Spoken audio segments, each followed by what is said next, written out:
tyres, so 2 and 3 sit. Not surprised me at all. Just watching there, then the Sim Racing Blue couldn't get close enough in the Donny Lahura. Little slip up on the way towards it. That they set up something to hold on the place in a minute. We're also seeing Carbon was in our overall lead between Red Line Black onto the lane. Still Max Maneke, still the same set of tyres. They're continuing that one driver does a double spin on one set of tyres strategy between Red Line Black. Yeah, we're currently looking at one of those. We're looking at that. Now we switch back to Vendor Sim Racing Blue Juani Lopez. That gap to Jack Sedgwick is now 1 second. And just something funny to note here, Jack Sedgwick, obviously iNEX Racing driver, so he'll be familiar with the Vendaval Sim Racing team from their battles in World Championships and stuff like that, so they will be renewing the rivalry right here on track. Certainly will be new rivalries are made every race as well. This is a GP section of the circuit, quite a bit brighter than out around the mountain and in the forest. So the TCR headlights not going to be a problem for them here. Juani Lopez doing what he can to stay within 1 second. And cool, what's that draft window like? I mean, for most of the cars, I think of it as around 1.5 seconds. There's some cars where it extends a little bit further back. There's other ones like maybe the HPD where you want to be a little closer than that. What sort of distance do you see when you start feeling that effect and picking up a couple extra kilometers an hour? With the TCI, I'm looking 1.5 is where you just start feeling that the car isn't pulling away. It's more around that 1.2 where you really start feeling the effects of that draft and that slipstream. So definitely it's knowing how to balance things out and seeing where to push to keep yourself in that window, because you can save yourself so much fuel, you can gain so much time through that. I mean, just down the Dottinger Hood, you're gaining part of 7 or 8 kilometers an hour. So it really helps when you're going up that uphill bit before you head into the hill stand. So, any struggles with the rev limiter? If you are in the draft, you will be bouncing with the rev limiter underneath the hill stand. But otherwise, you're pretty much there or thereabouts. When you've got no draft, you're okay with it. It's only when you've got the draft you feel just bouncing around between underneath 1 second, over 1 second for this battle. It's now 3rd and 4th. Team Poisson-Feltz Geodesic have come out of the pit lane 10 seconds or so behind this battle, maybe a little bit more. Hard to read that one off, but interestingly, these guys have started to catch Full Send Racing in 2nd place, just a bit further up the road from them, but they set up shop was 3 seconds faster than the last time in 2nd place. You know that the PCR class is the one that is at the moment the closest. Part of it's that slipstream, part of it's that everyone's on the same strategy, and TCR car just maybe a little bit more survivable across some of the bumps than, for example, GT4 or the GT3s. And something to keep in mind, both the Cayman GT4 and the Audi RS3 LMS TCR cars, both cars have the new damage model within iRacing, but because they're in a session with some of the older cars that don't have the new damage model, they're on a slightly more basic damage model, if we can put it that way. And Paul, I mean, you can maybe attest to this, but while the TCR cars in the old damage model is kind of a tank when it comes to car contact, the new damage model really shows that you can have some good racing, but if you push that line a little bit too hard, suddenly bits start falling off your car, and suddenly you can't drive in a straight line anymore. That's what us touring car drivers call extreme weight loss. on the car, because as Colin Chapman once said, to make a good racing car, you've got to make it lighter, and that was it. Simplify and add lightness. Simplify and add lightness. Yeah. So that's what we're doing. We're simplifying the car. It's got too many bits on it. Let's get the bits off it so we can just really go for it. But no, our team has proven today in this race that it is a bit of a tank here today. But quite frankly, it needs to be around here because you clip a curve wrong and you're heading directly towards the scene of the accident. Well, Paul, it's been a delight to have you share some insights with us and some new thoughts as well. How much longer have you got to stick around with us? I heard a rumour you might have to go soon. Yeah, I need to head up because it's getting a bit busier for my team. So I'm basically I'm the person spot so I'll need to head up. Pleasure to have you. Best of luck in 20th split with Team Man. Hey! Oh, whoa! 20th split? How dare you! We're in 6th split, thank you very much. Which you can keep up to date with on twitch.tv/SkylarBall. That's great. If you want to keep up to date with 3rd split, you can go to twitch.tv/HJMotorsport. But that's good to hear. No conflict of interest or anything there. None whatsoever. You've got to get your plug in where you can. But we appreciate you coming to have a chat with us. I hope you stay well. I forgot to say A off when you came into the box. Yeah. Well, thanks a lot, guys.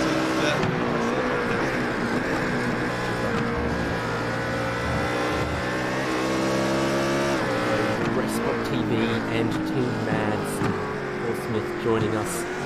I'm not sure that man's ever driven a rear-wheel drive car in his life, but he's enjoying himself, and apparently things are going moderately well for him. And this is one of those races where, personally, a lot of other races, you want to do well, you want to absolutely maximize your performance. Around here, my focus, and what I perceive as the challenge, is to finish and survive this 24-hour race. So, top split, 3rd split, 6th split, 20th split. If I saw that checkered flag with a car in one piece, I'd feel like I'd achieved something.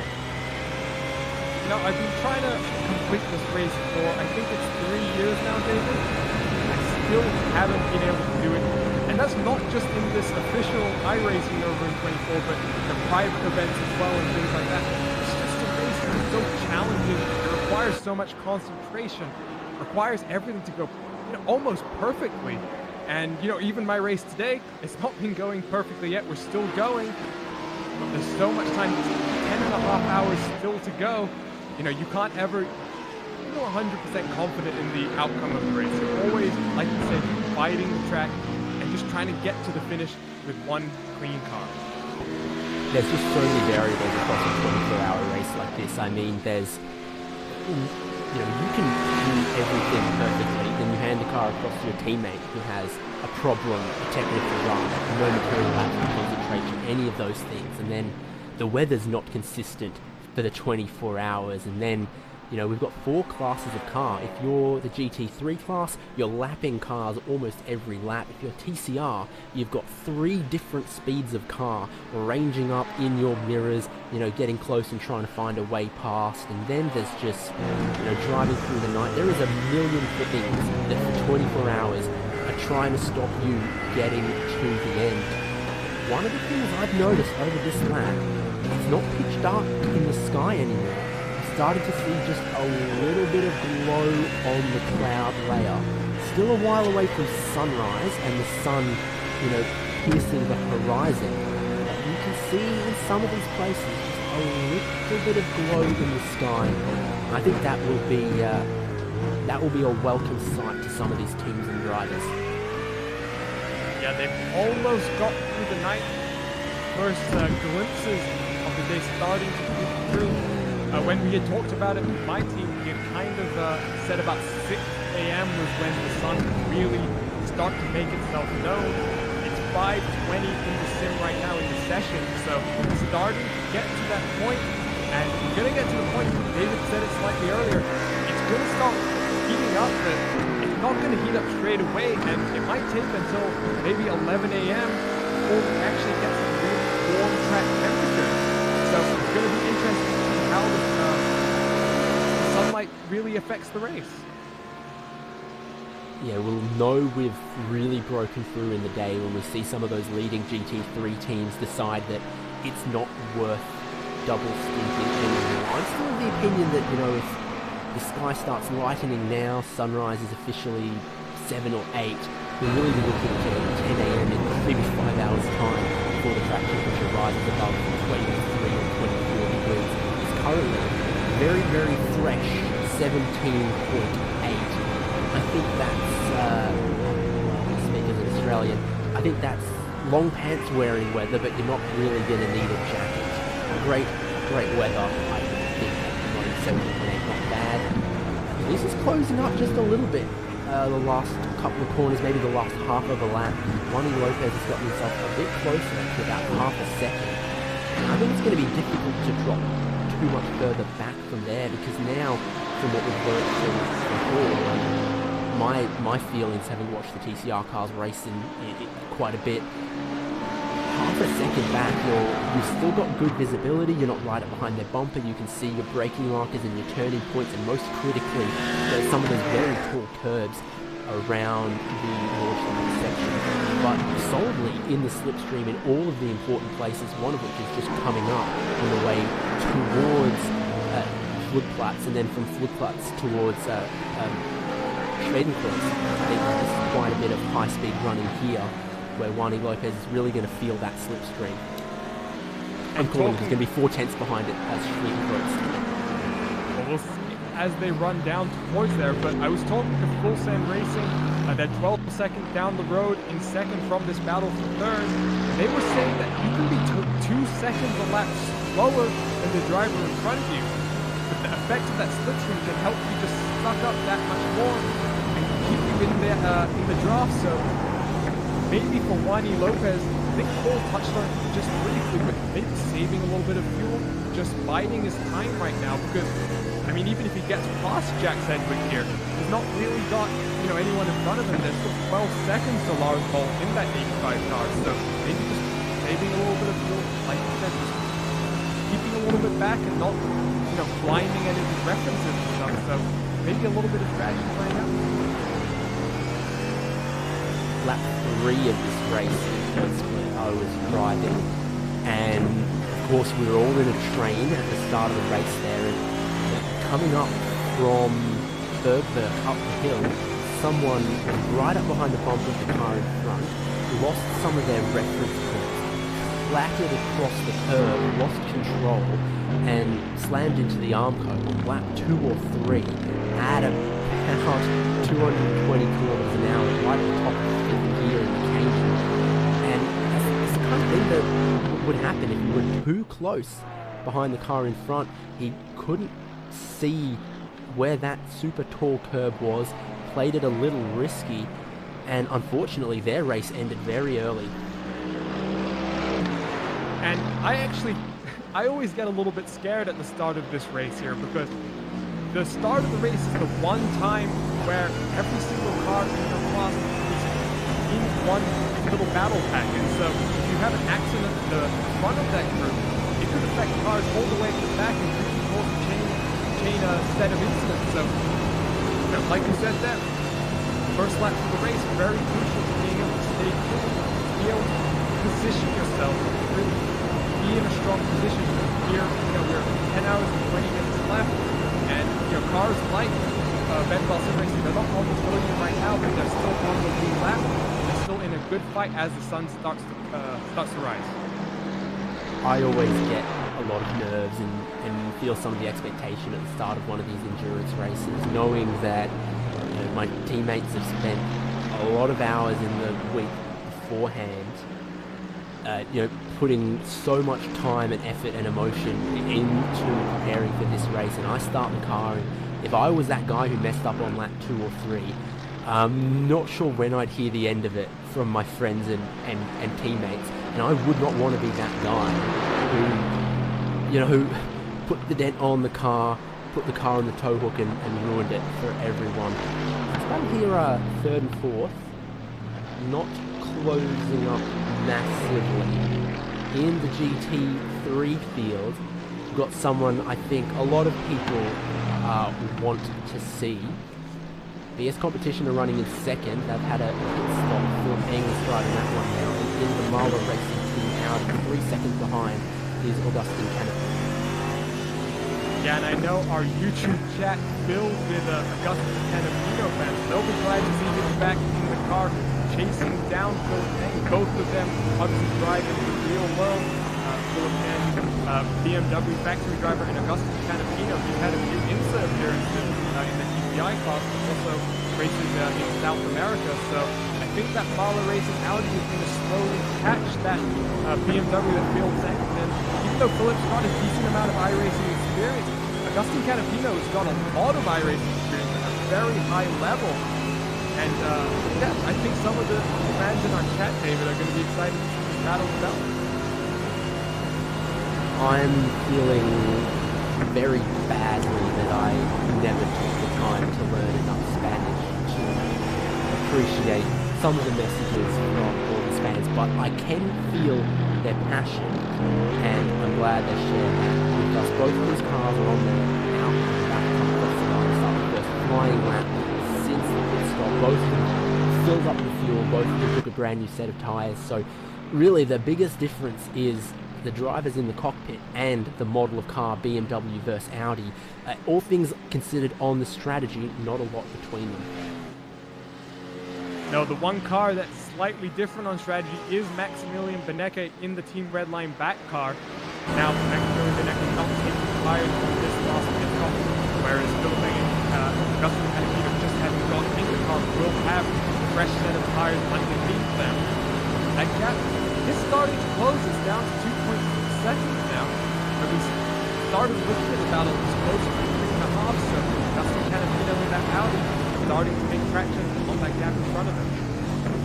Yeah, we'll keep our eyes on this one because it is close. And that different strategy between Red Line Black, there's a possibility at some point the battle's going to be these two cars.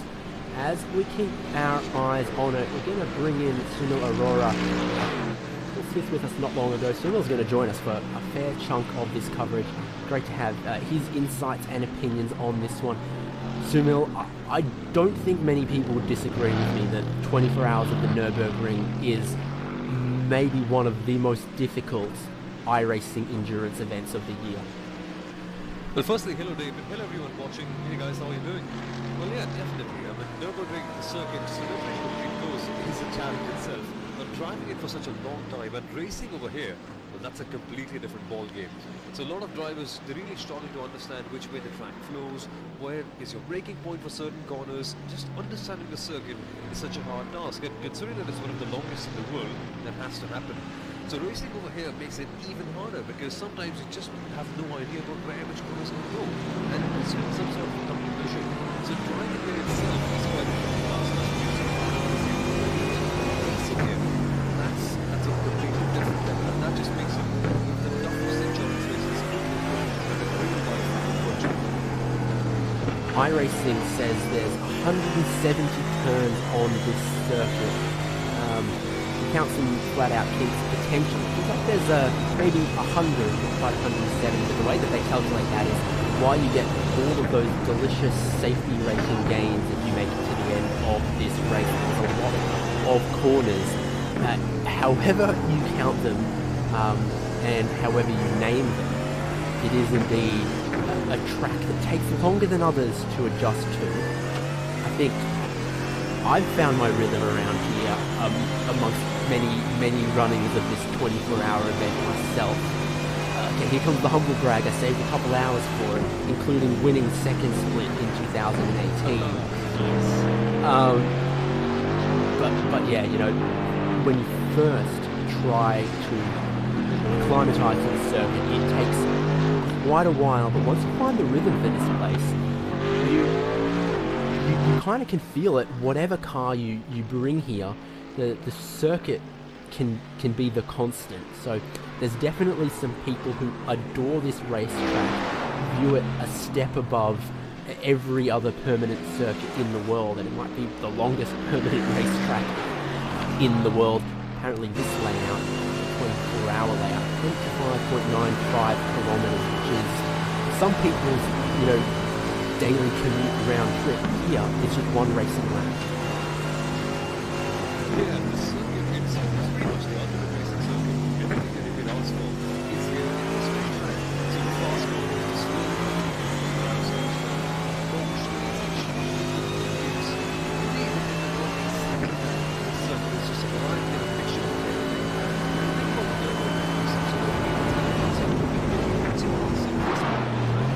Anything else just feels a little down because it's just so challenging, it's just so exciting to drive.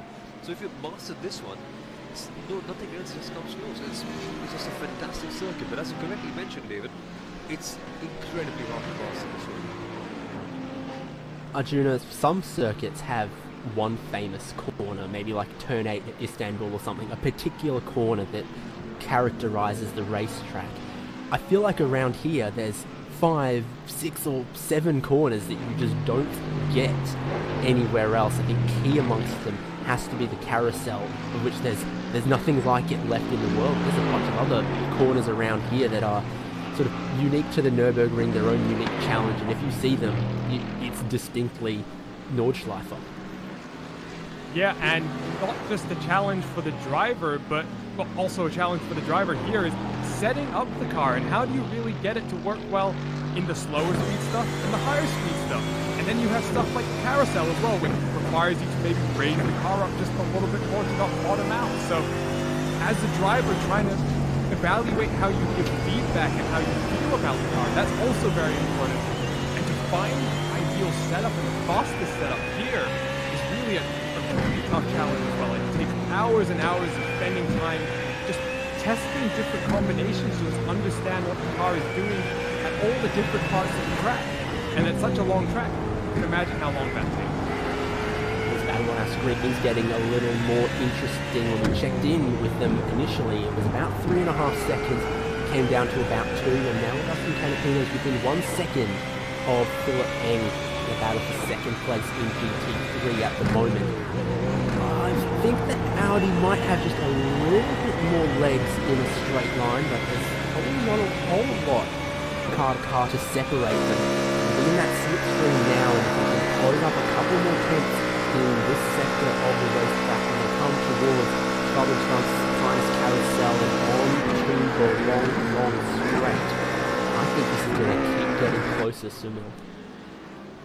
Yeah, this could be an advantage for Mr. Canapino here, and all his fans in the YouTube stream will be extremely happy if he can make a move on Philip Eng. But Philip Eng, as we all know, he's a quality driver, and although he may be struggling on the straights, if he can somehow keep Canapino on over here, he may have a tough dive trying to keep it on the straight. So if he can manage to keep Canapino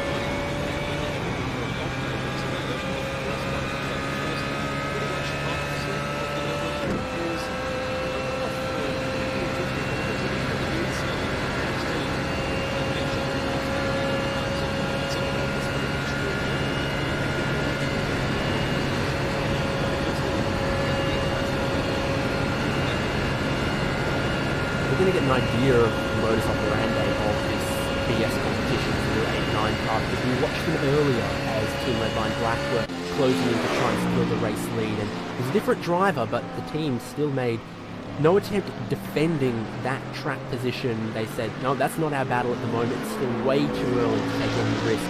We've got to bring this BMW as clean as we can for as many laps as we can and see what happens later on. What about in this one? This is a little bit even more so of a battle for position because they're on the same age of tyres. Canapino is looking, and how hard is Philip Eng and BS Competition going to defend this, knowing what we saw earlier?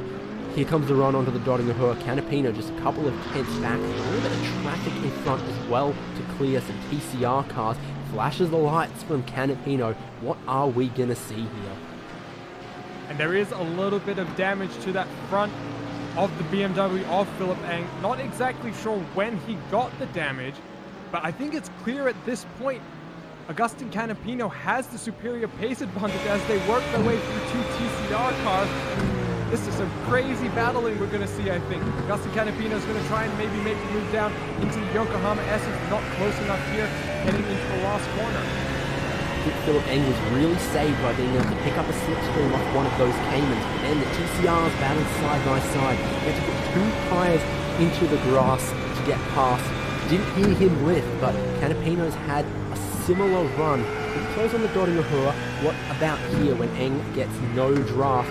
Canapino still 3/10 back. A dive into turn one, potentially. It's covered by Eng. So this is what it's going to be. That's how it's going to be. BS competition, going to defend where they can. Phil Eng's not giving this position up. That might have been the lightest of taps through that opening couple of corners. Canapino, flash those lights as you want. Philip Eng is already completely aware that you are there. What role is the traffic going to start to play? They had a clean run for most of the Nordschleife of that time around. All of a sudden, bit of traffic, your car jumping out of the way.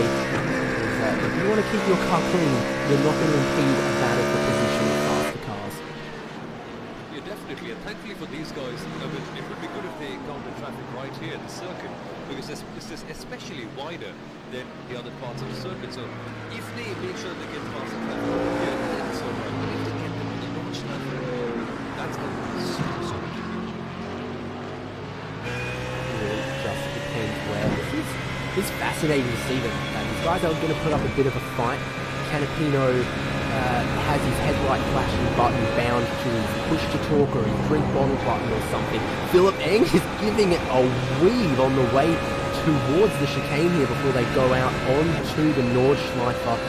It's great to see these guys are going to put up a battle, but I hope no one does anything foolish. But this is some of that pump of adrenaline, some of the action that we've maybe been missing. It had been on the slow boil, it had been on the back burner, but now these two drivers are willing to fight for second place.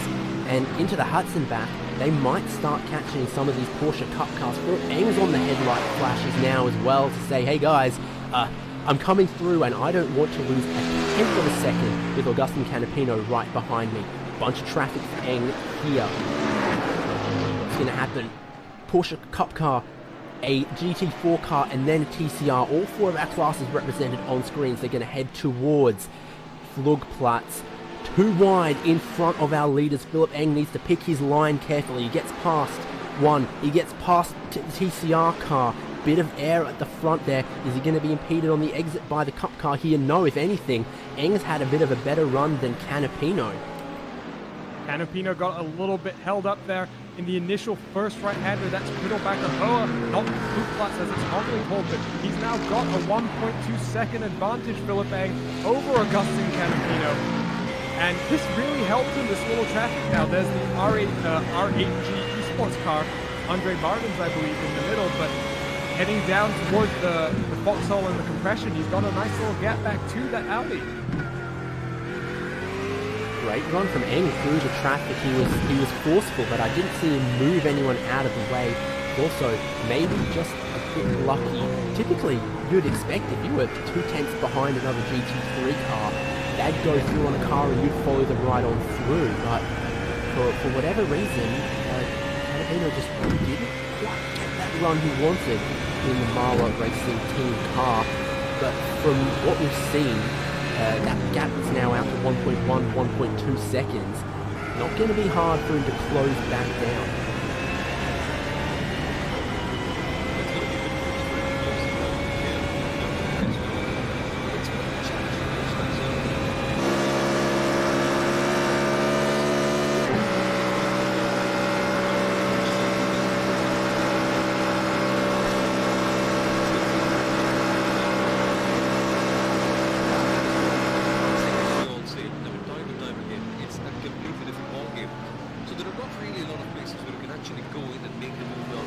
Maybe around the outside for P2.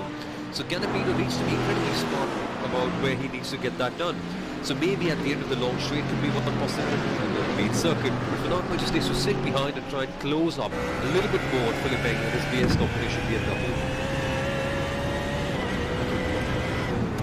Yeah, just something that now that it's starting to get a little bit brighter, David pointed out the flashing of the headlights. And while the night is upon these drivers, headlight etiquette is actually something to consider. If you're using that headlight button, it can actually distract the driver, maybe potentially blind them just as they're getting into a braking zone and needing to find a reference. And so I just thought it was funny that you made a little quip there, David, about some drivers maybe having the push-to-talk bound as the same button as the headlight button, because I actually know for a fact there's quite a few drivers, some of the real drivers who obviously jumped into the sim mode for the first time, they have that actually have happened to them. And so it's quite funny on a broadcast, you'll see them flashing their headlights when all they're trying to do is actually just talk to their teammate. But sometimes that can irritate the car in front of you a little bit, and when we're talking about slower traffic, maybe they're not going to be as helpful for you if they recognize that you're a car that has been using headlights. Yeah, I feel that sometimes driving one of the slower cars, if someone's approaching fast, gives you one headlight flash, you let them by where is convenient without jumping too far out of the way. But if every single time they're just holding the button down, flashing the headlights, then at some point some guys are going to say, no, that's rude, don't like you, not going to give you any preferential treatment, not going to help you whatsoever. There's a couple of places around here where a little cooperation goes a long way between classes, between does a GT3 car lose 0.2 of a second getting past track traffic, or does a GT3 car lose 2 seconds? But, do they lose a tenth or do they lose 2 seconds getting through traffic? There's some of these sections here where that can be the case. There's also Hudson-Back, which is, if get no cooperation there, you can lose a bit of time. So, a bit of etiquette can actually go a long way. Oh yeah, definitely. I mean, over here, if you encounter some really good traffic, really bad traffic, I'm sorry, in the first part of the track, the footpaths and Cottonbourne and all that areas, you're pretty much in a pretty bad situation, because these guys, even if they let you pass, I mean, there's not really a lot of room for 2 or 3 cars over there. So over there you can lose a whole lot of time. So definitely you would be desperately hoping that you encounter the traffic, maybe at the permanent circuit near the GP layout, but yeah, at the other parts it's going to be super tricky for all these guys. And now Mr. Canopy is getting even closer here. Yep, you're not watching a replay of a lap ago, but it is the same situation. Augustin Canapino just a couple tenths behind the BMW BS competition. Once again, he gets a better run out of the little carousel, and this time I'm not seeing any GT4 cars in front that Philip Eng is going to pick up a draft on to help him. BMW has actually looked pretty reasonable in a straight line on the last lap, but is here with the throttle pinned to the floor for as long as it is down this straight. The draft is king. Canapino is closing less than a car length. He's going to look to the outside under the Bill Stein Bridge, the door-to-door for second place around the Nürburgring, and it narrows down to one line after this. Who will have their nose in front? That is what matters. Still door-to-door here, and I think Eng's got his nose back in front. Canapino's not going to back out of it. He has to in the end. What about the run onto the GP circuit through the pit straight? That was very, very close, but Philip Eng is not giving up on this one.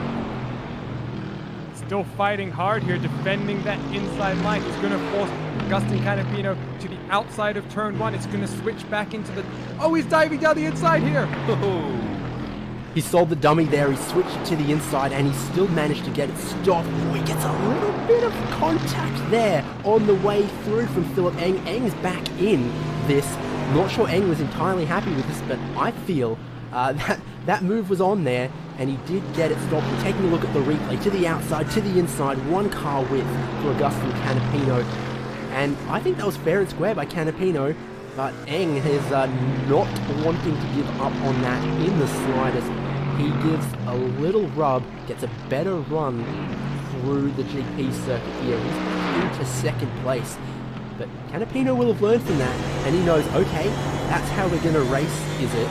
So watch this one to continue with some sparks and some fireworks between these two real-life drivers racing here on iRacing. Oh, and he sells it again! Oh goodness, they're going side by side, Canapino and Eng once again in the top position. So Canapino is finding it super hard to try and make his move on Philip Eng.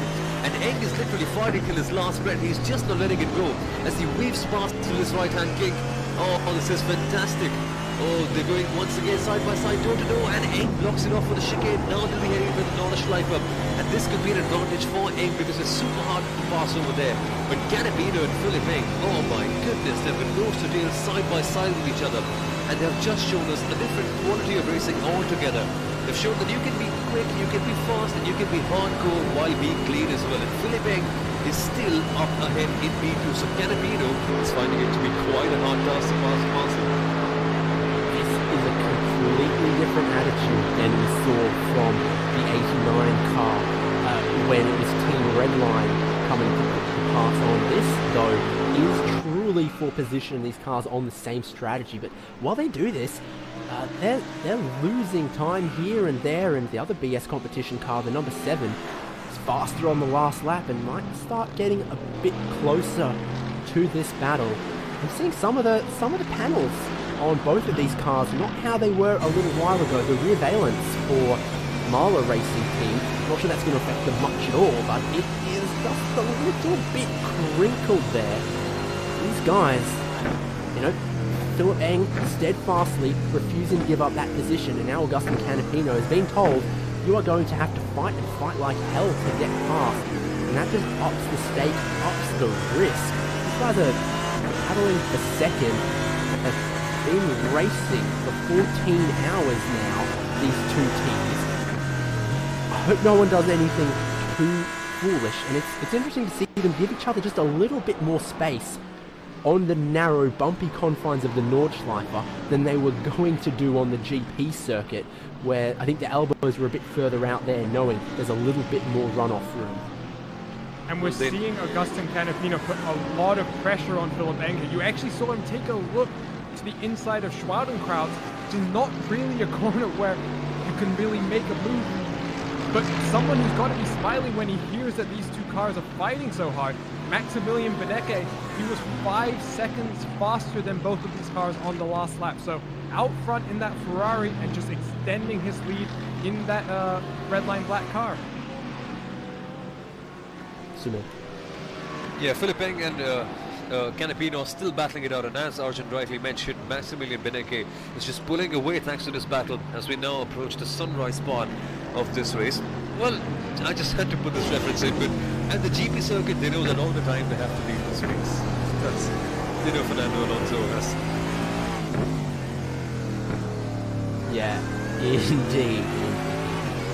So there's still just context between them. Canapino a little closer on the GP circuit here. There's definitely, on the Nordschleifer, there's definitely still places you can pass around here if you get a good run. There's a couple of places these cars get wound up all the way to 60. One of them is if you get a great run out of Bergberg here.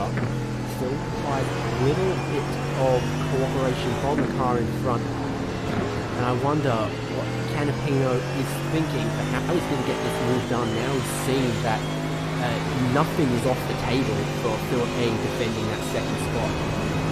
And they're catching this GT4 car pretty quickly right now, so it's going to get interesting. They're going to catch them after Bravery, which is this corner that we're just getting to right now.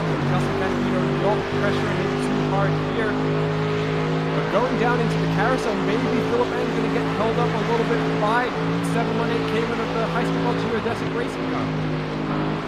He looks to the inside, and a little bit of contact between second and third, just the slightest tap as they go down the inside of the Huizinkwelt Cayman into the most photogenic corner on the circuit. And if you're getting a bit too hot there and slide up out of the groove and have to go the long way around, I always call that doing the walk of shame. Neither of these guys are going to do the walk of shame on this lap. And goodness, Canapino's still right there, maybe looking to... Maybe he's learned from a lap ago about when to pull out of the draft on the Dodi Ahura if you're going to complete that move. He was so close to it a lap ago, he pulled out of the draft, was it maybe too early, he got his nose in front, and then the BMW just seems to have 1 kilometer an hour more, 2 kilometers an hour more, maybe a difference in the rear wing setting on these cars as well. That is a big compromise in setup you have to make around the circuit. Everything in the setup is a compromise when you've got very long 6-gear straights, then undulating, twisting sections of track. And Arjuna, I know you're driving a GT3 in this race, so don't spill too many secrets about the dock, but which way do you lean? A bit more rear wing angle so that the car is consistent and safe and good through the twisty bits, or are you a jet down the straight?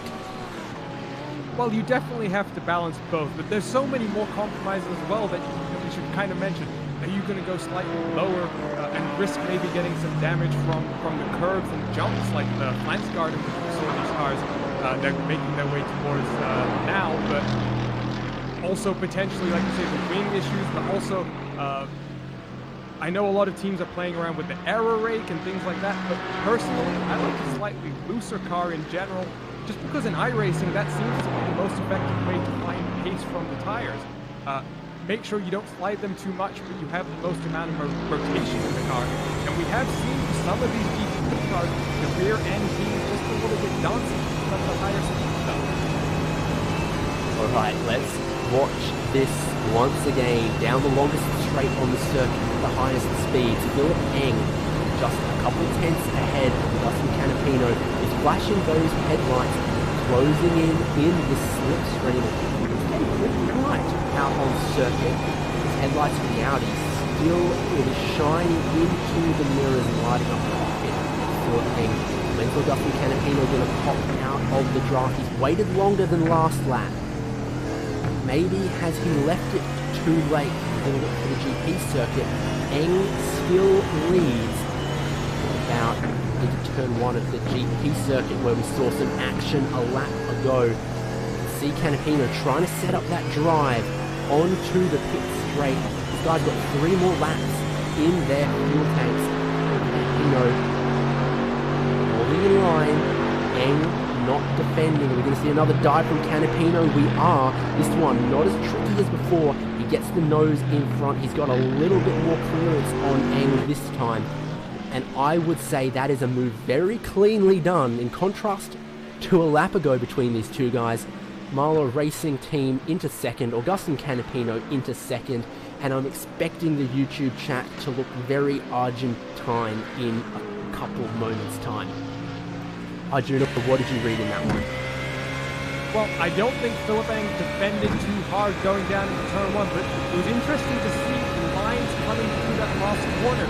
Philip Eng taking a slightly extra amount of curve compared to Augustin Canapino, and you could see Augustin run very wide all the way out to that wall on the exit of the track where it marks the pit entry for the Nordschleife. So I think now we're going to see Augustin really run away. I think Philip got the message in his ear to just calm down a little bit and let that Audi go. Sumil, I'm sure you're going to have some thoughts about that one. That was an exciting couple of laps between these guys, and really controversial in the end. The move's done cleanly. Yeah, these guys have shown us that you can actually race here at the Nürburgring. Regardless of whatever part of the circuit, regardless of how fast or maybe how slow you are, you can still make sure that it goes side by side. It's an incredibly hard task to do, but it's still possible. And Canapino and Philip Eng, well, they pretty much fought to the last breath, you can say. And I was a bit surprised to see Philip Eng just let him go so easily. But maybe he wants to just conserve a bit of tires, conserve a bit of fuel, stay back in the draft, and maybe, well, make sure this car lasts a bit longer, perhaps. Maybe be a little less aggressive. Well, this battle has made sure that the leaders, in fact the Team Redline car, are pulling away even further. But yeah, it should be fun to see how Canapino and Philip Eng, maybe they close them down, and we still have around 10 hours left, so maybe they could get in and maybe have a battle for this race. Well, with that move done, let's take a look at our top 8 in class. As I said, Team Redline Black, healthy margin of 51 seconds. I think they've almost broken a pit stop clear of second place now. Marlow Racing Team. ES competition cars are going to run line astern then, with Philip Eng in third in the 89 car and Lewis Koch in the number 7 car in fourth place. The car on the lead lap is MSI Esports Blue. That one's being driven by Mark Perez at the moment. I think he might have jumped in at the last stop. Give the Spanish fans something to cheer for there. The Liberty at 6th place, MV Esport Racing number 23, being driven by Martin Christensen. Then Trans-Tasman Racing have jumped up into 7th place. Kurt Stenberg giving way to Lee Ellis, go Lee. And unfortunately, looking like a retirement, or at least some lengthy repairs for the VRS Coanda SimSport car. They are in 8th and not on the track at the moment. They've been on pit road for the last 30 minutes. Sunil, you've joined us since our last recap. I'll give you the honour of the Cup class. Well, yeah, in the Cup class, there's the Porsche 24 driven by Team Redline that seems to be in the lead at the moment. Then I think we go further down to the Team Redline Cup car, the Marcus Jensen one that is in P2, so that's car number 69. Then it's RAG Esports by Andre Martin, who's in P3, and then we've got HM Engineering, Norbert Leitner, who is in P4 in that class. Then we move down to STL Esports by Logitech Black in P5, 2 laps down in fact, and then HM Engineering in 6th, Eclipse Sim Sports in 7th, and T2 Engineering 18 laps down, so maybe something wrong with that car, but yeah, they still are in P8 in this Cayman Cup class. T2 Engineering car is on the lane, has been for the last 2 hours. Unfortunately for them, attrition always plays its toll around here, but how close the arm curve is, how challenging this circuit has been tonight. Let's pass down the order. My favourite, the Porsche Cayman making up the GT4 division. It's being led very solidly by Core Sim Racing. Almost 6 minutes in the books ahead of Silvergreen Sport Esports GT4, the 333. Team RSO 397, then the last car in class on the lead lap in 3rd place. 4th place, 1 lap down, that's ASD Elite Yellow. We saw a hairy moment for them towards the Stefan Baloff S's a bit earlier in this segment of the broadcast, but they have carried on without too much damage, still holding down 4th place. They've got a couple of minutes in hand over DRS Wave Italy in 5th. So 1 more lap down to the Team Hoisting Club 301. First Esports Rio Toro in 7th. And OCR Esport E2G are in 8th. And they're the last car running in that class. Juno, TCR class is yours.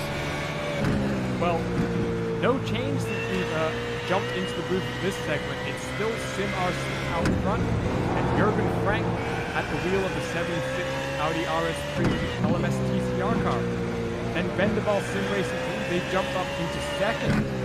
And then you've got Full Send Racing 85 in 3rd. Then you've got the Craig Setup Shop and Friends car in 4th. Currently at the wheel, still Jack Sedgwick, one of the friends of that car. Then right behind them you have the second one of the combined team entries, the Team Heinz-Kubel Geodesic Racing car, currently in that car Blake Neck, representing Geodesic Racing. So still on the lead lap, so strong race so far. And Team RSO 597 looking to get their first win in the TCR class here in the Nürburgring, where they've obviously won other classes such as the MX5 quite a few times. And the last cars, Top 8, Marder Sport, and XPR Sim Racing, they both are still on the lead lap, and XPR Sim Racing just hanging on for about 8 minutes behind 76 car Augsburg. Well, we're going to take a Racebot TV fan immersion and go a lap or so on board with one of our cars. I've been looking up and down, and I'm not sure. Do we have any thoughts who we want to pick? I'm thinking we went GT3 last time. We'll mix it up. Anyone in the other classes that we're thinking, fellas? No? Okay, let's give some love to SimRC, because we haven't looked at them a whole lot, and they're doing a great job in the lead of TCR. So let's give some love to our TCR class leader. Jürgen Frank is driving that one at the moment. 2 laps into the field. He's got quite a way to go in this one. You're watching 24 Hours of the Nürburgring, powered by VCO, the iRacing Esports Network, produced by Racebot, also on other platforms as well, wherever you're watching on the live. I hope you stick around. David Haynes, Tyler Maxon's producing at the moment. We've got Arjuna Kanchapati and Phil Aurora with me. And we'll be back in a minute. Until then, right on board with the Audi RS3 LMS of SimRC.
welcome back to the Nürburgring. A pleasure to have your company here for fantastic and thrilling iRacing special event, 24 hours of the Nürburgring, powered by VCO, and race spot coverage here is going out on multiple platforms, and wherever you're watching, we're delighted to have you. I'm David Haynes.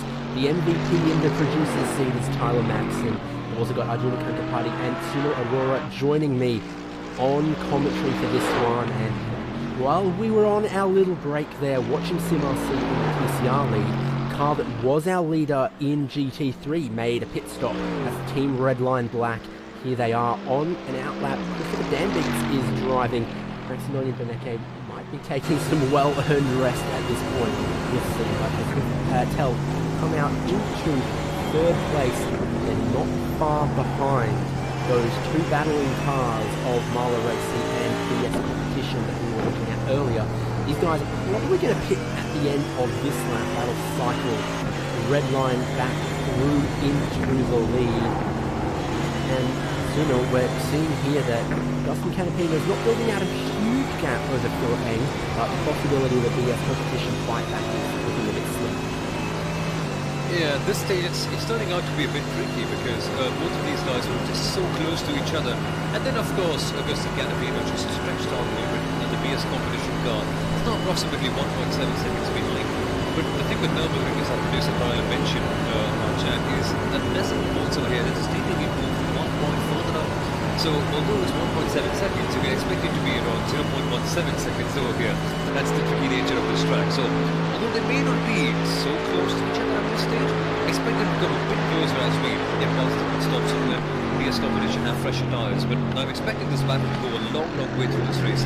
And with 9 hours and 30 minutes still to go, I think this could be the battle that defines the race pretty much. Arjuna, it's starting to get pretty light out on circuit. Visibility is, well, I think it'd probably be fine without the headlights at this point. Everyone's still got them on for the minute. But, you know, obviously if these guys are coming towards a pit stop here, they're, well, what do you think the tyre strategy? Because the sunlight isn't reaching the circuit just yet. But you know that you opt for that double steep, you're committing to one set of tyres for 2 hours. Is the track temperature still going to be favourable 2 hours from now? The track temperature is still 18 degrees Celsius, that's 64 degrees Fahrenheit, so I would have to assume that it is cold enough to continue double steeping.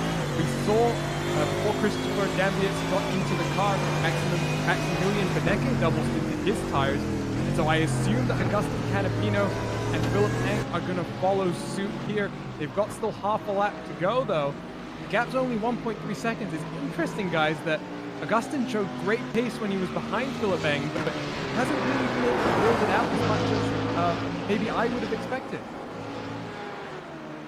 Maybe he doesn't need to, but yeah, indeed, that was kind of what I alluded to when we came back. All of the speed that Marla had closing the gap, all of the aggression we saw making the move, it's still looking like BS Competition are picking up a bit of slipstream still at that distance back underneath 1.5 seconds, and this run up the hill. My goodness, do you feel the slipstream coming up here?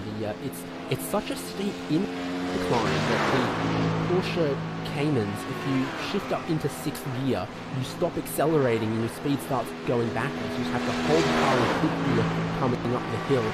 So that also feeds into how important the slipstream can be. It was only closed a couple of tenths, but he's still absolutely there. They're coming towards a pit stop, and if they only need a second less fuel, these guys will be still neck and neck, nose to nose, coming out of this pit stop that they're approaching. So the battle is nowhere near done for these guys. And as you see, Redline are not a full pit stop ahead. These guys are currently being scored in the lead. Augustin Canapino will be scored leader as he approaches pit road this time. So one lap of glory there. But, you know, in that manner, they're still theoretically in the hunt for the win in this race. Only would take a small mistake from Redline, a small technical problem. If the Redline car had to go on the toe hook for any reason, this would become the battle for the lead of the race.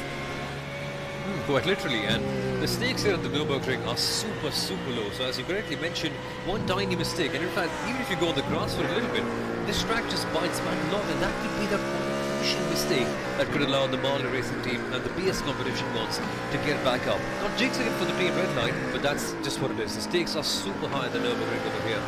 And yeah, as Arjuna has correctly pointed out, that Redline at Spa last year, that it didn't even have to be a crash, so it can be anything else as well that can pretty much jinx it up.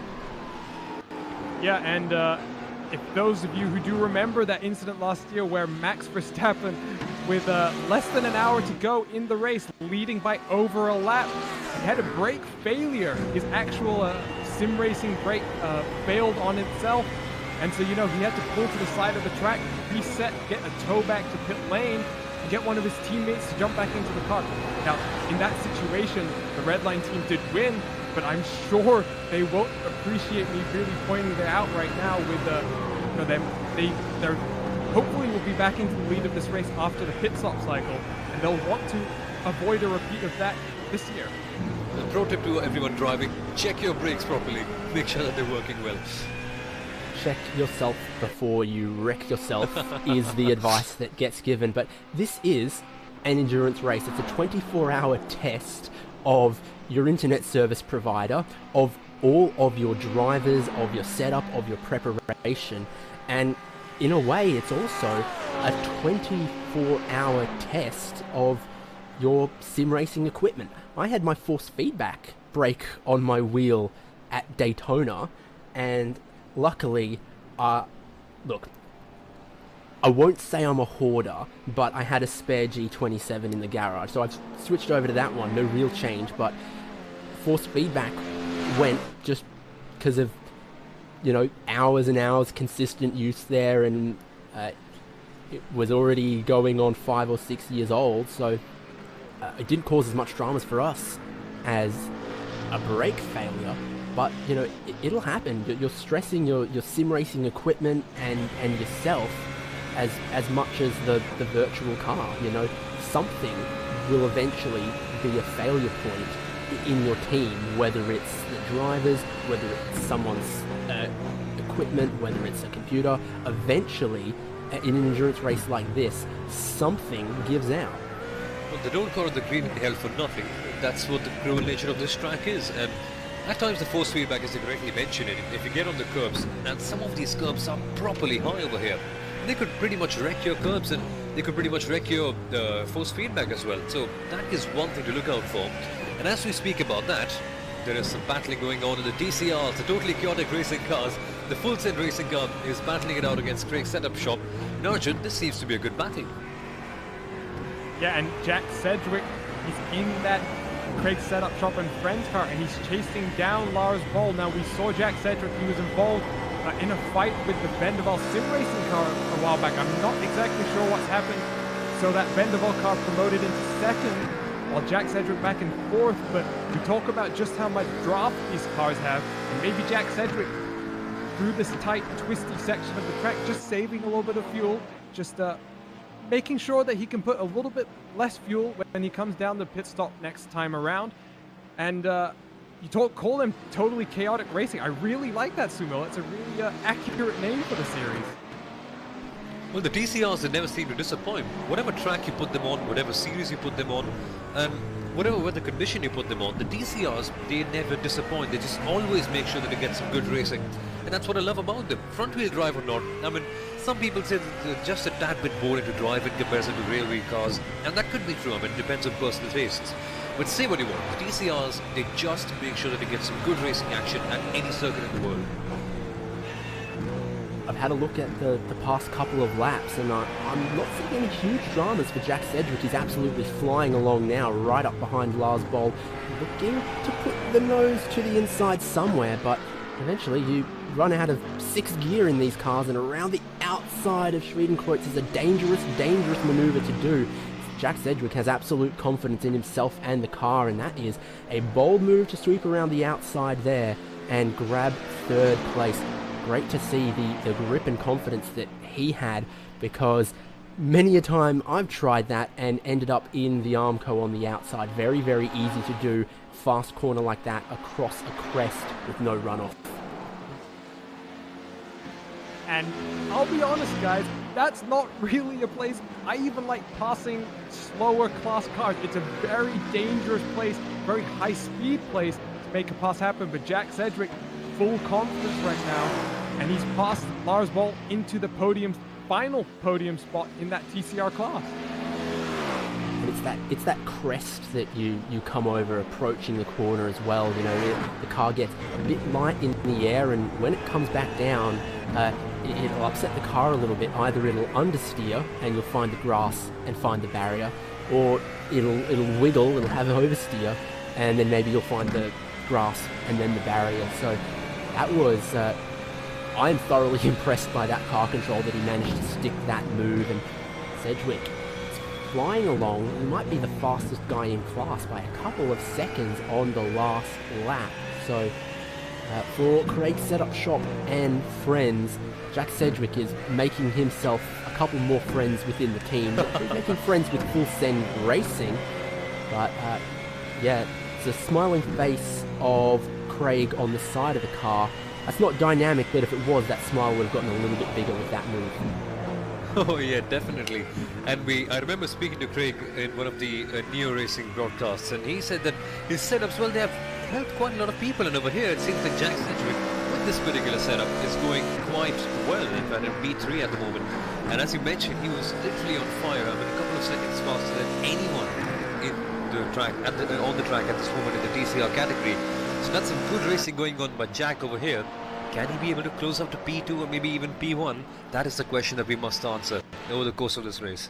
Check the numbers, tell me if I'm wrong, but was the last lap for... actually, I don't have the data going all the way back to the very, very start of the race, but from this segment of the broadcast since we started, I believe the last lap for Jack Sedgwick was the fastest TCR lap that we have seen yet. It's confirmed by the broadcast graphics of Tyler Maxson, who also joined us at the start of this segment. So, yeah, Jack Sedgwick on a tear. That's the best lap I've seen from anyone in a TCR while I've been watching this race. And that was 2 seconds faster than the leader, Jürgen Frank, in the SimRC 76 cars. So that 63 car starting to pick up the pace now as the sun begins to shine. Now, I think we talked about quite a few times, David, just how important it is to just survive the night. And so maybe now Jack Sedgwick starting to just pick up the intensity here and maybe close in on that Vendaval sim racing car that's a full minute in front of him right now.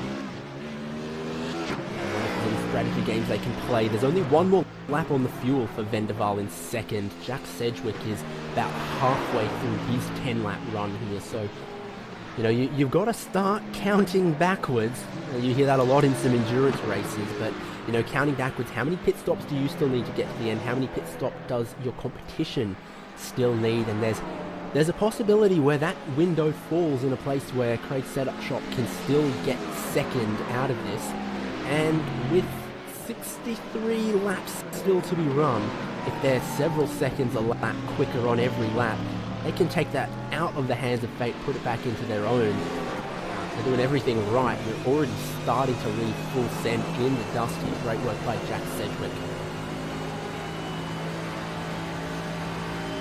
Yeah, and SimRC's fastest lap, as Arjun has mentioned, 9 minute 4.146, only 5 seconds quicker.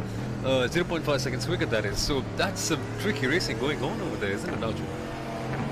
Yeah, and we're getting into Golden Hour here, so lots of visibility for these cars, but also low temperatures, lots of grip. And so for Jack Sedgwick, he went 3 seconds faster than his last lap around, so we're really starting to see the pace here, guys. Wow, and they don't call it happy hour for no reason. I mean, this is the time when the lap times really fall, and Jack Sedgwick is just showing us exactly why. And just look at the marks on the track, the rubber marks and all the tire wear that we can see under the sunlight. It's a properly good time to be driving over here.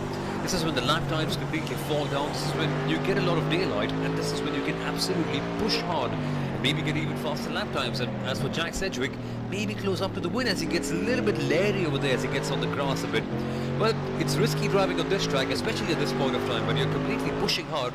And as we all know, one tiny mistake and your race could be over. Thankfully for Jack Sedgwick, it's still not.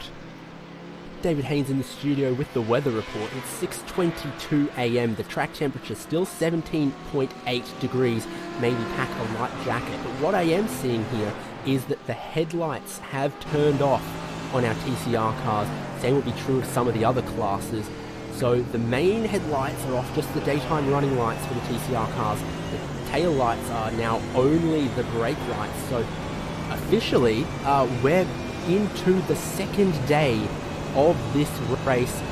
Sun is risen, starting to hit some places on the track, and what a emotional relief that might be for some of these teams. Oh yeah, I mean, it's a completely unique feeling when you drive across through the night and suddenly you see the sunlight. It's one of the most satisfying things that you can ever have, be it virtually or be it in real life. And doing it in real life, in fact, at the Nürburgring, maybe even better, because it's such a tight and twisty track and you have to really fight your way to survive through the night. And then you see the sunlight and you feel, oh, eureka, finally, that's one moment that I've been waiting for. And these kind of moments, well, these are the small things that make racing all the more special. So watching the sunlight as you drive up and maybe watching the sunrise pretty much. So those kind of things just makes it all the more special as we now see the Team Redline car exciting back into the lead, is it? Yeah, they've got P1, yeah. The LED number panel shifts from 03 to 01 to indicate that Christopher Dambeats is come across the line leading the race there. Marla Racing Team and BS Competition both took their pit stops a lap ago. No driver changes there, so it's still Augustin Canapino ahead of Philip Eng.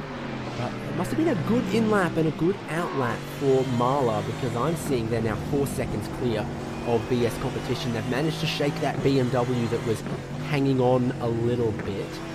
So that's the state of GT3. Ferrari back in the lead. It's still looking good for Team Redline Black. They're just not stretching that lead out too far now that it's settled down for second and third. Pit stop's done and 22 seconds is the lead for Team Redline Black Arjuna. Yeah, and just something to keep in mind, Christopher Dambeat's brand new in the car. He's got brand new tires underneath him as well, but Augustin Canapino and Philip Eng, I just checked their pit stops, both on they're both double stinting their tires, so they're on slightly older rubber right now. And so as Christopher Dambeats just gets himself, warmed up and gets himself up to speed in that Ferrari, I think we're going to see him slowly pick up the pace. Now, Augustin Canapino's done a good job to build a little bit of a buffer to Philip Eng. It's almost 4 seconds, that gap now. And, we did, I think both of us, David, we exclaimed just how surprised we were that Augustin didn't build up that gap after he made the move on the BMW, but now maybe he was just waiting, biding his time, maybe having to do a bit of fuel saving in these colder weathers just to make that extra lap, but now really putting on a show for us. That's one thing I've noticed in recent times is when the air's a little bit colder, the engine seems to go through just a little bit more fuel, and when it's hotter on track, when it's hotter in the air, those two things combine to mean you have to roll out of the throttle earlier, approaching the braking zones, and also it seems like in a straight line, the engine uses just a little bit less fuel when the intake air is just a little bit warmer. So true, these cars would be their most thirsty in these cooler temperatures. Expect to see them rise in the next hour or so. I wasn't sure that GT3s needed a whole lot of fuel saving to make it to 7 laps. Guess you're the expert on that one, Arjuna. Well, I can only speak from my personal experience, but in the day it's not a problem at all, and even at night, if you have a decent amount of traffic and you have to lift a little bit for them, usually you're going to be able to make it fairly easily. But in my last stint before I jumped into the commentary booth here, I got fairly lucky, and I didn't have any traffic in front of me for basically 7 whole laps.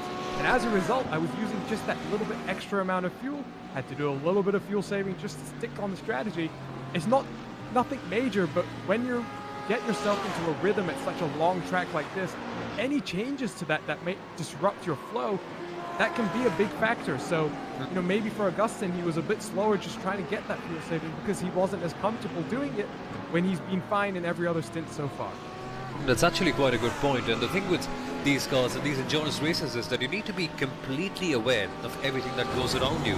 So, as David mentioned, it could be the tire temperature, the air temperature, the track temperature, and now, as Arjun has mentioned, the fuel saving as well. So, all these things really make up for a good endurance racer, because it's not just simply braking and turning and putting the accelerator on.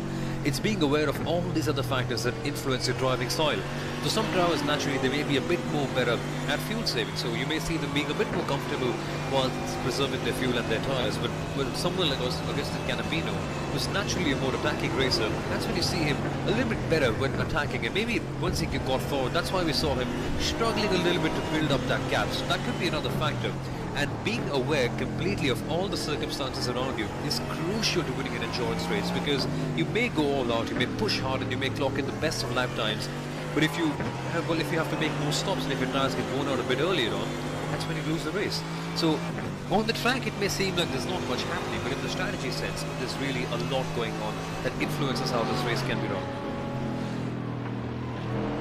Play for second and third. It's still just 1.9 seconds here, and you feel like the speed's very equal so far on this second stint of the tyres. Not sure if one or either of these models of car is better than the other in preserving the tyres into the second stint, but that's again also a consideration you take into this. The 1 lap pace for one car might be better, but if it can't double stint the tyres as effectively, then you're hurting in that second stint. So you've got to fully evaluate all of those things, and it gets me thinking here. These guys are into the second stint of those tyres. They're going to be pitting next in maybe 30 or 40 minutes. That's going to be towards 7 AM when they take that pit stop next. Is that set of tyres going to be able to be double stinted, or will that begin the cycle back to changing tyres every stop? Well, it's all going to depend on just how quickly it starts to heat up in this session. Now, there is a decent amount of cloud cover over the circuit, so, David, we've speculated that maybe 10 or 11 a.m. it might take until that point in the race for it to really start heating up on track in terms of the track temperature. It's still only 6:30 in the morning, though, for these drivers, so a long way to go there. And I think that is going to be the strategy that plays out here. The Team Redline cars, obviously Maximilian Benecke was slightly offset when we first jumped into the booth, David. And so they're maybe playing strategy slightly different. Maybe they know something we don't in terms of when they're going to switch to the single tire strategy. Jack Sedgwick, we saw his fantastic pass on Full Send Racing. Now he's back behind, so maybe he's pushed those limits a little bit too hard. Don't see any damage on the car. Don't see precisely how Full Send Racing have gotten back past, but that's no good for Craig Setup Shop and Friends. It's not quite what they needed after such a stunning pass. Oh yeah, but it's... You might have seen. Yeah, no, I just was taking a look at the replay. Unfortunately, Jack Sedgwick just getting a little high midway through that first carousel. I think we might get a replay here. No, this is back to Was it the GP, walk sir. of shame? Kind of, but I'll be honest, David. He kind of got out of the group quite late in the corner, which surprised me quite a lot. Maybe the front-wheel drive nature of the TCR playing a factor here. But usually when you see the walk of shame, you usually pop out almost immediately after trying to drop in. So a quite peculiar incident there. Interesting. Back to the live pictures though, and was that a little bit of a bump draft? We see Vendeval coming into the lane from second, which will elevate those battling cars into that second place. This is tactical from Sedgwick, staying in the draft a little bit longer, pulling out later, pulling into the draft of a GT3 car. That might help him complete this pass. But then our second place driver, Augustin Canapino, moves back across to give the draft a full send. Doesn't matter. Jack Sedgwick back up into third, might soon become second place. It's a move he wasn't planning on having to do twice. Well, pit stop for Vendeval. Their TCR car is in the lane right now, about to get passed by two cars we've had our eyes on. Driver swap there after with Matty Carter-Sawyer for at least one stint. And here you see Craig set up shop and Full Send Racing cycle through ahead. Still tyre change and fueling going on for Van der Waal. So fueling is done. Car rolls away past one of those Red Line Fanatic cars. And that's not too far behind those battling guys. Second, third and fourth is quite a battle getting into the final reaches of this race. Sunil. Yeah, it's going to be quite tricky to see how these guys manage all the things out, considering all the tyres and the strategy and the fuel elements. But with the DCRs, you kind of expect them to bunch up towards the end. I mean, although they may be a bit far spread out at this particular moment in time, you do get an idea that they are going to get a bit closer towards the end and maybe produce a good race towards the end of this race. At this moment, the Craig setup shop car, Jack Sedgwick in second place, and it's going to be fun to see how they manage things out from there. The Simasi car as well, far ahead pretty much, if I'm not mistaken, around, a lap ahead of everyone? So getting them down is going to be a tough task, but as we have seen, the Jack Sedgwick car, the Craig setup shop car, it does have the momentum, so they could maybe get back closer up and challenge for the lead. Maybe not now, but some hours down the line. All of that talk of the battle for second, third and fourth, and you've got to remember this job that Sim RC are doing, building out a 2-minute gap.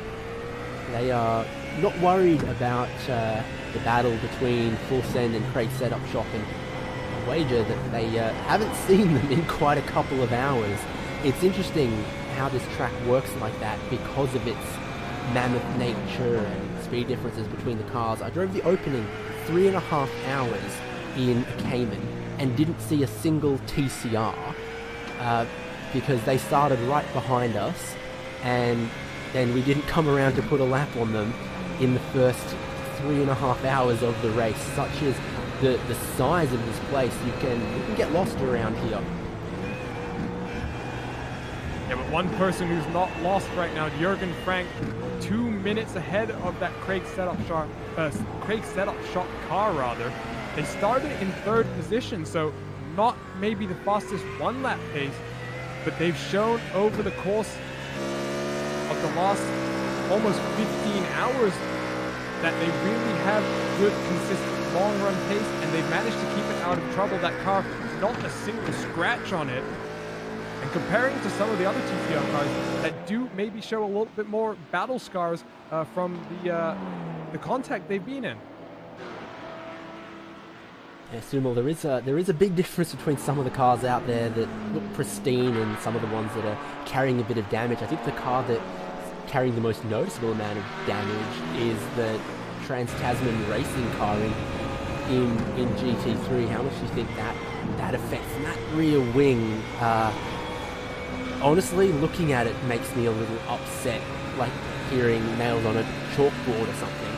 But on the other hand, I do admire their perseverance, and despite that little bit of damage they're carrying, they're actually, picking up a spot every time someone else retires. So perseverance for them. Yeah, I mean, in races like this, you just have to stick in there and, last it out pretty much. And although you've got a lot of damage, you have to make sure that you stay in the race, because you never know. I mean, you can look at Olivier Paniston in the 1996 Monaco Grand Prix. I mean, you may not be the fastest car, but if people around you are making mistakes, you need to be there to capitalize. And the rear wing of this car just pretty much looks like it's doing the Egyptian mummy dance in a way. It's just a bit peculiar, and that will be causing a bit of damage to them on the straights as well, because of course the rear wing, it not only provides you a lot of downforce, it can give you a bit of an advantage on the straights as well. So they definitely would be losing out time, but the key over here is just to persevere, as you correctly mentioned. Just stick in there, just stay in the race, and maybe hope for the best. And if you're lucky enough, maybe you can be Olivier Panis in the 1996 Monaco Grand Prix. When everyone falls apart, when everyone makes all their mistakes, you need to make sure that you're the man right there to claim it up, and that is exactly what they need to be doing at this point in time. Not confident that Lee Ellis is going to change his name to Stephen Bradbury at this point in the race, but it is fair to say that, the course of this segment of the broadcast, we've seen them pick up one position as VRS co-anda SimSport dropped out, and with still, about a third of the race at this point left to run. More than a third of the race still to be run. You can't count out the possibility of any of those other cars having some issues, some problems and some dramas as well. And, well, I don't like the shape of that rear wing. I think neither does the airflow across it. No, definitely not the most optimal aero package on some of the cars, but someone does have what appears to be almost pristine car. That's Sindre Setsas in the Core Sim Racing GT4. They took the pole position and they've led basically every lap of this race so far. They have an almost 8-minute lead here, so they're going to, within the course of a few stints here, I would assume, lap every single car in this field for an absolutely dominant performance from Core Sim Racing. We're going to see Sindre Setsas not at the wheel of this 718 Cayman, but he's going to be part of the Porsche Esports Super Cup, the 911 Cup car that's going to begin in just a week's time, I think, guys. Yeah, that Cayman, not a panel out of place on it. You could roll it back onto the dealership with a certified pre-owned sticker on it, only driven on Sundays, and I think you'd get about 90% of the retail price still for that thing. It's looking very good. What isn't looking so good is his dramas he's having getting past the Vendaval TCR car. Couldn't do it at Bravery Curve, couldn't do it after there, hasn't been able to do it through the carousel. When is he going to be able to stretch the legs of the GT4 car, get past the TCR? It might be up the hill here. With the lead in hand and the immaculate car, didn't need to push the issue and immediately get onto the lead. But yeah, took a little bit longer than I would have otherwise thought. I guess patience is how you end up with a Cayman that could be certified pre-owned. Well, yeah, exactly. At this stage, you just don't want to lose your cool. And seeing traffic that doesn't really go past can make you tick a little bit more. But yeah, thankfully for the Cayman, the 3 or 4 car, in fact, they have gone past. And Core Sim Racing, they haven't really been impacted by this traffic a lot. But they could still be approaching a lot of traffic, of course. This track, it just seems to happen that at certain stages, the traffic is widespread out, and then at certain stages, they're just so close to each other. So it's still going to be a tricky ask trying to negotiate all the traffic for the Cayman. But still, the Core Sim Racing car, the GT4 Cayman, is doing quite a good job at the moment, leading this race, leading this class as well. And yeah, for them, it's all about staying clean, staying hard, and making sure that you are a bit consistent. And for them, it's just about holding on to the lead, pretty much. They don't really want to make any mistakes. They just want to stay clean and have a good race till the end. And 9 hours to go. It's still a long time, but they can certainly do it well. Arjuna, he's rounding out the 10th lap of this stint. That's about the stint length we've seen out of all of the Caymans. Seeing a lot of fuel saving out of Sindre Setsas here, so there'll be a pit stop coming up. I think they're going to leave him in. You think someone else is going to jump in? Doesn't really matter for Core Sim Racing, does it? Would they be happy either way? Well, you know, the stints in a GT4 car slightly longer than the GT3 cars, so GT3 cars just under an hour. The GT4 driver's looking at a stint of about 90 minutes. So I would assume for Sindre Setsas he might do another stint here now that he's just found his rhythm around the track. Let's just leave him in there, keep putting in some good lap time, and maybe bring him in next time around to do a full driver change.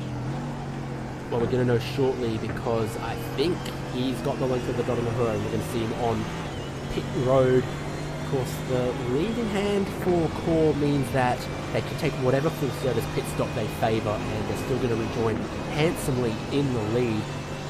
Going to be with cold tyres, and one thing I've noticed is that particularly for this GT4, the cold tyres absolutely lethal. Like watching Bambi on ice. You've really got to tiptoe it for the first 3, 4, 5 minutes. More so than the TCR cars that are a bit more neutrally balanced, more so than the GT3s that seem to work their tyres in a little bit quicker. Going to see this stop here for Core, and we'll see what they do. We're going to see that car up on the jacks because it's one of the cars that can take fuel and tyres at the same time. Sindre's looking for the box. And I missed ours on my first pit stop because we were at the very, very first. We had to like turn around the arm code, but that looks like a driver swap, Arjuna.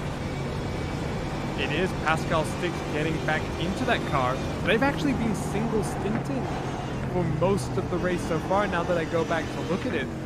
So interesting strategy here, and you mentioned it. You mentioned first the effect of cold tires in the GT4 class, but also the fact that because you can do tires and fuel at the same time in this class, you're taking tires every single stop. So that cold tire effect is something that the driver has to deal with every single time that they exit pit lane. Sun's getting higher. Track temp still has not budged from just a smidge under 18 degrees Celsius. So now we're still waiting on any change in the temperature at the minute. Pascal Stix is going to grab that car, leave pit lane, and still with very, very comfortable lead.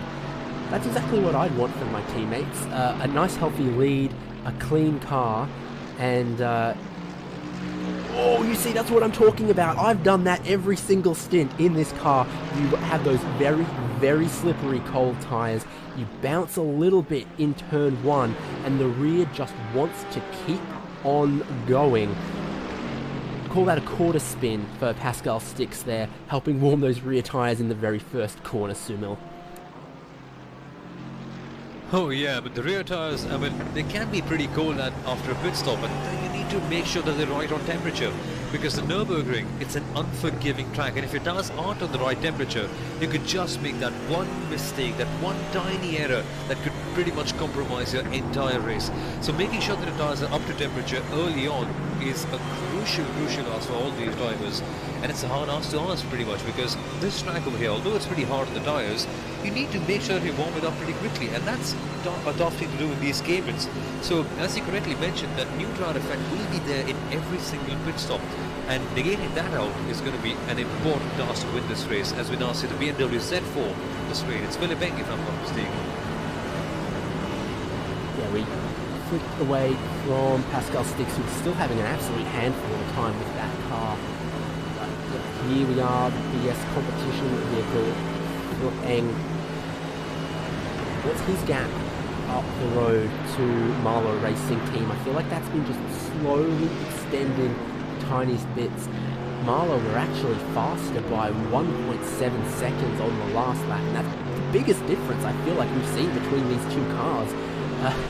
In the last maybe hour or so, they were so absolutely neck and neck for a couple of laps there before their pit stops, Arjuna. Yeah, and since they got out of the pit lane, Agustin Canapino's gone faster by about a second and a bit on each of those last 2 laps that we've had. So Philippe Eng, he was flashing the headlights there as he catches the GT4 car on the entry into Berger. This is an important exit here to climb up the hill. He's going to clear that GT4 car, and I think he can get a fairly good exit there, despite being slightly compromised. You know, there's a bit of camber up against the curb on the inside of that corner. There's a few places around this circuit where the camber and the crests, you need to know it intimately to take the correct line and make the car turn so you don't get spat out at the arm toe. And I feel like Bergberg is absolutely one of those where you've got to hook the inside tyres to the camber. Yeah, and you can see not just at Berger, but coming through Bravery that time around, you can see just how close Philippe Eng got to the grass on the entry there. There's a little bit of curbing on that entry into the left-hand kink, but if you're not careful, you can clip that with your right front tire. And unfortunately, as I found out on many occasions in practice, the new tire model for these GT3 cars does not like that little bit of grass, and as a result, sends you spinning around. So taking some risks here. It's still a fairly cool track, but I think Philippe Eng is trying to push hard and just keep that gap to Agustin Canapino as low as he can on these older tires. Yeah, there is the possibility that the Audi has just looked after him a little bit better. There's the possibility that Agustin Canapino's driving style has looked after him a little bit better. So quite equal on first stint on the tires. And now Agustin Canapino's just slowly, second here, 0.2 of a second that lap, and walking that gap out. We're inside the final 9 hours of this race. Let's take a look at our top 8 in every class. Just that rundown and status report here from the Nürburgring. We'll start once again with your overall fastest class, where Team Redline Black have 22 seconds in hand over Marlow Racing Team. This surprises me. Agustin Canapino is actually faster on the last lap with some slightly older tyres. Traffic, of course, always a factor around a large lap like this. We'll continue to monitor that gap like we have between second and third, where the BS Competition 089 resides. And the other BS Competition car, still being driven by Nils Koch in 4th place. MSI Esports Blue, Mark Perez in 5th. We look to MB Esports Racing in 6th. Trans-Tasman Racing, like we mentioned, moving their way up into 7th. Lee Ellis is on a double stint now. And first retirement in class, VRS Coanda Simsport. Never rule out the possibility of some zombie cars in the final hour coming back out onto circuit. But we'll see. We'll see what happens with that one. We'll keep you abreast of that. Arjuna, take a look at the Cup class, which I think is a little bit further spread out. Yeah, a little bit more spread out and a lot more retirements, unfortunately, currently being led by the 911. That's the Porsche 24 driven by Redline. And in second place, you've got the Team Redline Cup car. That's the one that Max Verstappen is in, or is scheduled to be in. He hasn't actually driven a lap just yet. Or rather, sorry, he's done one stint or 2 stints so far, but expects quite a few more, I think, later in this race. He shares that car with Ayakan Guban, fellow real racing driver, drives the Porsche Super Cup in real life. So that's another strong lineup team. Then you've got R8G Esports. They're 2 minutes behind the brand new team with Roman Grosjean as the team principal. And the first car a lap down, that's HM Engineering. And some more cars, you have STL Esports by Logitech G Black, they're 2 laps down. A second HM Engineering car, that's 5 laps down. And then you've got Eclipse Sim Sports, they're 8 laps down. And I think the first retirement in your class is TQ Engineering, they're 25 laps down from your leader. Over in the GT4 division, where the Porsche Cayman is infinitely popular, Core Sim Racing, as we checked in with them earlier, a 6-minute lead for Pascal Stix, who looks like he's settled in just nicely. He's last. No, I don't actually have a flying lap for Pascal Stix, but he does indeed have quite a comfortable lead. Sorgren Sport Esports then in second place, a little bit further back. Team RSO 397 in third, just come onto the lane. I think they'll still hold on to that from ASD Elite Yellow in fourth. DRS Wave Italy 718 in 5th place, and Team Boysenfeld in 6th, First Esport Rio Toro in 7th, and still the last car running in class is OTR Esport.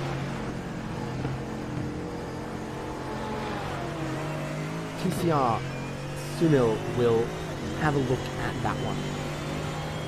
Yes, so the TCRs are the totally chaotic racing cars. Sim RC in the lead, 2 minutes ahead of the Craig Setup Shop car. So although the Craig Setup Shop guys did a superb job to get into P2, they still have to get back by around 2.4 seconds to get into the lead. So that's your top 2. Full Send Racing, car number 85 is in P3, with the Vendel Sim Racing Blue is in P4. So car number 24 back there in P4. Then we go to the joint entry of Team Boysenfeld and Geodisc Racing in P5. And the Team RSO 597 in 6th. The Lara Sport Rosenfeld Rosneft, in fact, e-racing team, sorry about that, is in P7. And then the XVR Sim Racing car in P8. Well, I guess now it's time for Race Spot Fan Immersion, isn't it, David? Yeah, it certainly is. We've reached the top of the hour. Take a short break in commentary, but the pictures remain uninterrupted here on the iRacing Esports Network and other platforms, wherever you may be watching for the 24 hours of the Nürburgring, powered by VCO. Going to go on board with Team RSO. Manuel Weibel has just left the pit lane, and it's always fun to watch someone in these cars navigate a set of cold tyres. Twitchy beast underneath him. Watch as Manuel Weibel settles in, warms up those tyres, and tries to find a rhythm for the 3rd place running Cayman GT4.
Then we had a lap with Manuel Weibel and Team RSO.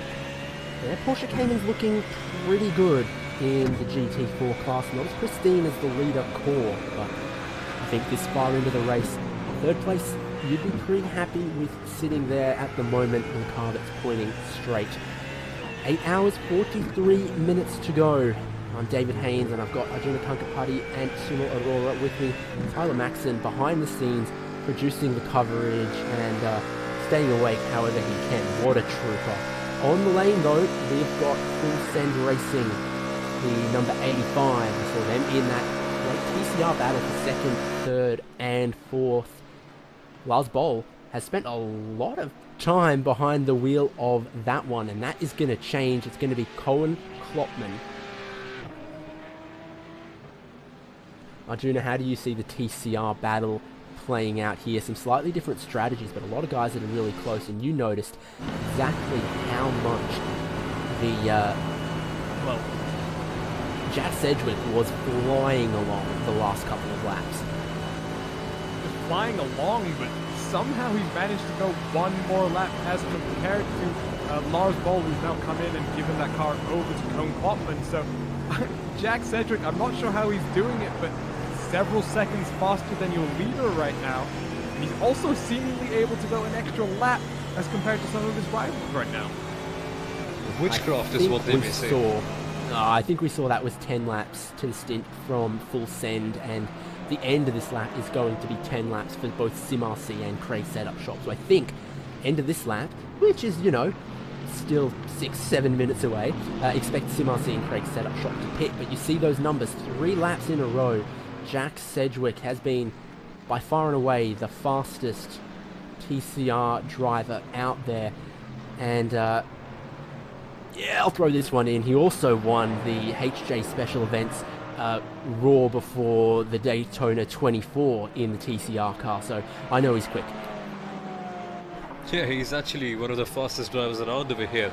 And Jack Sedgwick is doing a good job, and as you previously mentioned, he's flying around while conserving his tires as well. That is a superb ask, and he's doing an incredible job at this moment in time. Still 2 minutes behind. He needs somewhat of a miracle to get past the SimRC car, even though we have 8 hours and 41 minutes left. He just not closing a 2 minute gap without anything special happening. And although Jack Sedgwick has been doing a special job in terms of his driving, he needs some external factors to kick in at this point of time to make sure that he fights for the lead. So far though, Jack Sedgwick will be pretty happy and pretty satisfied with his drive, and he's made sure the team Craig Setup Shop is completely doing, they're doing the maximum that they can at this point. So they just need to hope for the best, and maybe if something happens, only then they will be able to challenge for the lead. But for now, they're having a good P2 slot, and they're fighting really hard and really aggressively to maintain that. They certainly are. Weren't impeded by the traffic there. That was Manuel Weibel, who we were looking at earlier. He's just gone and put that lap on Jack Sedgwick, and gives you an indication of where the TCR cars are quick and where the GT4 cars are quick. Rear-wheel drive, a little bit more horsepower. The GT4 cars punch off the corners pretty well, but some of these fast braking zones, you can see the TCR cars can really commit with a bit of downforce on the way into the corners. GT4 cars kind of quicker on the way off those corners. So we're going to see where Craig Setup Shop end up compared to Full Send Racing and some of the others when they pit at the end of this lap. Yeah, and I just wanted to point out, guys, we're praising Jack Sedgwick here, and rightfully so, showing some great pace. But in the 24 car for Venable Sim Racing, Mattia Kaijasoa, I hope I didn't butcher that name too badly, but he's showing similar pace. He was only 0.2 slower than Jack Sedgwick that last time around. Jack Sedgwick doing a 9:04.7. But so for Vendaval, who are a little bit further on strategy, they came down on lap 96, whereas Craig Setup Shop came down on lap 90. So for Matty, he's only 20 seconds behind right now, and with 6 laps more fuel in the pit strategy. So it's interesting, guys. So we're talking about Craig Setup Shop doing really well here. Maybe Vendaval are putting themselves in an even better position when we think about the long game here. Yeah, absolutely. It looks like Vendaval are going to slide back through into that second place at the end of this lap, because it will be the end of that fuel run for Jack Sedgwick. Well, interesting play of strategy over there, and that's a good point, Arjun, that you pointed out over there. That Van der Waal, for the long run, and you need to consider this in the long run as well, because the Nürburgring 24 hours, we often forget the fact that it's a 24-hour race. So while looking at the here and now, we often need to think about the later as well. So at that stage, the Van der Waal team is doing quite a good job. As we see the leaders coming in, yes indeed, that's Christopher Dambeats, the leader. The Red Line Black are into the pits, and this could mean some changes for them. I've got my eyes on the service right now. At the moment, I'm not seeing any driver swaps. Still seeing Christopher Dambeats for that car. Believe they might be due a tyre swap at this one, but we'll keep our eyes on it for Dambeats. At the moment, the fueling is still taking place. Car is not yet risen on the jacks. No tyres there for Dambeats, just fuel. So that's a pretty easy service. Maybe we'll see a driver swap. Next stop, they're going to have to take tyres at that next stop. For Red Line, keeps them thoroughly in the mix. They're following their typical strategy of the driver goes in, does a double on the tyres, and then see where it goes from there. So Red Line Black from the lead make their service one lap earlier than second and third place. We're going to cycle through for a minute. Well, I've got a question for David and Arjun, both of you guys. Is it still possible to do a double stint at this particular time? Because we know that when it gets a bit hotter on and when the daylight starts to kick in, the temperatures generally rise, and that's when it becomes even trickier to do a double stint. But it seems that Team Red Line Black, they are still able to do it. So is it realistically possible for all the cars in the GT3 category? I'm going to get my weatherman hat once again and tell you that it's 6 minutes past 7 in the morning. Air temperature has actually dropped a little bit since sunrise, down to 17.3 degrees Celsius, and the last couple of hours have not seen any budge in the track temperature yet at 17.8 degrees Celsius. So track temp still as it was when we were racing in the darkness. Still need that sun to rise a little bit further in the morning for those rays to be hitting the circuit and warming it up, and even then it'll take a while for the track to get into the kind of temperatures where double stinting is no longer possible. Maybe we're talking 25 degrees Celsius, maybe we're talking 30. I think Arjuna can speak a little bit more to that one on the GT3 front, but as it is right now, track temperature is still absolutely pristine for a double stint. Yeah, and specific to the GT3s, when we're talking about the older tire model, you're looking at kind of a transition point of about 28 degrees Celsius. Now, when it comes to the Nordschleifer, it's a little bit more difficult to kind of put a transition point like that, just because there's so many factors that really come into play. You're not just looking at car setup, weather, and all of that, but it also going to matter who's at the wheel, how much are they sliding that car, how much traffic are you guys really having to deal with, and how is that affecting your tire wear? And I think, David, you were right on the money a little bit earlier on when you said 10 or 11 a.m. being the point where the track really gets warm enough to put that seed of doubt in the driver's mind. Now, I did want to quickly point out, though, for the GT3 cars, so Christopher Dambeats is one stint slightly offset from Agustin Canapino and Philip Eng, who are now first and second. So he's got slightly worn tires now, and I think we should expect both Agustin Canapino and Philip Eng to come down pit lane this time around, and for new drivers to get into those cars, and also a fresh set of rubber for both of them. Talk about that, we saw SimRC's pit stop, full service for them, some new tires, full tank of fuel. Jürgen Frank pulled out and away on the lane into the racetrack. Then we looked back to second place and still coming down the Dottinghur. That's the kind of advantage SimRC have got. A pit stop and then a straight in hand, quite the gap. Jack Sedgwick is on the lane like we thought in this 10-lap run. We'll see what happens for Craig's setup shop and friends. In this case, looks to find his pit stall car, of course, goes up on those jacks. There's 2 tyres going to get changed there, and it's the driver swap. So Sedgwick out, Chepolevsky in. Let's see if they can match the pace that Jack Sedgwick had. And setup shop going the full change all around. And what a stint that was for Jack Sedgwick. So finally it's coming to an end for Craig setup shop, and this means this is the crucial time, because now that they've had a supremely good stint, this is where they really need to build up and clock in another good stint immediately after another good one. So this is the time where they can actually build up and get closer on, and it's a crucial phase for now, for 3CR as well. And Arjun, I guess you have something to say here. Yeah, and great setup shot from friends, one of those combo cars that we have here. So Jack Cedric, he got out, Inex racing driver, and he's handed over to Stelian Chepelevsky, who drives for Apex Racing Team. And he's actually more, I hope he doesn't mind me saying this, but he's really a rallycross driver. Competes in the World Championship for Rallycross, the Thrustmaster IRX Championship, I believe it was called. So let's see how he does here. I know he does love his touring cars, but he's just been given the keys to the car by one of the quickest drivers on the track, so some pressure on him. Well, God forbid, I mean, if he does crash and if he does go on the grass, he certainly knows how to control the car. That's one good thing. The TCR car, you can get one tyre on the outside onto the grass, and then the front-wheel drive nature tries to pull you further off the circuit, but conversely, throwing it in sideways into some of these corners, you give it a little bit of throttle and have those front tyres pull you out in some places. So front-wheel drive's not without its advantages, but it can be a little difficult and needs some management out of the corners. He's still just trying to warm up those tyres. No word if it was fronts only or all fours, but well, not that that's going to mean a whole lot of difference after about half a lap when TCR tyres will be a bit closer to optimal. Yeah, it's going to be a bit tricky for them to manage this. And normally when you think of a pit stop, you tend to think, and often in the movies it's also portrayed that when you get a pit stop, you get fresh tires, and all of a sudden it's a fresh feeling, it's a whole new world, and you immediately go faster. Not so much here, because you need to make sure that the tires are warmed up to the correct temperature, because if they aren't, they will certainly snap back on you and you won't have the optimal grip that you really need. So it's not like in the movies that you get a pit stop and everything is all fun and games once again. Here at the Nürburgring and here in iRacing, you need to make sure that the temperature is correct, because if it isn't, you won't really get the optimum grip that you are looking for, and that could literally compromise a big chunk of your race.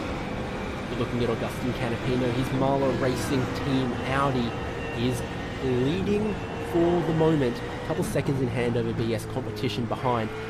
But we expect both of those guys to jump onto the pit lane this time. The dotting Ahura and a couple corners before pit entry for Augustin Canapino. That'll cycle Team Redline Black back through into the lead. Over this stint of the second run on these tyres, Augustin Canapino started to pull a little bit more on Philip Eng. They were nose-to-nose, bumper-to-bumper when they came onto pit road a stint ago, 7 laps ago, more precisely. Over that course, Canapino's built out a little bit more gap. A little bit of confusion there with the GT4 that is not quite as clean as the core car, it must be said. But we're expecting Canapino on the lane, we're expecting a tyre swap for this Marla car. And with that, a driver swap is on the cards as well. We keep our eyes on the pit road for Marla Racing Team and BS Competition to see what the driver change might be for these teams. Fully expecting the tyre change. You can see that BMW of BS Competition in the background coming into the lane. The nice railroad crossing lights of the BMW and the pit limiter is engaged. You're not going to miss that one on pit road. So Canapino's found his box. Philip Eng is looking for the pit stall for his team. It is a change for Marla Racing Team. Augustin Canapino out. Going to be Sami Matti Trogan getting in behind the wheel.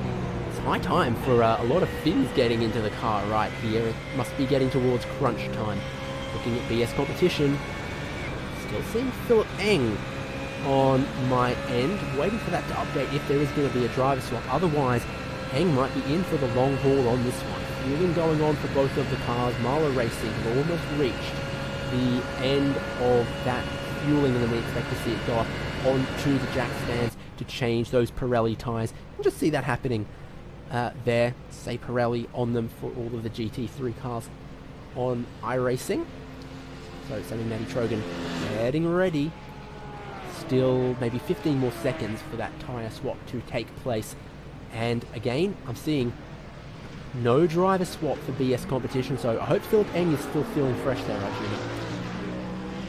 It's a very interesting strategy call to me here, guys, because 2 hours here, I know that a VLN race typically would last around 4 hours, And there are drivers who do that solo in real life, but when you have the flexibility in this virtual world to really tailor your schedule to people's availability, I would have thought that maybe give Philipp Eng a break here. There's two other very quick drivers in that car, Lauren Heinrich and Alexander Voss, so interesting strategy from Philipp Eng here, and I would have to assume that they're going to leave him in for another double here, since it's still fairly cool, and we expect most of these cars to double stint for the next few hours. Precisely, so a pretty identical pit stop time, of course, with full service for Marlin Racing Team and BS Competition. Gap between them still stays at around about 12 seconds. While we were watching their service, of course, Team Redline Black cycled through into the lead. And Sunil, we've had some people join us in the middle of this broadcast. We're delighted to have them. Some people are curious about what cars are competing, what the class structure is, and what to expect from those different cars. Oh yeah, definitely. There are lots of different classes competing here in this weekend. So firstly, let's begin with the GT3s, and they are the prime category. So these guys are the fastest on the grid at the moment, and they're pretty much the ultimate customer GT cars that you could ask for. So there are different categories. You've got GT2, GT3, GT4s. In terms of proper hardcore racing, the GT3s is the fastest that you can race, because of course we don't really have a GT2 category as such over here, but these cars are a bit easier to drive, let's say, in comparison to the GTEs. So they've got traction control, they've got ABS, but they're still quite a handful, and they're super quick. So in terms of the fastest GT machinery that you can race, these ones are the ones apart from the GTEs. And lots of factory teams go into this one. So there's Ferrari, there's Corvette, no, not Corvette, I'm sorry, there's Ferrari, there's BMW, there's Mercedes, there's Audi, McLaren in fact have a GT3 car as well, Acura with the NSX. So there's a whole lot of factory manufacturers, Nissan as well with the GTR. So lots of teams, they come in and they make their GT cars and the GT3 race cars, and they fight at races like the Nürburgring 24 and the Bathurst 12 hours. So these are the top GT categories. Then we move on to the Cayman Cups, and these are the Porsche Cayman cars that they use in the Cayman Cup. So it's exactly the same car that they use over there. Of course, the setup will be slightly different. So these are the second category. Then we move on to the GT4s and TCRs, which I think, David, you and Arjun can explain pretty well. Yeah, of course, GT4 and TCR, both a category of homologation with multiple manufacturers, but we only have one representative model for each on iRacing. In GT4, currently only the Porsche Cayman 718 Club Sport. We are eagerly anticipating the BMW M4 GT4 to join the iRacing service shortly. It's been laser scanned by iRacing, and they're putting finishing touches on it to make it ready. That'll be great to have two different marques competing against each other in GT4 on iRacing soon, but until that point, only this Porsche Cayman in the GT4 class in iRacing at the moment. In TCR, it is that same story. We've got the Audi RS3 LMS. There is probably more than 20 models globally of TCR cars. The only one that iRacing has laser precision scanned with all of the full data to make it as realistic as possible is this Audi RS3 LMS, and they're of course a front-wheel drive touring car, but very popular in sprint racing, in endurance racing, and a very affordable customer racing platform. So that's what we have here for the iRacing 24 Hours of the Nürburgring, powered by VCO. We've got GT3, where teams have got their options of manufacturer. We've got the Porsche 911 Cup car, which is of course, as in reality, a single make class, and GT4 and TCR each represented with one model. Very fiercely competed all of our categories. I think at the moment it's GT3 that's keeping most of our attention, save for the occasional battles, especially in TCR, Arjun. Yeah, and the battle brewing here. Stilian Chepelevsky, he just finished his outlap, and Cone Klopman in that full send racing 85 car, he's slowly chasing him down. So Stilian, part of the Apex Racing team, they have a lot of TCR experience in that car. But right now, Cone Klopman, he's showing some really good pace. That gap's come down from, I think it was almost 6 seconds when Stilian came out of the pits. It's now under 3 seconds. And Cohn's going to get the advantage of that draft soon. These TCR cars have a very strong draft, and as soon as Cohn gets to within about 2 seconds of that rear bumper, he's going to start feeling just a little bit more, less resistance rather, as he cuts his way through the air. Klopman pitted 1 lap earlier, so on the lap just completed, while Chepelevsky would have been trying to warm up the tyres, trying to get comfortable with the conditions with the car, Klopman would have been a little bit more up to speed. So if it starts to stabilise from here, wouldn't be entirely surprised, but you can absolutely see why the full send racing car and its driver of Klopman would have been a little bit more in the zone, tyres a little bit more in the window, and that would have helped them close a bit on Craig's setup shop and friends. Still just taking a couple tenths out of it here and there. Yeah, they're doing quite a good job at this point in time, and they just need to make sure that they get into the draft as soon as possible. We still have a lot of time left in this race, but you do want to realistically get back in as close as possible, as soon as possible in fact. And for Klopman, well, he's closed down the gap even more. He's now only 2.7 seconds behind, and as you can see in this graphic, he's constantly been chipping away into the Craig Setup Shop's lead. So this is getting really close back here between the Full Send Racing and Craig Setup Shop car.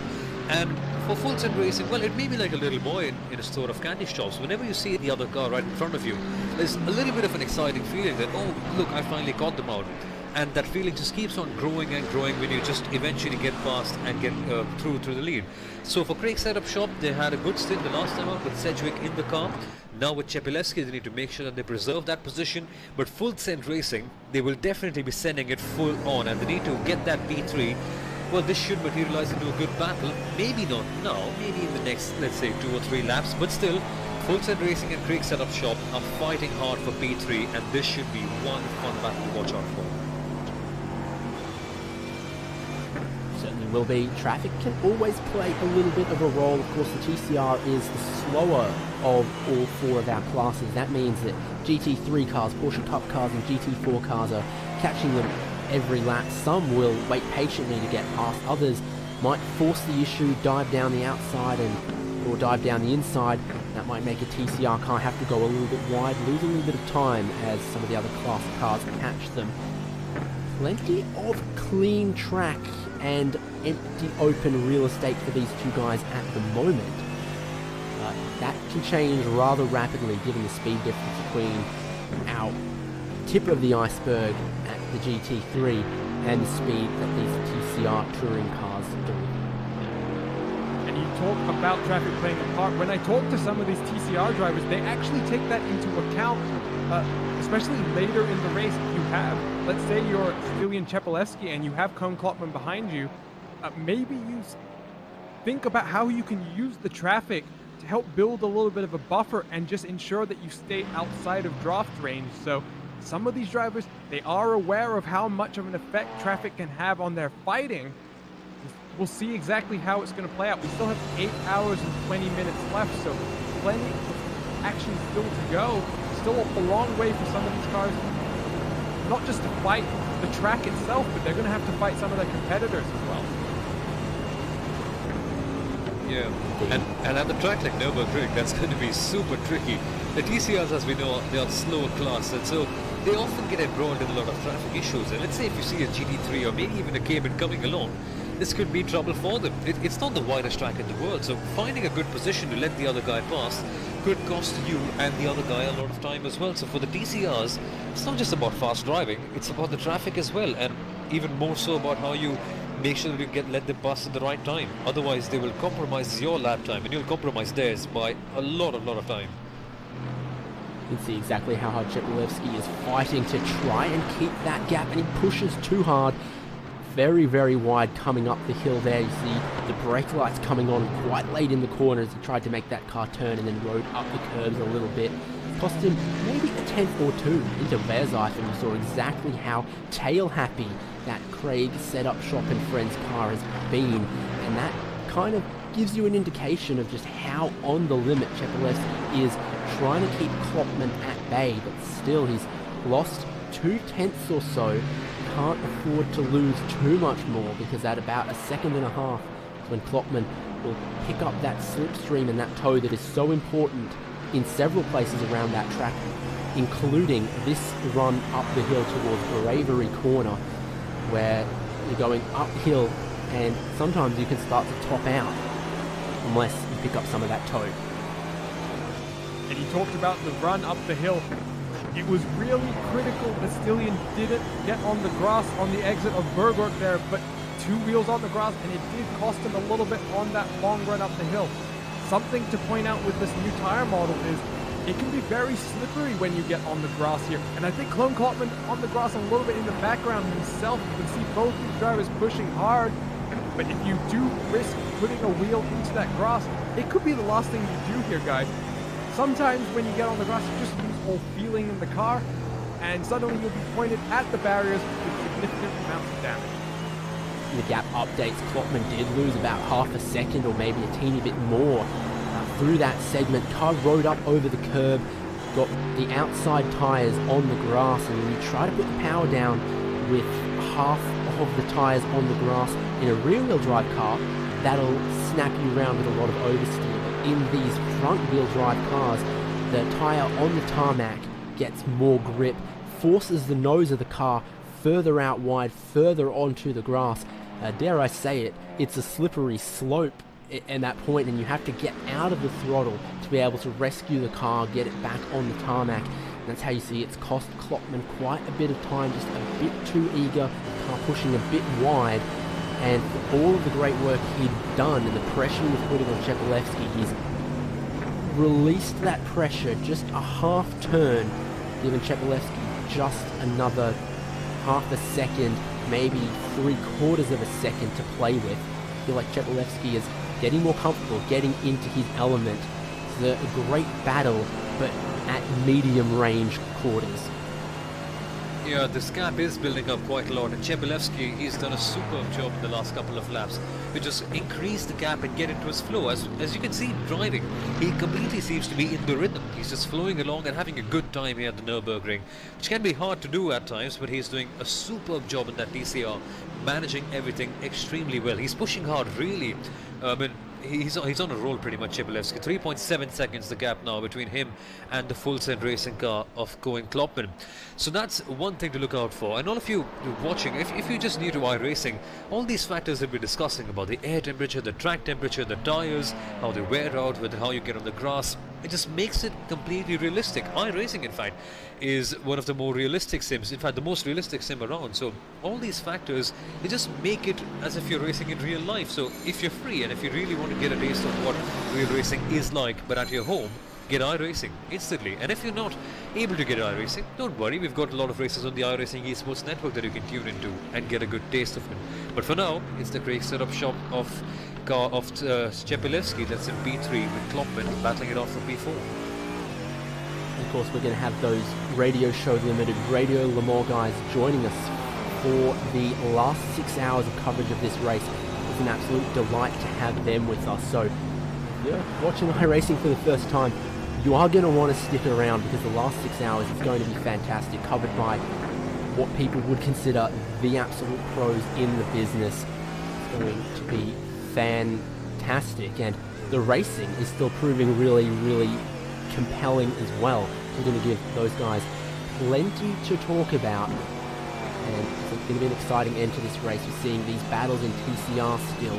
We've still got 3 cars within a minute for the lead of GT3, and while your Porsche Cup and GT4 leaders have a bit of time in the bag, just don't count out something crazy happening towards the end of this race, because it's a long race, this is a tough circuit, the fatigue sets in, the wear sets in, and weird things happen at the end of 24-hour endurance races. They do indeed, but right now we are watching Sami Matty Trogan, the Rallycross crossover star, if you will, competes in Rallycross both in the real and virtual worlds. So part of the Williams eSport team, he's now racing in this collaboration with Mala for the Mala racing team. And they're running up in second, and he's slowly chipping away at that red line car of Christopher Damdiat. The gap started at the last lap at about 47 seconds. But by my timing screen, that gap's down to 43 seconds now. So 4 seconds chipped away on this first full flying lap for Sammy Matty Trogan. And I think that's the effect of fresh tires versus the worn rubber that Christopher Dambiet's Ferrari is having to make do with. Long laps around here on the Nordschleife means it's difficult to get the correct data to illustrate your well-made point there.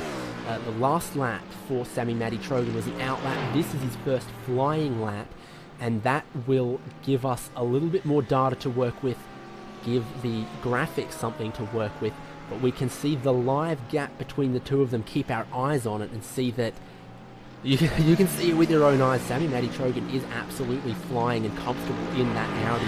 You don't even need the graphics package to see how precise he's pointing that car, how close he's getting to the curbs, and how late he's waiting to get on the brakes. Just the way the car flows looks purposeful. It looks smooth, but it looks fast as he rides exactly the right amount of the curb, gets close but not too close to the Armco. We'll see what this flying lap is for him. This is his first flying lap on a new set of tyres. We come across the line, and it's an 8.06 for Sammy Matty Trogan, which is almost 3 seconds faster than Christopher Dambiet's. Yeah, that's a great lap there, but just something that I thought about, guys.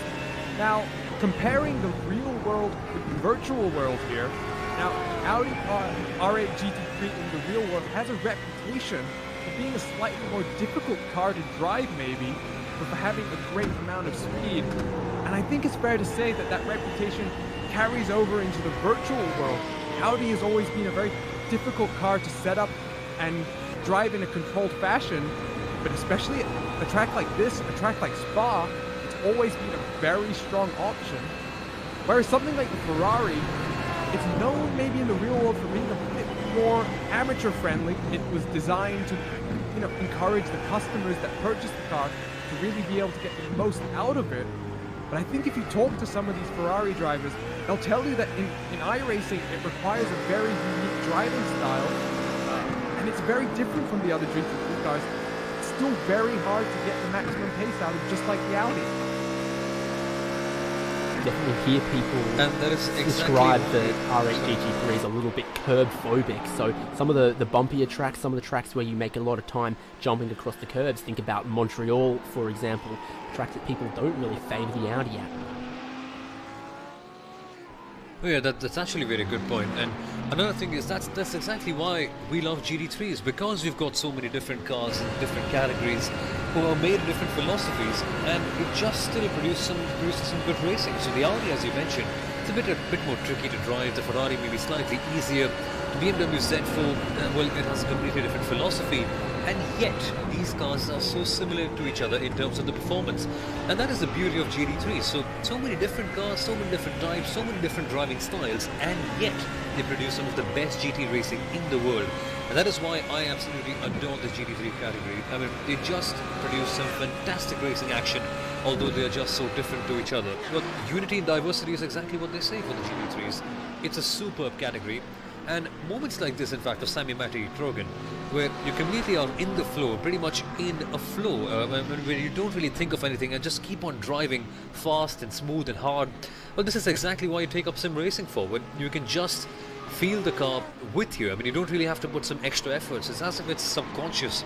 And that is exactly what's going on for Sammy Matty Trogan at the moment. He's doing a superb job in that Audi, and you can see it with the times as well, and even in the way he's driving. He's completely precise, on point, and he is closing down the lap times. As now on the screen we see the MSI Esports blue car of Alejandro Sanchez in the pits.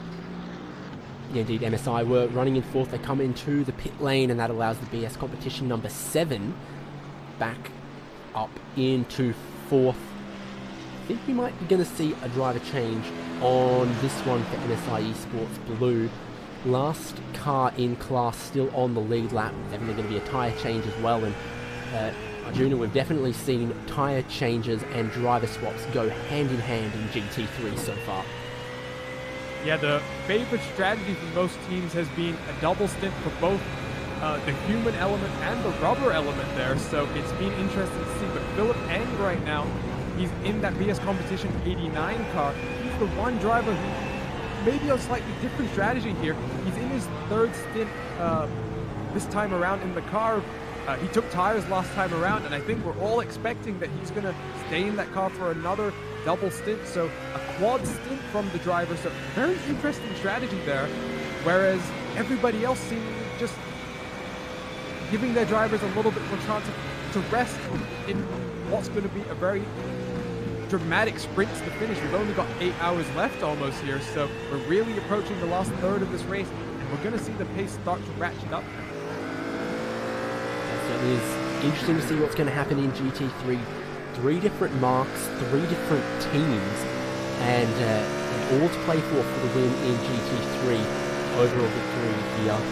Looking one class down to the single make Porsche 911 Cup cars, and this is kind of a Team Redline lockout at the moment with these guys. We've had a little switcheroony. The Team Redline Cup currently being scored in the lead. The Porsche 24 driven by Redline that has logged a lot of laps led is back into second place. Only 5 seconds to keep these cars apart. Both of them are in the second stint of their tyres. An update to this car not long ago made those tyres a little bit more durable, and that's what we like to see.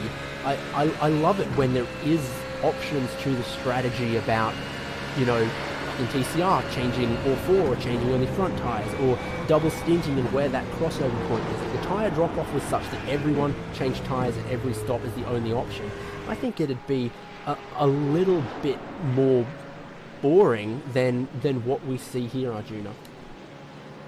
Yeah, definitely. But the reason that I think we can point this battle out right now is I think it's a common refrain at this point in the YouTube chat.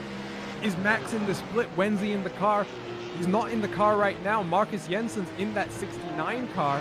But Max Verstappen is apparently due to get in shortly, so we're going to see maybe the Dutch army joining the Argentinian army yes, that we've had in the YouTube chat.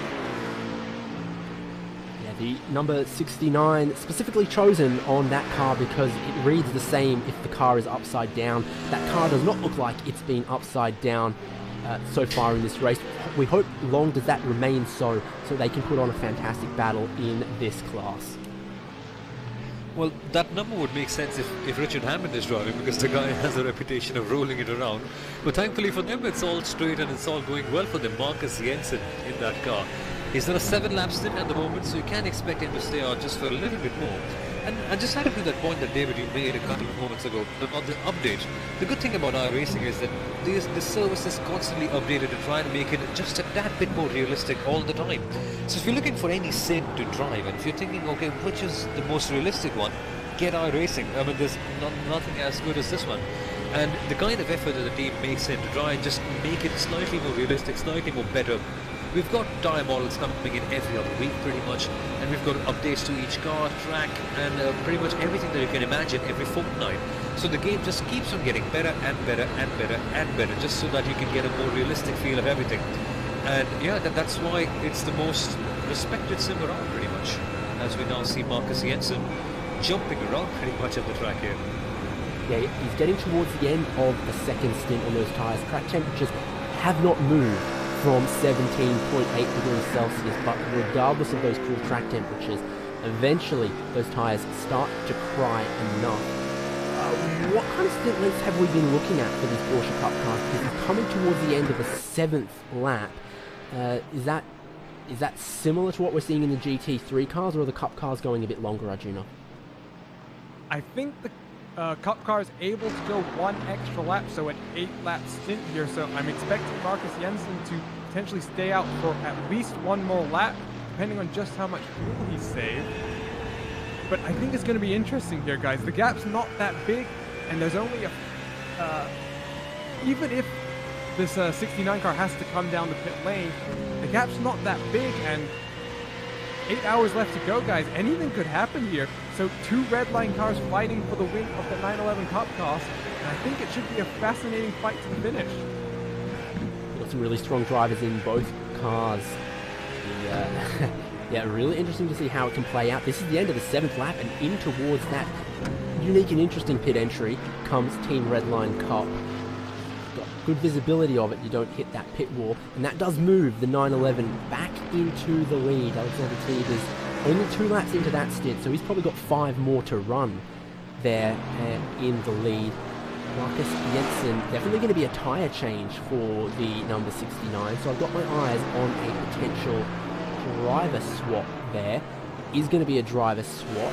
It's going to be Hansen Guven back behind the wheel of that one. And Guven is one fast driver. I mean, every single race that I've seen of his, I've been totally impressed by him. He's aggressive, he's hard, and he knows exactly how to adapt his driving to the current scenario. So Ayhan Guven, the Turkish driver in the Porsche Cup car, expect him to throw up some miracles. He is a fast driver. And I've seen him in sprint races particularly. That's when he is at his best. That's when he is the most aggressive. But in an endurance race, the things are a bit different. The complexity of the race and understanding the conditions a bit better, that's a completely different ball game. But still, we all believe in his quality, and he can do a pretty good job in the Porsche Cup car, as he has been doing for quite a while now. Yeah, eyes on that car still. Fueling has been done. Driver swap is done. Cars on the jacks waiting on an all-4 tyre change. It drops and gets rolling. And the pit stop time I see on that graphic entirely different to what I'm seeing on my timing screen. Regardless, that is a full service pit stop for the Red Line Cup car. Driver swap, fuel to the brim of the 100-litre tank, which sits above the front axle for a unique weight distribution, and also all-4 tyre change there. What about the GT4 class? Not a place that we've seen a whole lot of action of late, and maybe we'll get a little bit of it. 6th and 7th here. Both of these cars pitted on the same lap 3 laps ago. Quite a long service for Huizinfeld. They might have had some repairs to do. The car's looking a lot cleaner than Burst Esports Rio Toro in front. So maybe bit of redemption for Huizinfeld. They could move themselves back up into 6th place where they were running before their last pit stop 3 laps ago, Arjuna. Yeah, and just one detail that we can point out. Unlike the TCR entry, this Team Huizinfeld car is a full Team Huizinfeld entry. No guest drivers, should we say. So that TCR Pure Huizinfeld, no filler. There we go, no filler. I like that. But Maximilian Fritz right now in that car, he's done some decent stints earlier in the race based on the lap time. So let's now see what he does with Kasper Henningsen in that Burst Esports car. Now, both of these cars have had some issues since we jumped into the booth. They haven't been running that high up in the field. But your GT4 class, this is basically the only on-track battle we have. Everyone else is kind of spread out amongst the 26-kilometer track pretty far right now. 14 cars joined the session in this class at the start of this race 16 hours ago. A little bit before that, because we also had qualifying and a warm-up ahead of that. From those 14 Cayman GT4s, 8 are on circuit and running right now. So this is, of the running cars, a battle for second last in a way. But I don't think that's going to stop these guys. All things considered, they've moved up the field significantly based on some of those other retirements. Since we've been watching it, Maximilian Fritz has definitely closed up, gotten in the slipstream range of Kasper Henningsen. Unique, different bits of damage to each car. The right-hand side of both of them, not particularly perfect, but they are still driving them as they can. Yeah, and although this is maybe the battle for the second last place in the class, on track at least, there's still a lot more to it, because in these endurance races, finishing is actually criminally underrated, because you need to finish first in order to get a good position. So these guys must be credited for at least running on the track at this moment in time. And as Arjun has pointed out in the chat, 33 cars are still running and 54 have started, so that's a lot of people retiring, and that's a good rate of attrition. So for these guys, even staying on track and battling it out against each other should be a big achievement, considering that we're so deep into this race. But so far, yeah, Henningsen having to defend really hard from Fritz, and that Huizinfeld car, they're just closing in just a little bit more lap after lap, and that Burst Esports car really has a challenge on their hands. So in terms of the strategy, I'll quickly get back about how new their tires are and how everything is panning out for them. But on the track, they're rather close to each other, and they're doing quite a good job. So it seems in the strategy element there's not much to split from each other, only one lap that separates them from their tyres? Or is it, no. Oh, they're both on the same tyre, so they both put it on the same lap, it seems, and only 3 laps new both their tyres are. So for them, it's pretty much an even Stevens battle over here. It's all about the track position at this point in time. And if things are going the way Maximilian Fritz wants it to go, then we could see the Hoisingwell 301 car get past rather soon. But Burst Esports, they're doing a good job defending, and they have a lot of it to do here for the next 7 hours and 58 minutes.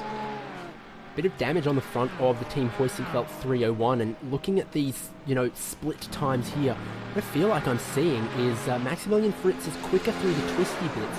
Once they get it up to 5th and 6th gear, I think the damage he's carrying is hurting his straight line speed a bit worse than Burst Esports Rio Toro. So we get to the second half of this lap where there's less 6th gear running, there's a lot more tighter and flowing corners. I think that's where you'll see the Hoisingfeld car strong.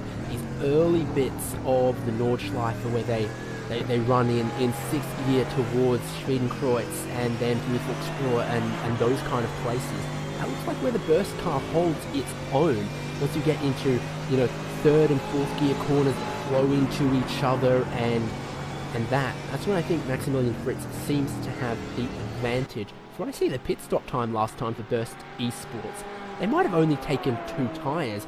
That's a potential strategy. I think you'd probably only take rear tyres, but certainly might have been a slightly shorter splash of fuel. That's probably what it would be for Burst in that case. I think the tyres probably identical. I've misread the number there. But are you going to agree with my assessment on potentially the differences in straight line speed there, Arjuna?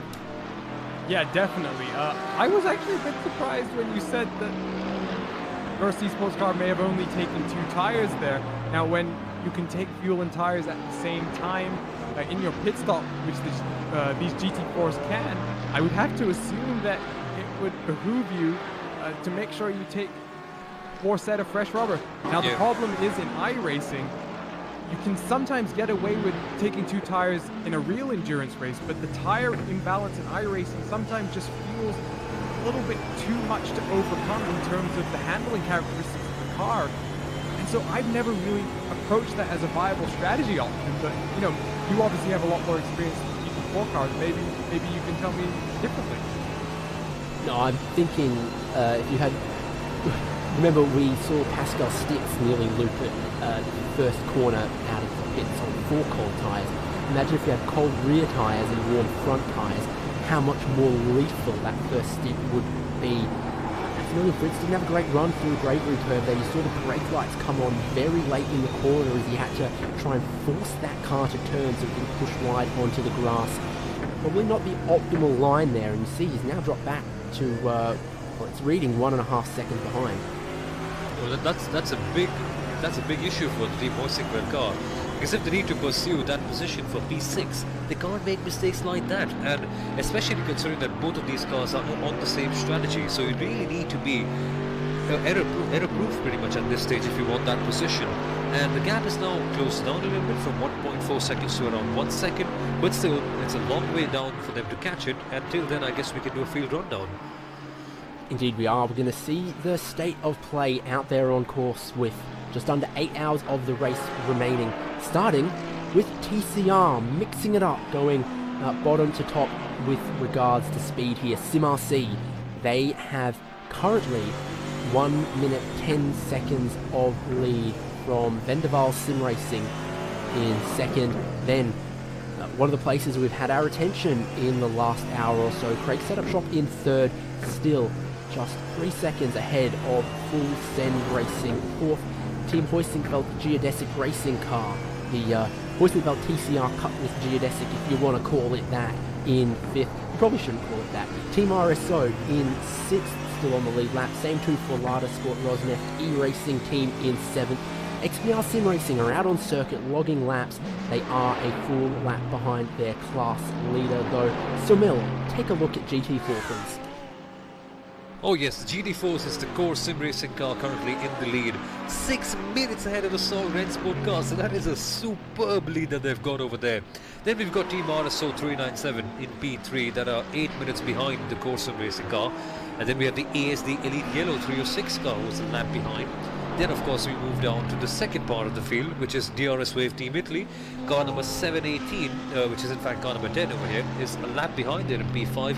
The Burst Esports car in P6, and then the battle that we're looking out for. So Burst Esports and Team Hoisting World 6th and 7th in the GT4 category, with OTR Esports in P8. So that's your roundup for the GT4 category. Move up to the Porsche Cup division, where the pit stops have cycled through, and the Porsche 24 driven by Redline in the lead now. Handy little margin, 1 minute 17 seconds ahead of the Redline Cup, who we saw their pit stop and driver swap they installed with them. Third place then is RHG Esports, hanging in there but not quite in the picture for the win right now in third. HM Engineering then, 959 car, great Porsche number, in fourth. STL Esports by Logitech Black currently scored in fifth. The other HM Engineering car, the 746, dropped back a little bit, 5 laps off their class leader. Clip Sim Sports are running, Dominic Ferraris in 7th, and TQ Engineering still a retirement in the pit lane for the last 4 hours, dropping back a bit further. Arjuna, going to give you the pleasure of our leading overall GT3 class. Well, the race leader overall, Team Redline Black car, Christopher Dampier still at the wheel. Will come down next time around to give the car over to another driver though. The Audi of Mahler Racing Team currently in second, 40 seconds behind though, and 19 seconds behind them, BS Competition, the 089 car, with Philip Eng at the wheel. They are in third. Second BS Competition car is in fourth. That's the 7 car, and then about 3 minutes and 16 seconds behind your race leader. Then the final car on the lead lap, MSI Esports Blue, the 75 car. Then you've got your first Mercedes in this race. That's MB Esports Racing 20.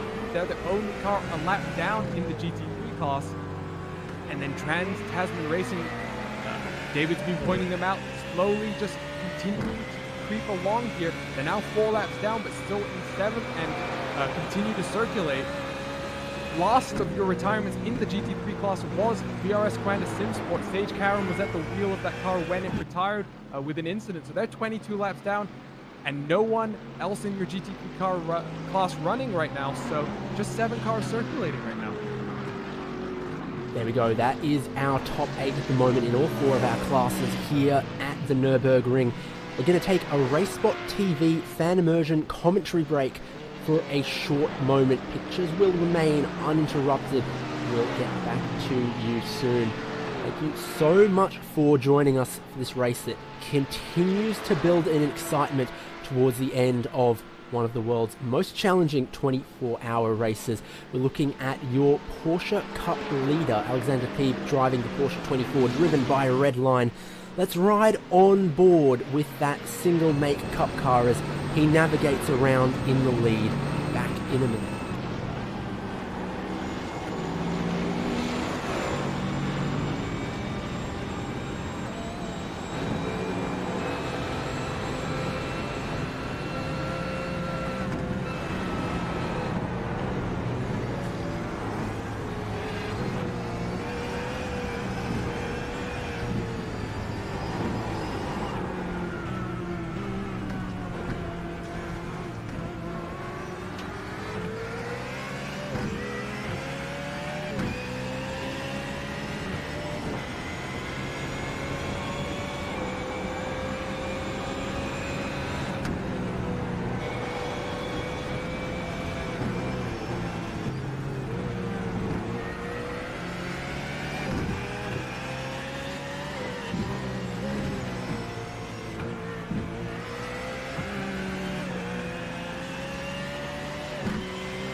there you have a lap on board with your Porsche Cup leader. A full lap of the beautiful Nürburgring combined Nordschleife. A bit of traffic for Alexander Thieb to deal with at this point, and the headlights flash back and forth between himself and I think that's the 4th place GT4 car. Well, it's just gone past 8 AM in session time in the morning of the second day of this race. Been racing now for over 16 hours non-stop here. Ticking a little further into the morning, still partly cloudy out there. We saw quite a bit of glare on board as the sun had just gotten above the horizon, just gotten above the trees. Partly cloudy means track temperature is still staying relatively cold, but I have seen it sneak up by half a degree Celsius. Really going to take quite a bit further into the morning before we see hotter track temperatures, drivers having to struggle against that reduced grip. Thanks so much for sticking with us here, the iRacing 24 Hours of the Nürburgring, powered by VCO. This is race spot coverage on the iRacing Esports Network, on YouTube, on Facebook, on Twitch, wherever you're watching. Thank you so much for joining us. It's a delight to have you as this race continues to build towards a very, very exciting conclusion. I'm David Haynes. Our tireless producer for this segment of the coverage has been Tyler Maxson. Arjuna Kankapati with me as well, Sunil Arora. As Arjuna, we're going to see our GT3 leader onto the pit lane. Team Redline Black are in. Do you think we're going to see a driver swap on this one? Yes, I do, and I was actually just going to call that out myself. Christopher Dambiet taking that 71 car down pit lane again. Sami Trogan in the Mahler Racing Team Audi, he's slowly been closing the gap. Just before he came down onto the box, that gap was down to 35 seconds. So on those older tires, Christopher Dambiet's losing a little bit of time to Sami Trogan on those brand new tires. And he is going to get out of the car. And guess who? Maximilian Benecke jumping into that red line Ferrari. Certainly will be. So that's going to be full service. It's going to be fuel. It's going to be tires, and it's that driver swap. And already, Maximilian Benecke just scrubbing those new tires across the pit lane there, making sure his steering wheel is all good and ready. You're feeling like he's going to get out there on track and instantly be fast. That's what we expect from Mr. 10K. I'm calling Mr. 10K because at 10,900 I rating now. Give it not too long, we're going to have to start calling him Mr. 11K or something. But as you see, the car goes up on the jacks. Team Redline Black's going to cycle back into third for one lap before we're going to see Mahler Racing Team and BS Competition on the lane again. Sumil, it's still pretty close for GT3. Team Redline Black net leader still, but they cannot take anything for granted at the kind of pace Sami Trogan who had in this Audi.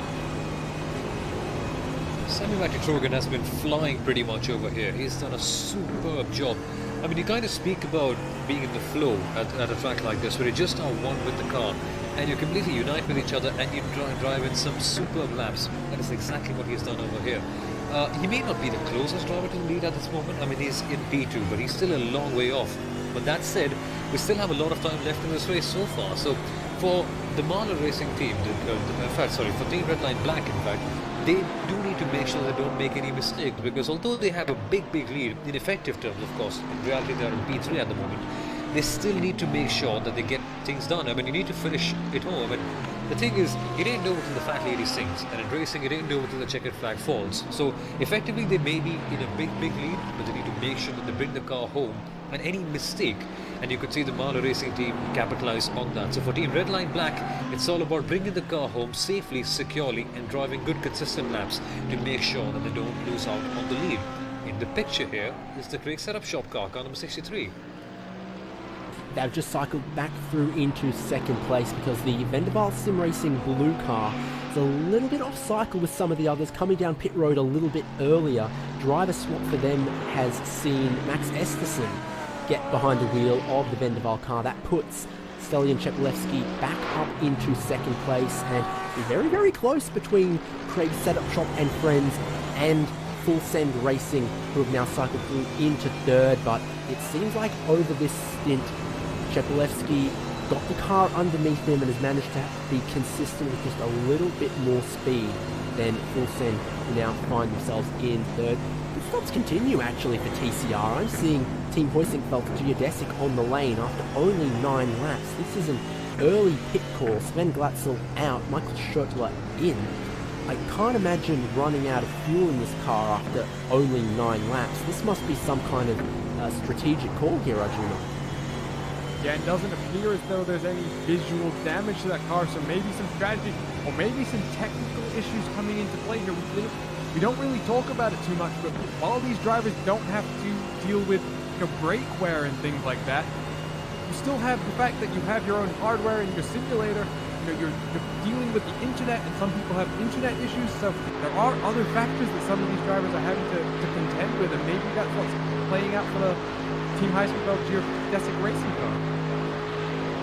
Looking at our overall leader here, Marla Racing Team, who've just managed to, over the last couple of hours, find a little bit of pace that BS competition couldn't. Philip Eng done some monster drive time in that second place 089, the BS competition Audi, but I feel like maybe the putting fresh drivers in strategy has worked a little better for Marla in this case. Regardless, both first and second, this is going to be an in-lap for them, expecting them on the lane at the end of this lap. Sami Meditrogan, I feel, is about halfway around on this lap at the moment, so still 4 or 5 minutes before he's going to be on the lane. And they took tyres at the last stop, did the Audi and the BMW. Track temperature, like I say, yet to budge. Look at that, some sunlight on the circuit in places. They're still going to have no real dramas doing the second stint on these tyres in these conditions. We are just starting to creep towards that point where you need to keep your eye, or maybe your thermometer, maybe your heat gun, on the track temperature to make sure you're getting that strategy right, because if you try and double stint once that window is gone, you're in for a world of hurt. Yeah, because that's when you lose out on all the grip on your tyres, and you could majorly lose out a lot of time. So it may seem that you're doing a faster job, and by trying to extend the strategy, you may think that, okay, I'm going to extend my pit stops, I'm going to save up on a lot of time in the pits, but still, if you have that drop off once the double sitting time goes away and once the temperatures rise, the grip certainly does fall down, so that makes it even trickier. And if you do something like that in that period of time, expect the unexpected. So you can pretty much lose a lot of time on track, and your competitors all of a sudden may be right on your tail. So managing the strategy element while considering the temperatures, the track temperatures, the tire temperatures, and your fuel readings and everything as well is going to be super crucial. You need to be proper mathematicians to get things right over here. It's not pure driving. There's a lot more involved to it as well. And managing your driving style, managing your driving conditions, keeping everything in mind is essential to winning any endurance race, let alone any race anywhere in the world. This is my favourite section of the track right here. The corners flow into one another, and Sami Meditrogan is absolutely in the zone between them. See him just moving the car one side of the circuit to the other, perfectly clipping the curbs but not riding them in any way that would be damaging. He's pushing this car on the in-lap to try and see where he might come out. He's in fact 52 seconds up the road from Team Redline Black at the moment. If this is a no tyre stop, fuel only, and they execute it perfectly, it's going to come out very close to Team Redline Black. I imagine, Arjuna, that is what Sami Meditrogan is pushing for right now, that delta between himself and Maximilian Benecke, trying to see if he can grab a bit of track position. Yeah, and when Augustin Canapino and Philip Eng were fighting hard, that enabled both Maximilian Benecke and Christopher Dambietz to kind of eke away a little bit more of a gap. And so when those last pit cycles really played out, we didn't see the Redline car having too much of a challenge. But now that Sami Meditrogan has really closed up that gap, I think we might see track position being a factor here. I think that Maximilian Benecke just has enough, though. I think he might be able to clear Sami Meditrogan in that Marla Racing Audi. It's going to be close on the pit exit this time around. We are expecting Sami Meditrogan to dive down for fuel only as he comes towards Tiergarten to complete this 119th lap of the race. how good does that car look racing underneath the Audi Sport gantry. The car very well represented there. It says Audi Sport R8 above it. It says Audi Sport R8 on the bonnet. And Marla Racing Team are going to presumably head for pit entry here. Indeed they are. So this is going to be one to watch, because I'm still seeing that gap at around 52 seconds. The stationary time for fuel only in this class, it's been kind of around 40 seconds. Add the lane time to that, I think Team Redline Black might just have them covered. But it'll be close. Oh, it definitely will be.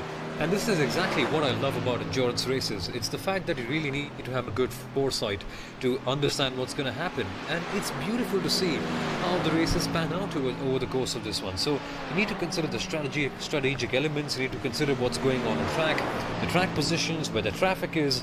And when all this just comes together, when it culminates towards the end of the race, it's a beautiful feeling, seeing everything just come all together towards the end. So it's fantastic. It's an incredible feeling to see these endurance races span out as we now focus on the Team Redline Black car. For Maximilian Benecke, they comfortably are, effectively in the lead, but with the Marla Racing Team getting closer on, the pressure is really on them. So although they may be behind the Marla Racing car at the moment, they've just passed them ahead, they're in the lead now. So this should be a fun stint to see. So now that the Marla Racing car will be back on track, Team Redline, well, they have a real challenge on their hands. They need to deliver over here, and they need to make sure that they keep Sami Trogan right behind, because Sami Matti, he's now only 9.5 seconds behind, and he just had the stint of his life over there. So if he can just chip away into this lead and maybe challenge the Redline car, we should be in for a treat of a battle for the last 7 hours and 30 minutes. Pit stop's done then for our top 3 competitors in GT3. Maximilian Benecke in the end comfortably into the lead. You can just see him at the far end of one of those shots there as the track loops back on itself in the Grand Prix section of the course. In the end, that gap ends up as 13 seconds that Team Redline Black have over Marla Racing Team. BS Competition in 3rd place did also take a pit stop. Still Philip Eng, still on the previous set of tyres, so he is going to be in that car for 4 consecutive stints, approaching 4 hours for Philip Eng. That is monster job for BS Competition, but just not with as much pace as Marla Racing Team have managed to work out. They've really driven themselves into this race across these last couple of stints. I think for Philip Eng, the important thing while doing this quad stint has just been to execute and keep it clean. We did see the battle with Augusto kind of, get a little bit physical at times, but other than that, he's kept it clean, he's kept the car on the black stuff, and even though he's 19 seconds behind Sami Trogan, with drivers like Lawrence Heinrich and Alexander Voss still to get into that car, there's some great pace, and some of the drivers still yet to drive you. So I think for Philip Eng, he'll be pretty happy if he's able to get to the end of this next stint with the drivers out front still, in touch and able to potentially push forward from there. In the lane is the 4th place other BS Competition car, the number 7. Nils Koch makes way for another very familiar BMW name of Bruno Spengler. He's a little bit out of the battle for the lead, but he'll probably be the man you want to cover off MSI Esports Blue in that battle for 4th and 5th in GT3. Well, we've cast our eyes forward to the TCR battle again, and this feels like a pretty familiar story. Craig set up shop and friends just tantalizingly out of the draft range of Full Send Racing and Cohen Klopman. 3.5 seconds means that every time they get to a straight like this, Cohen Klopman looks up the road and he can see the rear wing and the tail lights of Craig's Setup Shop and Friends, but he's not close enough to get any slipstream, any draft, any advantage that would help him close this gap. Look how tail happy that TCR is coming into these fast corners for Stelian Chekolevsky. That might be a bit of the rallycross driver shine. Yeah, quite literally.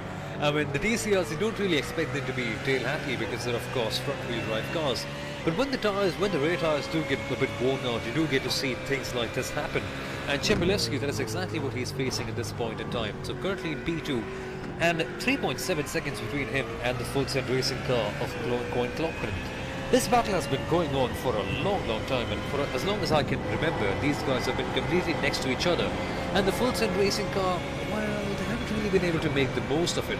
As far as I remember, the last time we focused on them, they were around 1.3, 1.4 seconds close to each other. And now that difference is extended to around 3.8 seconds. So Chepelevsky, although he's seen his tires just go away a little bit, he's doing a good job to maintain this position as the difference now goes up to 4 seconds. And for Coin Clockman, well, P3 isn't too bad, to be very honest with you, in such a prestigious race like this one. But you certainly want to get one place better, just one place higher than you already are. And for that, he needs to put in a mighty, mighty good effort to try and maybe get into P2 and threaten Craig's setup shop.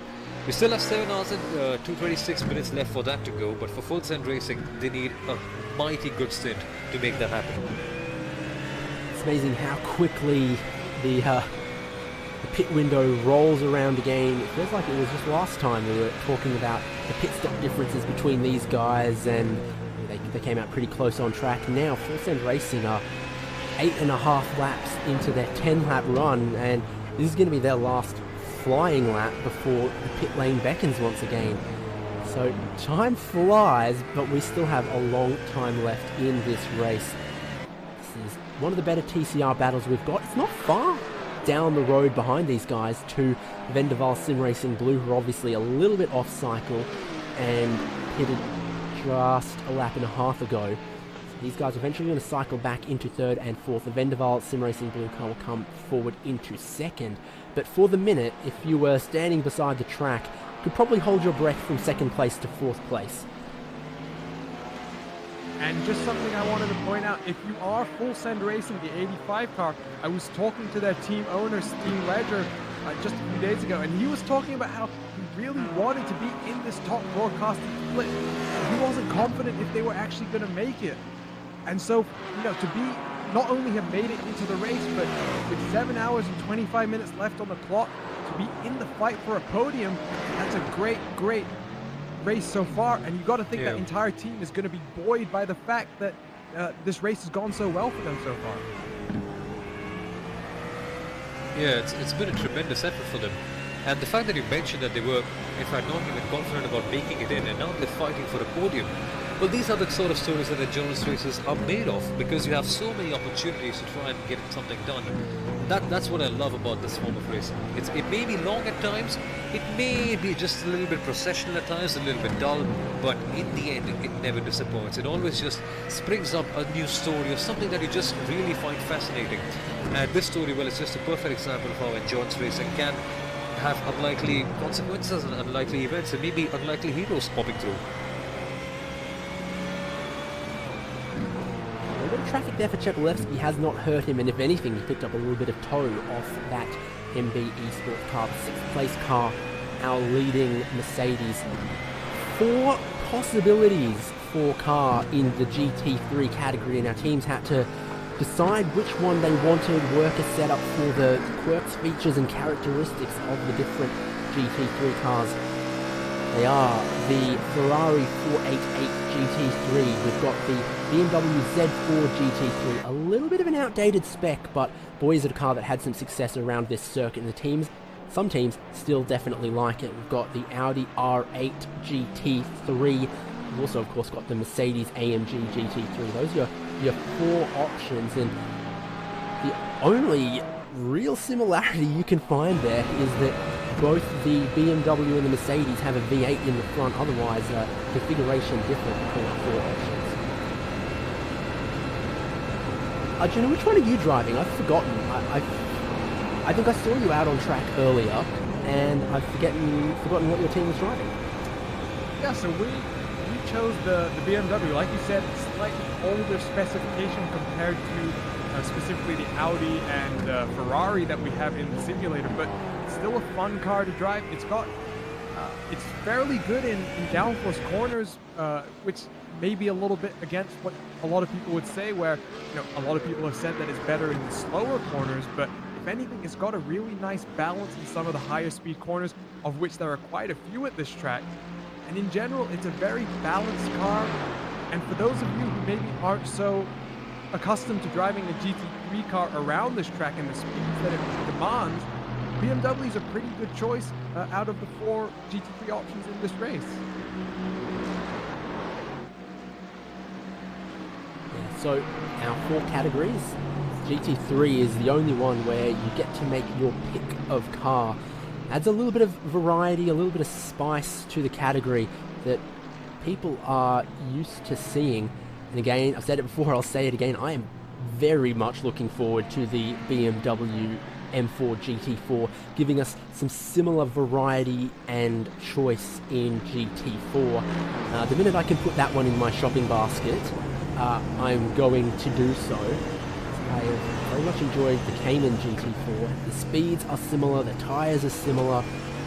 See what the difference is between a mid-engined flat 6 Porsche and front-engined V8 BMW. That'll be one to watch. Well, that'll certainly make up for a great degree of variety in the GT4s, because so far we've only had the Cayman. And not saying that it's a bad car, certainly it's a fantastic one. But just adding a bit of variety as we have in the GTEs and the GT3s, that would make it a whole lot of fun. And for the DCRs as well, DCRs, I really love that category a lot. They just make up for some superb racing, and the cars are pretty fun to drive as well for a front-wheel driver. So maybe if we can get more DCRs in, I know it's a tough ask because some other simulator in a different galaxy has the rights to them. But if we do get more DCRs and more GT4s as well, that should be a whole lot of fun. As we now focus on the BS competition car, Philip Eng, who has been in this car for a superbly long time. I mean, Philip Eng, I think he's been there since I began commentating on this thing, which has been pretty much 3-4 hours now. He's in there for a long time. Gonna have to get a spatula to remove him from that driver's seat at the next pit stop, or something else, a pry bar. I don't know what's gonna be required. Philip Eng, his pace is still being moderately consistent. He hasn't fenced that car, so still BS competition are 40 seconds off the lead in their class. Not over for BS competition, and they started in 5th, qualified 5th. They're running in 3rd right now. That's no embarrassment at all. No, that definitely isn't. And BS competition, they're doing a good job. I mean, P3 is a pretty good job for them. And Philip Eng, staying in this car for such a long time and still delivering some consistent lap times, that shows you the quality and the caliber of the man, because Nürburgring, just clocking in a few lap times over here is quite tricky enough. Doing it for hours and hours and hours and hours in the same car, that is a mighty ask for anyone, let alone for a professional racing driver. So good job there by Philip Eng in P3. And yeah, but for them, they were battling it out for P2 a while ago with the other car that we had over there, the Marla Racing team. But still, P3 isn't too bad. MSI Esports is around, what, 2 minutes behind them at the moment. Yeah, it's been interesting to see sort of 3 cars walk away in this category, and no one else quite matches the pace. No one else seems to have a sniff at the win here. I say it and I repeat it, that these 3 cars, all of them, have, you know, a dog in the fight, a chance at the win here should anything unpredictable happen, should they manage to find some golden bullet on the strategy as the track warms up, which isn't quite happening yet. Still 18.3 degrees Celsius, but some of these places around here, like miss there and coming in towards their siphon, you can definitely see the sun on the track absorbing some of those rays. Maybe we'll start to see it heat up. And one thing that actually I believe happens is that my official track temperature reading is from the pit lane, and maybe the angle of the sun means that bit's still in the shade, but there's definitely sun out in significant quantity other places around the track. Yeah, the thing with the Nürburgring is it is such a wide and such a diverse track, so the reading may be 18.3 in the pit lane, But at some place at the carousel, it may be completely different because, of course, they're facing in completely different directions. So that's the beauty of such a long circuit, that you get that great degree of variety and a lot of differences. And it has happened so many times when it has been raining in one part of the Nürburgring and it's dry in the other. So it's a bit like a rally stage pretty much, where you have to pretty much make a compromise about what place do you work on the most. So let's say if it's a bit dry on the straight and slightly wet, let's say, in certain corners, you have to pick between, okay, which part do I prioritize a bit more? And that's the beauty of the Nürburgring. It's such a wide track, it's such a long track, and that's what makes it so special. Now let's focus our attention on the Eclipse Sim Sports car in the Porsche category, for the Cayman Cup. And is it just me, or does this car seem slightly damaged from the front? Well, they are the last car running in class, and I'm not going to give them the Core Sim Racing award of you could trade that back in at the dealership for 90% credit. Yeah, that Eclipse car, good on them keeping that thing running, but not a single panel on the front there is quite what you would expect. This is the second time in as many days I've been commentating on Dylan Burse. So he's been a busy bee this weekend, as several people have. Behind the wheel of the Eclipse Sim Sports car, not how he would quite want it. Last lap for him in that car, 8:29. For reference, that's about 10 seconds off the race leading pace, and all credit to Dylan Burse. I imagine a significant chunk of that is coming from potential aerodynamic damage on the front of that car. Porsche Cup is, I believe, the category where we've got the least number of cars still running, so if that trend continues, top 5 just from keeping the car out of the garage and on track, who knows what could happen. Exactly. That's what happens in endurance races. It can be so much about attrition at times that just finishing makes you a winner in the end. So that's an incredibly different task. So for them, yeah, just staying on track is going to be quite an ask. And we've seen time and again that when the temperatures rise up and when the tire temperatures rise, so that's when the grip falls out. And so many people struggle at that point of time. And especially at a track like the Nürburgring, where the margins for error are super low, you need to make sure that when the temperatures rise and when the tire temperatures, they grow up, and that's when you lose the grip, you still need to maintain the car on the track, because who knows, maybe just by finishing you could get a podium if it's too bad. Arjuna, we've got 5 retirements in GT3, 6 retirements in Porsche Cup, 6 retirements in GT4, but only 2 retirements in TCR. What is it about the TCR car or the TCR teams that they're staying out of trouble, or what's keeping all the TCR cars in the race when it seems like we've lost half of the field in every other category? So I'm going to choose my words maybe a bit carefully so that none of the other classes maybe get irritated with me, but I have that's not going to happen. That's not going to happen. Get the flame shield, Arjuna. Some of these TCR cars have just been very careful and very smart in traffic, whereas we've seen some of the other classes making a bit more aggressive moves. Now, that's not the only reason why we've seen better attrition in the TCR class. Now, the TCR class was built with a new damage model, but because some of the older cars in this session, you can see the BMW flashing the lights in the background. BMW, a car that does not yet have that new damage model. So the Audi TCR, it's on a slightly more basic damage model, a bit more robust in terms of taking the damage, and that's going to help it just help these teams survive the 24 hours a bit more. Something else to consider, TCR car, obviously the slowest car in the field. Now when it comes to traffic management, that makes things a little different, and maybe that is helping them stay out of trouble a bit more.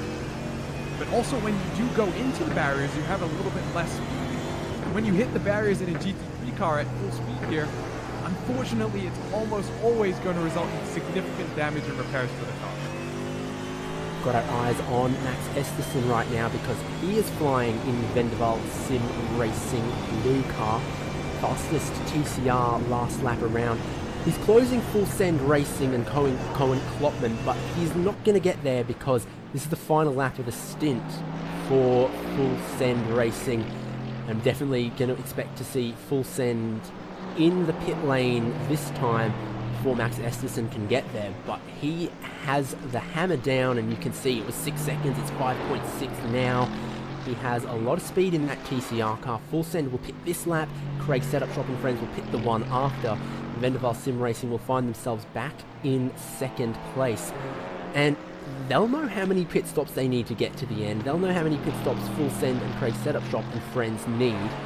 And with the fact that Vendaval were coming in a little bit earlier, there's the possibility they might need to make up some of this time on track if they're forced into a splash and dash those other teams don't need later on.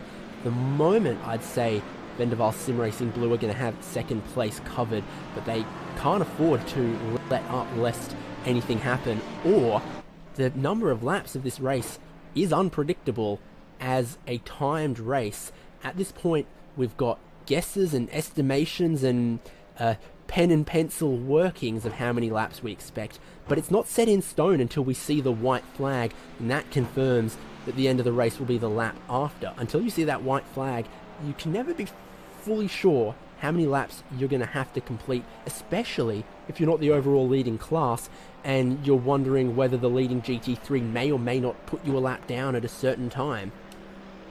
Yeah, it's a bit of a tricky situation, this, where you have to manage everything in the strategy.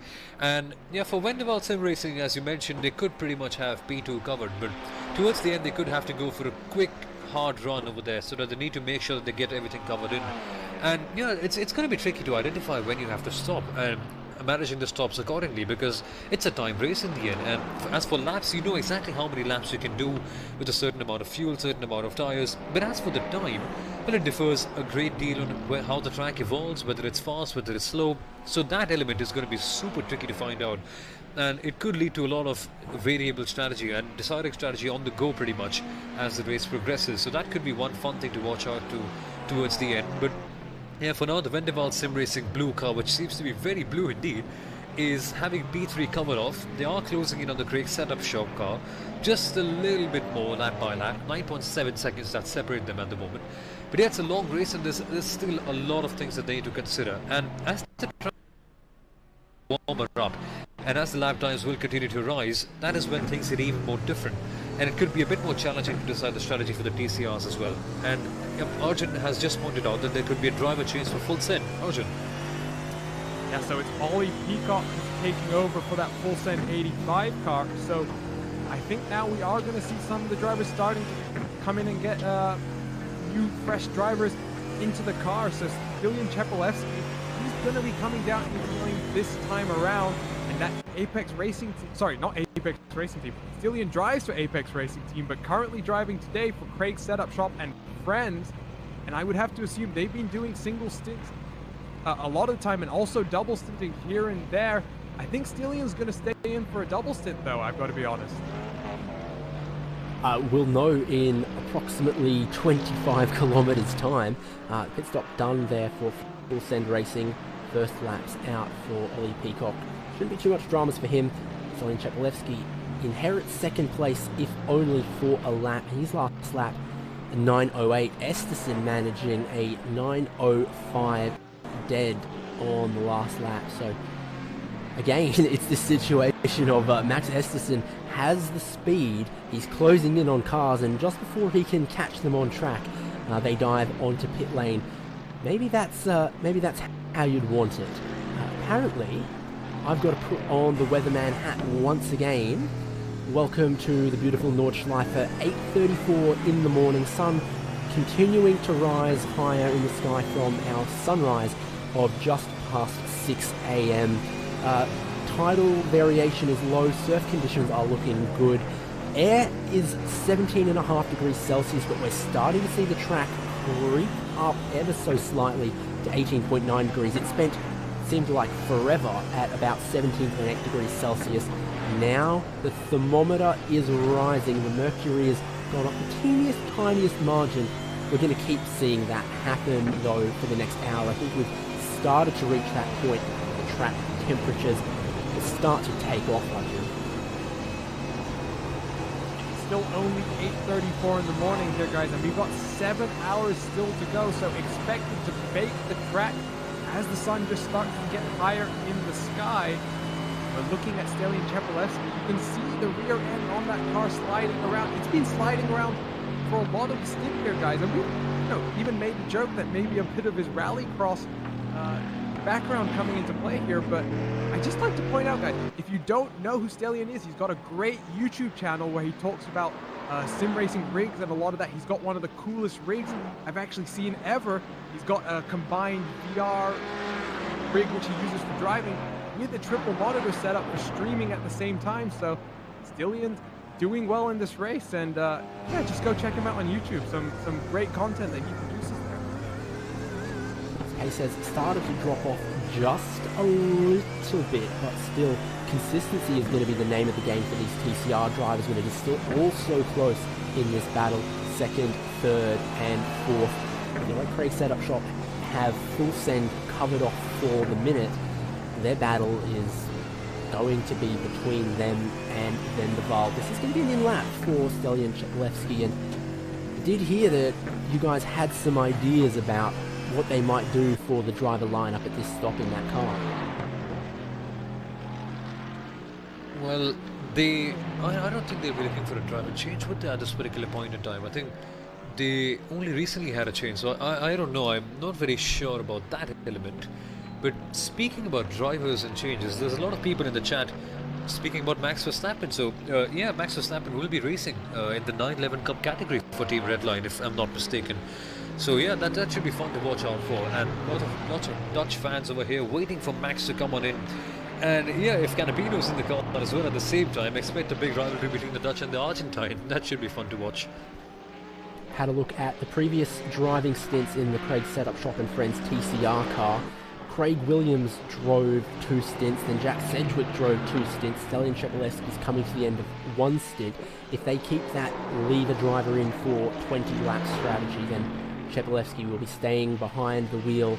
They have had some drivers in for single stints earlier in the race, though. In fact, I see last time Chepelevsky drove, it was only for a single stint as well. So there's 2 ways to look at that, what they might do in the car, and we're going to have to wait and see on that one. And while we wait to see in that battle, we're following the 69 car, Ayakan Kuban, currently at the wheel. Another real-world racer currently competes in the Porsche Super Cup, I'm pretty sure. And he's currently leading. He does have to come down the pit lane. He does owe us a stop.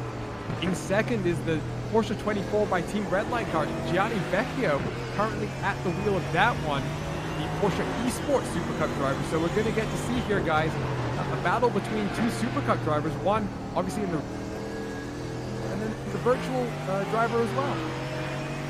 That's the beauty of sim racing. Andy, based on the previous stint lengths, looks like this might be an in-lap as well for the Team Redline Cup car that we have our eyes on going down the Dotting Mahur, only really 1 braking zone away from the pit entry, but that belies the fact that it's like 3 kilometers or something from the start of the Dotting Mahur towards pit entry. Picking up a nice toe though, he'll appreciate that one. Yeah, he definitely will be, and he's just going faster and faster and faster. And Anchan Guven, the man is super quick. I mean, I saw a bit of him in the Team Redline races that happened a couple of weeks ago, and boy, that guy can push really hard. So Guven, he's a good sprint driver, and he's showing it at the moment that he's good in the endurance races as well. For now, in the Porsche 911 Cup category, as he comes into the pit lane, it's going a bit well. I mean, they've had a bit of attrition going on, as we now see Guven make his pit stop. But yeah, not a lot of cars running in the Cayman category, the 911 category in fact, so it's a bit tricky to manage things over here, but still, the Redline cars still dominating here. Team Redline Cup car of Guven in lead, and the Porsche 24 driven by Team Redline, driven by Gianni Vecchio at this point in time, in second place. So for the Caymans, it's all pretty much settled, it seems. Leader's time on the lane. We had from the lead of the Porsche 911 Cup category, the other Redline car. We also had your TCR leader in Sim RC on the lane, who we've talked far less about than second, third and fourth, just because of the very handsome lead that they have. Not seeing a driver swap for the Team Redline Cup car that's going to end up in second place, helping the Redline 1-2 lockout in this category. There was a driver change though for the leading TCR. going to be Diogo Pinto now in Sim RC. So I haven't seen him yet in this particular segment of the broadcast in this commentary stint. So some drivers around the world waking up, getting back on their computers and getting back in the race after maybe handing the less desirable hours off to some of their teammates. Well, they don't even have to necessarily be less desirable, David. Like, even in this booth itself, I'm, on the west coast of America. You're obviously based in Australia, and then Sumo's in India. So, we can really work around everyone's locations to build the best schedule that works for everyone. Everyone's convenience to the maximum effect. Now, unfortunately, I say that, me being on the West Coast, I'm unfortunately going to have to get back in the car after this commentary stint and do a double stint from 1 to 3 a.m. in the morning. So it doesn't always work out perfectly, but that's something you can do in the virtual world that you can't do in the real world. When you're at Le Mans, everyone has to deal with the fact that someone has to drive at 3 a.m. for them. But in the virtual world, we can try and get away with it and maybe, play around with the schedule a little bit more. Sumil, did you have something to add to that? Yeah, it's an amazing thing, this. The sim racing pretty much has united everyone from around the world. And we just saw a good discussion in the comments about what time is it in each part of the planet. So there's some people watching it in the afternoon, as I am at the moment. There are some people late in the night, some people in the morning. It's just amazing to see people from so many different countries, planets, cultures, all coming together to watch a good, hard sim racing race going on over here. I think that's the beauty of iRacing, and especially considering what's going on around the world, still coming in to enjoy some good racing. Yeah, I think that's unparalleled. And now our focus shifts to the team Redline Black car of Maximilian Benecke, currently in the lead. He's done quite a good job at the moment. I mean, he fended off the other car of Canapino, who had a lot of fans. That is the Mahler Racing team car. And Sami Matti Trogan, well, he got around 9 seconds close to Team Redline Black, but now he's fallen back around 24 seconds behind.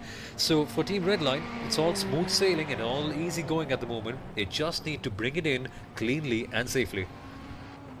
Yeah, more pit stops in TCR as Stelian Chepelevsky is going to stay behind the wheel of the Craig Setup Shop and Friends car for another stint. How close is he going to be to full send racing? Those guys were very close earlier. I think Craig Setup Shop have it covered off. We are going to take our last Race Spot fan immersion of this segment of the broadcast. Going to find the number 186. Sami Matti Trogan's on the second stint of these tyres.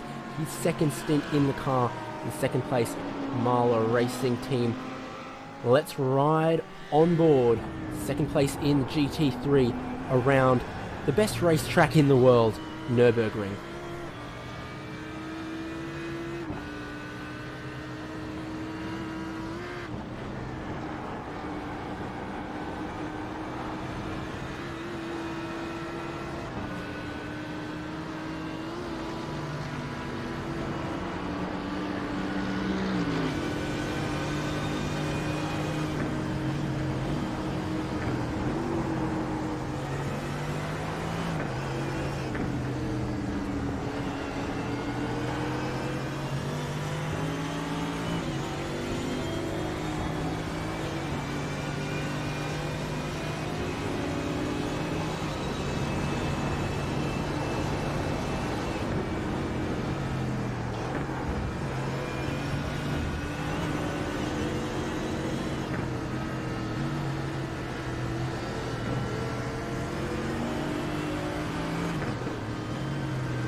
Welcome back. Race spot coverage of the 2020 iRacing 24 hours of the Nürburgring, powered by VCO. Just be riding on board there with second place runner Sammy Matty Trogan from our racing team.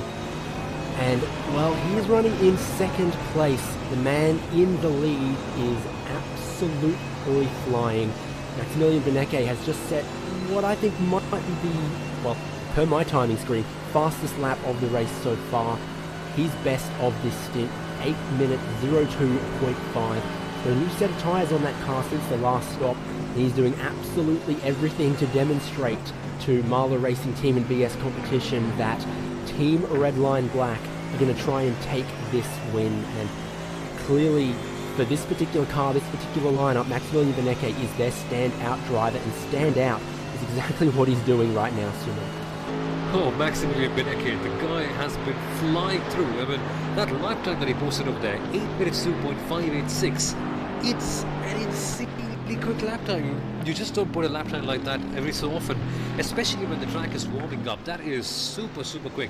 And he's just asserting the dominance that Team Redline Black have been having so far in this race. I mean, he's doing a superb job. And heading into the last part of the race, pretty much the last 6 hours, he's establishing a good lead for Team Redline Black to protect in the final part of the race. Well, Maximilian Benecke, he's been in the car for a long, long time, 6 hours if I'm not mistaken, and to produce a lap time like that after being fatigued and still doing such a good job, that's a mighty good effort by Benecke. And to be very honest, he has been a standout driver. I've checked the numbers to absolutely confirm that that is Team Redline Black's fastest lap of the race so far. That Ferrari has run longer than 17 hours at this point, and then they pulled that one out of the bag here in the final third of the race, approaching the final quarter of the race. With speed like that, with consistency like they've got, and a damn near pristine looking Ferrari 488 like they've got, Arjuna, what can possibly stop Team Redline Black at this point? Well, the only thing is potentially maybe some technical issues or a commentator's curse, and we're going to be hoping up here in the booth that we haven't just done that for Maximilian Benecke. I think, guys, we just saw what might end up being the fastest lap of the race. The track slowly starting to warm up. It's creeping up now, 19 degrees Celsius, 66 Fahrenheit. But Maximilian Benecke, on his next time in, he's not going to take tires, and that's going to cost him a little bit of speed. So as the track warms up, the fastest driver on the track right now, and indeed in this entire race so far, has really put down a benchmark that I don't think will get topped. But guys, exactly. You can keep up with that at 24.racespot.tv, which has our live timing, and you can see the lap times and exactly how much pace Benecke has at the moment over everyone else. Yeah, so sorry just to cut in there, but guys, just speaking about the Redline Black car, of course now with the temperatures rising and now that they've set a fastest lap, you think there's any chance at all for the others to get back in? Because, I mean, of course, there are a lot of expectations pinned on the other car, that is the Marla Racing Team of Sammy Matty Trogan. And with Canapino also driving that car, we've got a whole lot of fans sitting right behind them. Now that the gap is not 36 seconds, do you kind of expect them to come back and maybe fight back towards the end of this race? I mean, that's the question that's going to take 6 hours, 46 minutes to get answered right now. I mean, Redline, a lot of European-based drivers, for them, they're sort of coming back into the zone of some of their drivers have had some rest, some of the drivers are more alert now, and I think we've come through the night where weird things happen, and I think this is kind of crazy to say with more than 6 hours still to go, but it's starting to look like the home stretch for a lot of these teams. Certainly, we're looking at our top three of Team Redline Black, Marla Racing Team, and BS Competition, because the other fourth place running BS Competition cars now 4 minutes off the lead. So realistically, has to be one of those three for the overall GT3 win. Still some battles to be fought in other classes though, but for a lead battle, this one's exciting. Oh, certainly is. And we've got a lot of good fan questions coming in as well. One from Paul Bryant. Can the cars develop mechanical problems like in a physical race, broken gearbox, punctures, brake failures, etc.? I think Arjun will be the better person to answer this one. So, So, Paul, a lot of the mechanical failures not replicated in the same way, but at the same time, like I've said earlier in the broadcast, drivers have to deal with some other stuff. So while you maybe don't have to deal with brake fade over the course of a 24-hour race and potentially having to change brake pads midway through the race, some of these drivers have to deal with connection issues, hardware failures. We talked about it earlier, Team Redline, they were leading the 24 hours of Spa last year with a full lap. And then Max Verstappen's brake pedal fails and he has to stop and tow the car, and someone else has to get back in. So you never know what's going to happen here, and there's a lot of drama that could still play out, even if we're in this finishing stretch of the race. And just a reminder, guys, we've got 45 minutes here still to go, and then Radio Le Mans commentary team are going to jump back in, and they're going to take you to the end of this race in what hopefully will be a very exciting finale to what's been a great race so far. Yep, indeed. Our coverage being broken up into 4 6-hour segments, and I can see that the renowned voices of sports car racing all around the world, John Heinhoff and Radio Show Limited, Radio Le Mans, getting ready to bring that coverage to the end. 45 more minutes of our coverage here, myself, David Haynes, Gina Kankapati, and Sunil Arora, Tyler Maxson, producing this 6-hour segment. At the end, still be produced by RaceSpot with some voices I'm sure you were very, very familiar with. Been a little bit of drama at the front of the GT4 field. This car, of course, sim racing, that has been beyond dominant for as long as we've been broadcasting in this segment. Handy lead they had, just left pit lane after a 5-minute 45-second pit stop. That is well beyond normal, and it's cost them the lead of the race. Sorg Rennsport Esports currently being scored in the lead with Yannick Danish, and I wonder, is there any lingering damage on that car? You can see the impact must have been on the front left side of that car. Everything else looking just fine, but at this point in the race, when you had a lead of minutes in hand, not what they needed at all. Yeah, exactly, and this is exactly what we spoke about a few minutes ago, about expecting the unexpected. And of course, with a race that is so tricky to drive on, and the Nürburgring circuit, as we all know, is super notorious, and mistakes like this can pretty much compromise your whole race. Thankfully for the core esports team, there are still 6 hours and 42 minutes left for them to make a good comeback. But still, as we have seen time and again, even a lead of minutes, you still aren't safe enough. It can really be tricky for you to get the car home. That's an underrated achievement, to be very honest. And now for core racing, it's now time for a good fight back to get back to the lead of the GT4 category. Should be fun as they now pass the carousel and on for a good comeback. Yeah, I would not rule Core out whatsoever. They've got Carly Jansen driving right now. The leading car, Sorg Rennsport Esports, isn't far away from a pit stop. Meanwhile, this is an outlap for Core Sim Racing, so cycle those pit stops through. It's possible Core Sim Racing might get back to the lead shortly. The car and its balance is certainly looking fine now. The repairs appear to have taken their effect, but it's a far cry from where they were before, leading by more than half a lap, approaching putting a whole lot of their class a lap down. Arjun, I know you've had a look at what the incident was for Core Sim Racing that necessitated such lengthy repairs, and I think it's a story that a lot of Cayman and GT4 teams will be familiar with. Yeah, very interesting incident, to be honest, and like you were pointing out, they had an almost 8-minute gap to the second place car, so they were absolutely demolishing the competition. But coming through Flance Garden 1, the jump, we just saw it in the live pictures actually, so a little bit in the, just a few corners earlier, if you're looking at the live pictures, they were coming over the jump, and unfortunately, as the car landed, it speared to the left onto the curbing, and that just dragged them straight into the wall. So some significant damage, and they also lost quite a lot of time waiting for cars to clear the track and let them rejoin safely. So for Core Sim Racing, that 304 car, some big drama with 6 hours and 40 minutes left in the race. Yeah, that Flansgarten, Stefan Beloff S section there is fifth gear, sixth gear, very, very committed stuff in these GT4 cars that don't have a lot of downforce. The suspension, very tough across all of the bumps, the rapid changes of direction, the vertical curvature, and now Carly Jansen goes 4 tyres into the grass on his way onto the Dottinger Höhe. That is nowhere near the excitement they would have had with their previous incident. It just goes to show that I think there's some anger now, some nerves with the core sim racing team.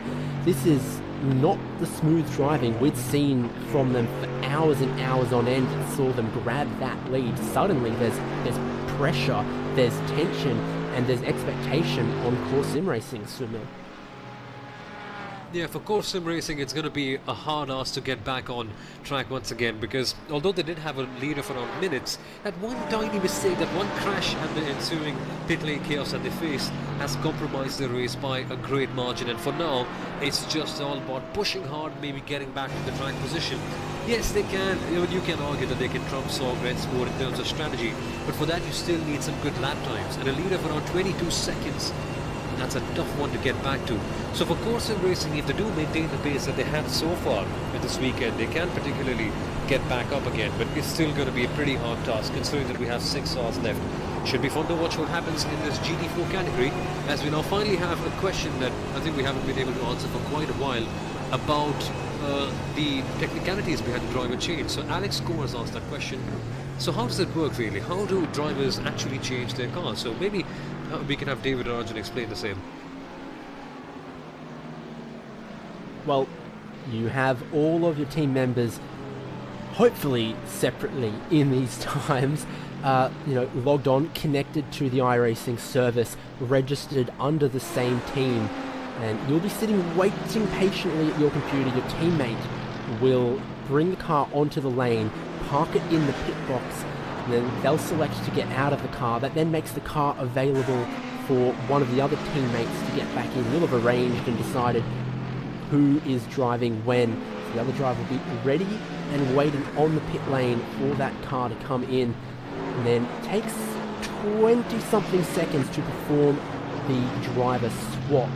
But you always see it happen with a pit stop, some other kind of service. So it's very, very rare that the driver swap is the delay in the pit stop. Normally it's the fueling and the tyre changing. So you don't see any time penalty in these cars when you do or don't take a driver swap relative to the baseline of the pit service you're taking. Interesting GT3 action going on. Team Redline Black have just taken their pit stop. Maximilian Beneke, fuel only, back out on track, and he's only just ahead of the BS competition car of Phil Eng. Will be picking up quite a bit of slipstream in that situation as well.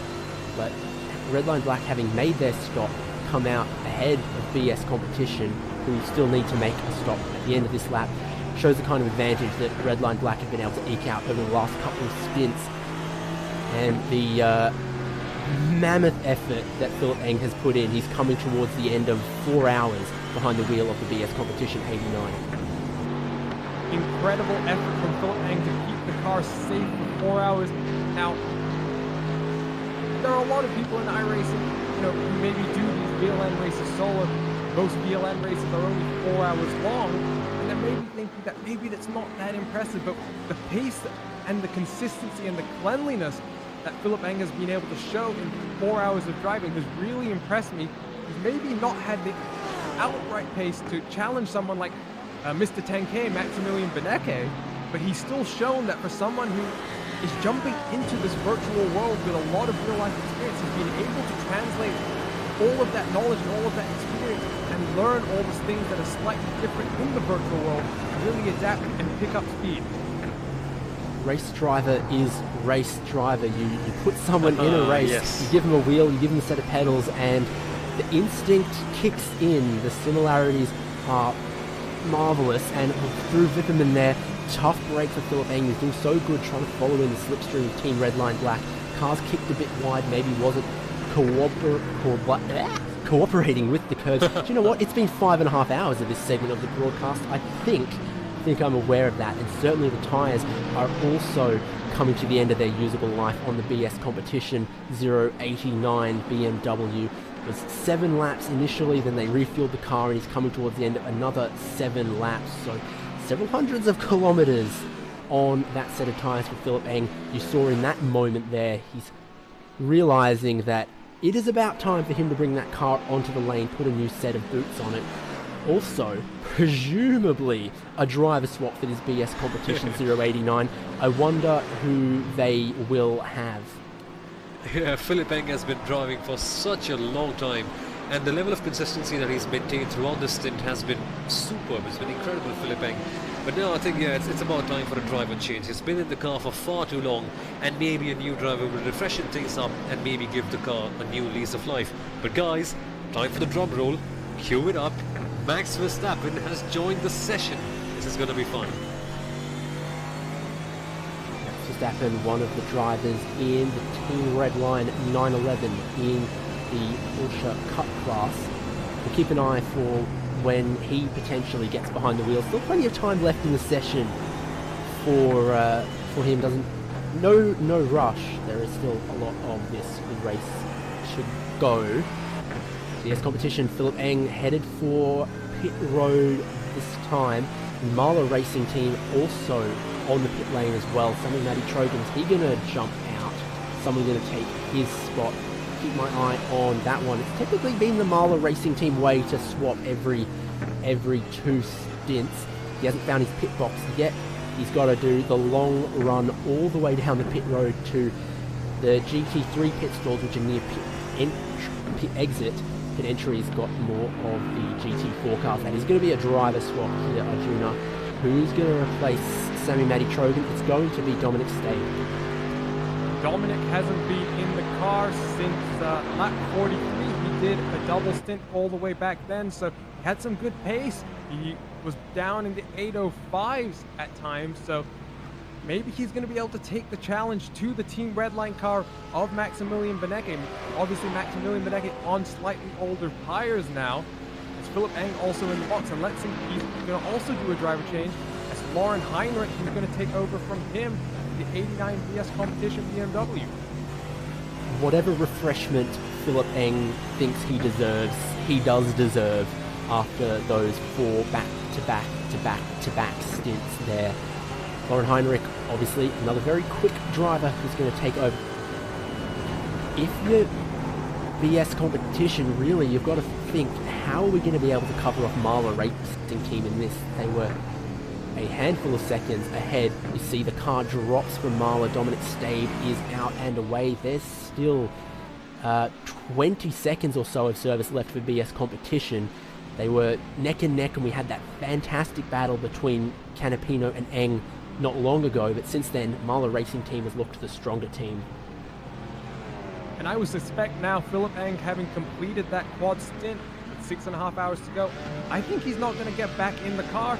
And I think Lauren Heinrich and Alexander Voss are going to take that BMW all the way to the finish. And now let's see what the pace comparison is going to be between Lauren Heinrich and Dominic Stave in this first little part of the 6-hour sprint to the finish. I think it's going to be interesting if that Marla Racing Team, they have Alex Arana, they have Agustin Canapino, they have Sammy Matty Trojan, they have so many drivers from which to pick from for the end of this race.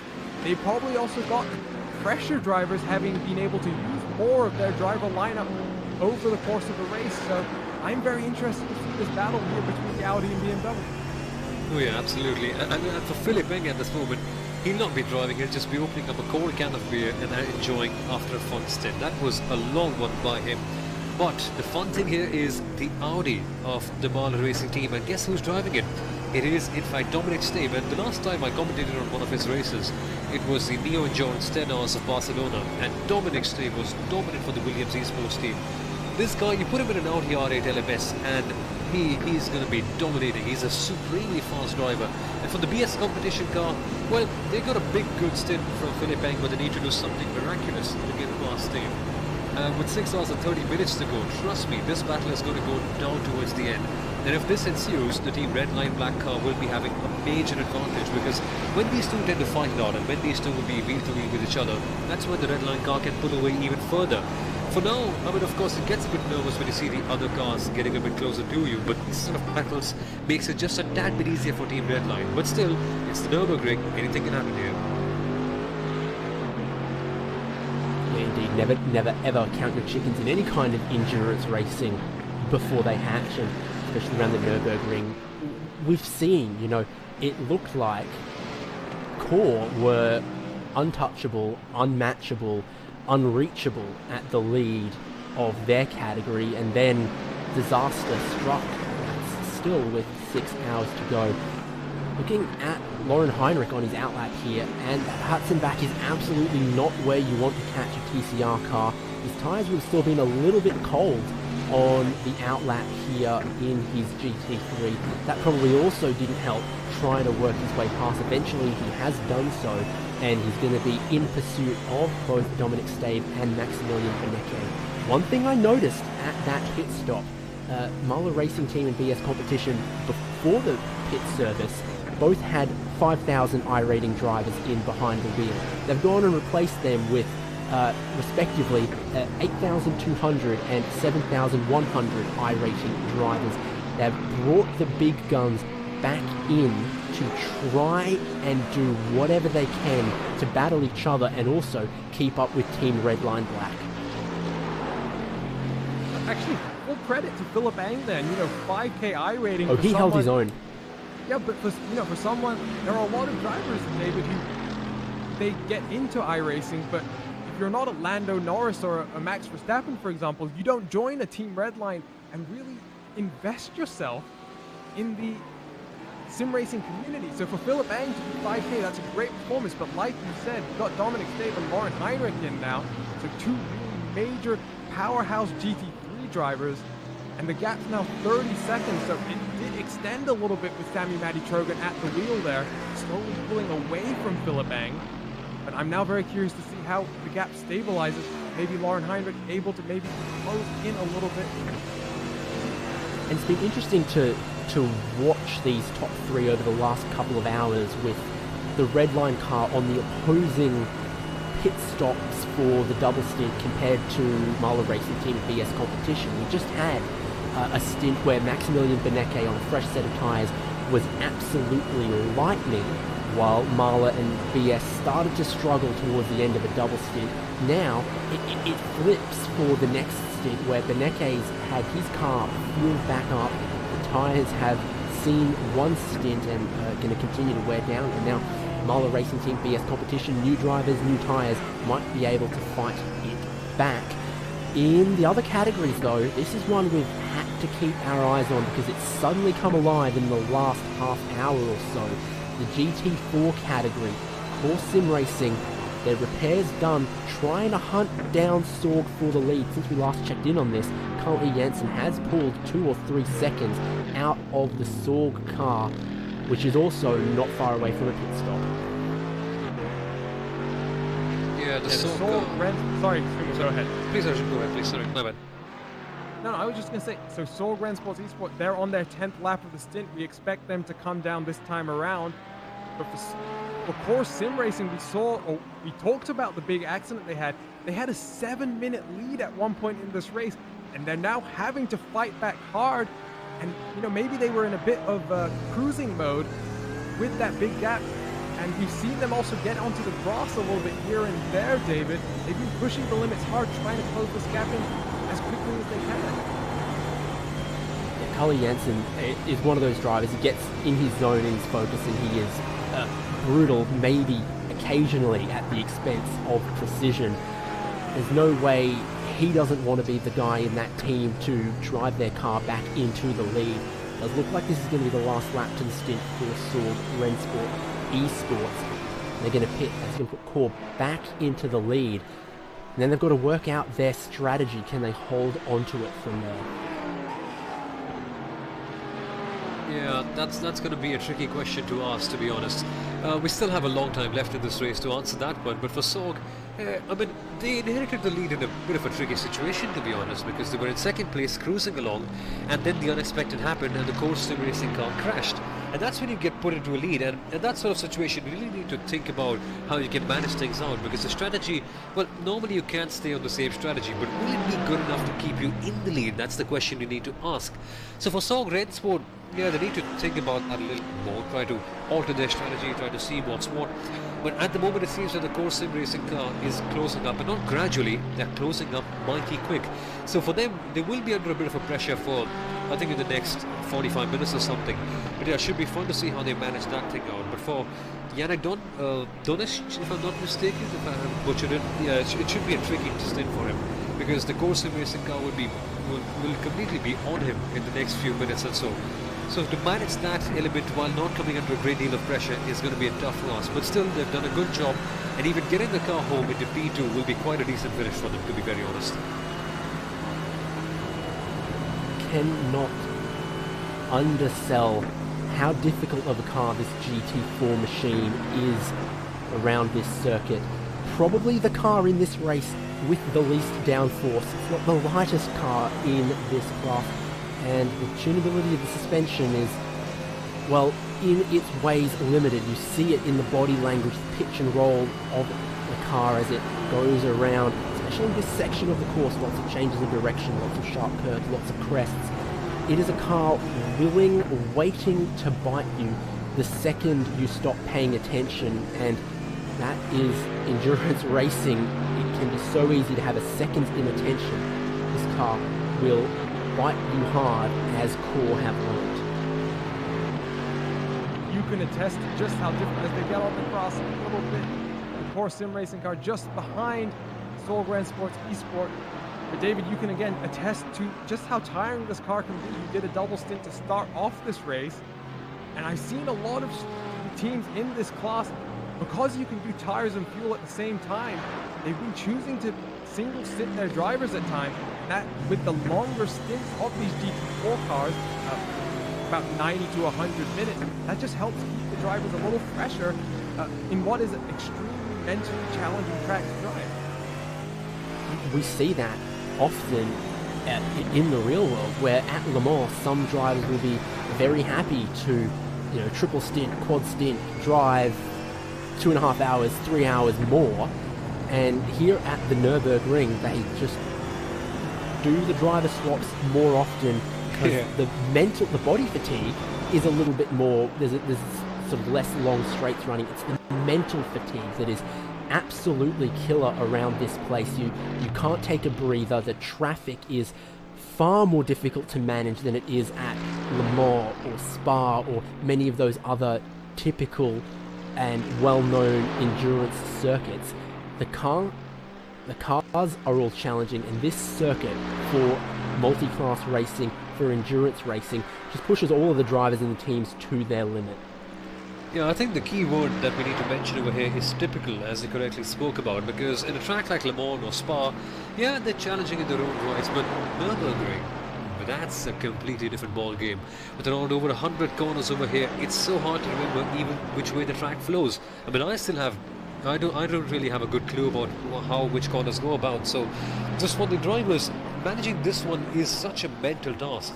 So many corners, and they flow in such a different way, knowing your braking points, knowing where to brake, and managing things at the tire temperature, the air temperature as well.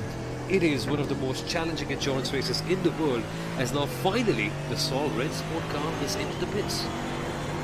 Yep, and they've got a very similar pit stop to what I've got, where they've got to cut right across the Armco to find their pit stall there. Yannick Danish on the lane for Sorg Rennsport eSports.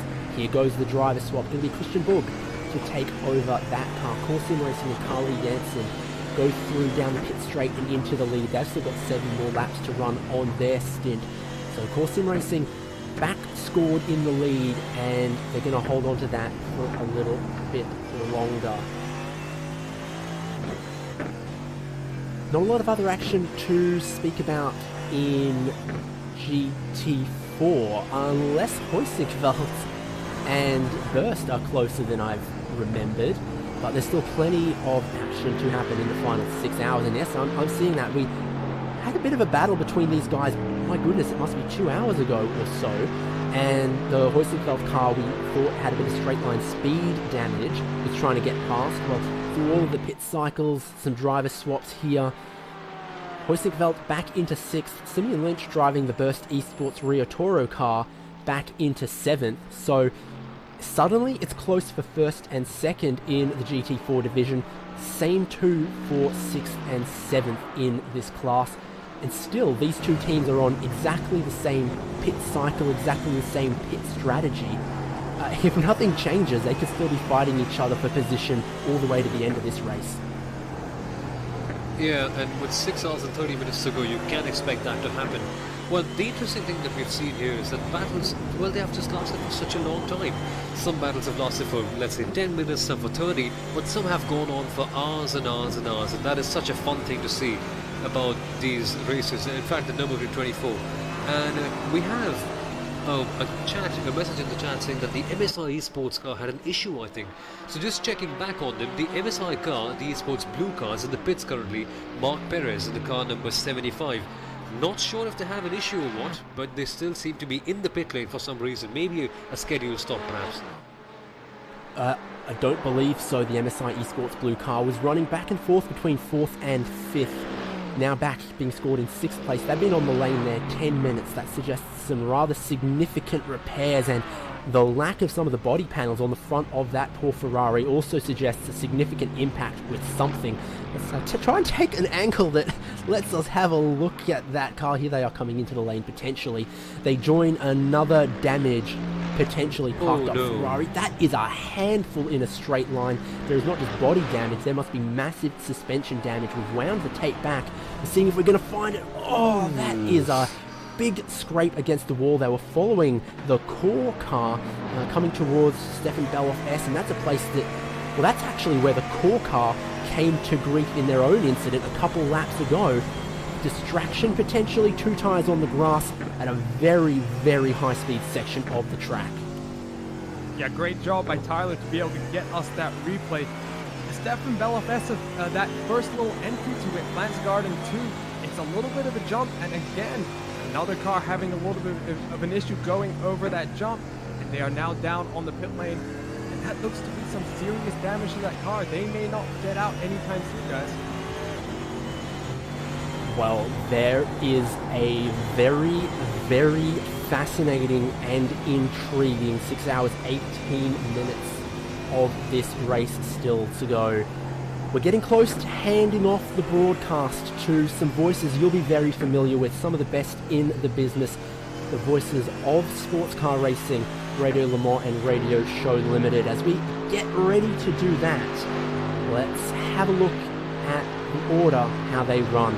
King Redline Black, Maximilian Benecke starting to move this race into Team Redline's court. They have a lead of 1 minute 5 seconds over Mahler Racing Team, being driven by Dominic Stabe. Then it's a little bit back behind the road for the leading BS competition car, the 089 Lauren Heinrich. Then another BS competition car in 4th, further 2.5 minutes down the road. That one's being driven by Bruno Spengler at the moment. He's just gone into his 2nd stint on those tyres, 2nd of his double. MB Esport Racing have moved up into 5th with the dramas that have befallen MSI Esports Blue. They might still be able to get back out there, but at the moment they're 2 laps down, being scored in 6th. Won't be long before Trans-Tasman Racing in 7th might be able to move up a spot. That's persistence paying dividends once again. And then 8th in classes of the time there for VRS Commander Sim Sports. Arjuna, take a look at the Porsche 911 Cup category where we still have a battle for the lead. Sure, it's quite strung out now, but it's Porsche 24 driven by Redline. They lead by 5 seconds over the Team Redline Cup. Then you've got R8G Esports, the last car in the lead lap. Then a bunch of cars laps down, HM Engineering, STL Esports by Logitech G Black. The second HM Engineering car, Eclipse Sim Sports and T2 Engineering. That's your top 8 in the Cup cars. Let's go to GT4 where there's been some intrigue there. Course Sim Racing are back in the lead ahead of Sorg Rensport Esports GT4. Team RSO in 3rd. ASD Elite Yellow in 4th. DRS Wave Italy have 5th. Team Heusinkveld 301 in 6th. Burst Esports Rio Toro close with them in 7th. And OTR Esports E2G in 8th place. TCR, our final category. Sim RC leading that one. They still have a minute in hand over Vendaval Sim Racing Blue, Full Send Racing, Craig Setup Shop and Friends. Then it's Team Huisinkerveld, Geodesic Racing, Lada Sport, Rosneft Esport Racing Team, XBR Sim Racing in 7th, and then Pure Sim Racing in 8th. I'm David Haynes. I want to thank you so much for joining us for this segment of the commentary of the 2020 24 hours of the Nürburgring, powered by VCO. Tyler Maxon's been our producer. He's done a fantastic job. Arjuna Kankapati's joined me all the time from here. Sunil Arora joined us as well. Thank you guys so much for joining me, making this an entertaining broadcast. We've got 6 exciting hours from the Nürburgring remaining.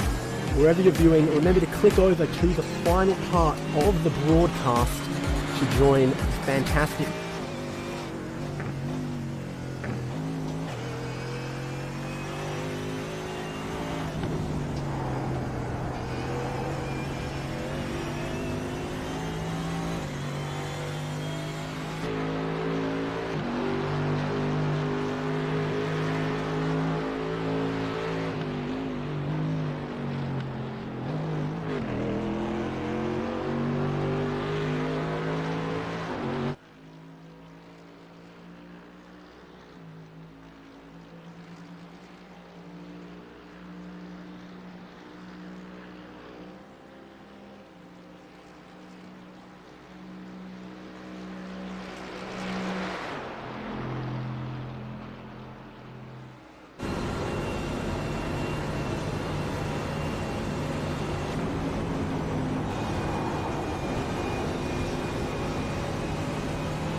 and welcome along to Sunday morning. It's John Hindhaugh and Nick Damon, the RSL crew, back underway after a fabulous night's entertainment by the Race Spot guys. We're going to catch you up with everything as we go on the run to the flag here in the 24-hour of the Nürburgring, powered by VCO. Nick Damon, good morning.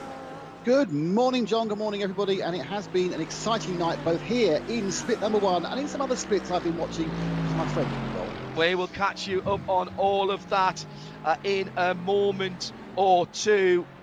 With a bit of luck, we should be able to welcome in a couple of the Race Spot team just to go through some of the ups and downs of the overnight. It's 18 degrees on the track at the moment, 20 degrees, sorry, the other way around, 20 degrees in the air, so that's pretty good in terms of the temperature for what is, 20 minutes to 10 on Central European time. Still that overcast that we had later on yesterday, and I want to say good morning before we go very much further with the sound of the car engines in the background, fantastic stuff, to Sumi, Aurora and David Haynes. Morning, guys.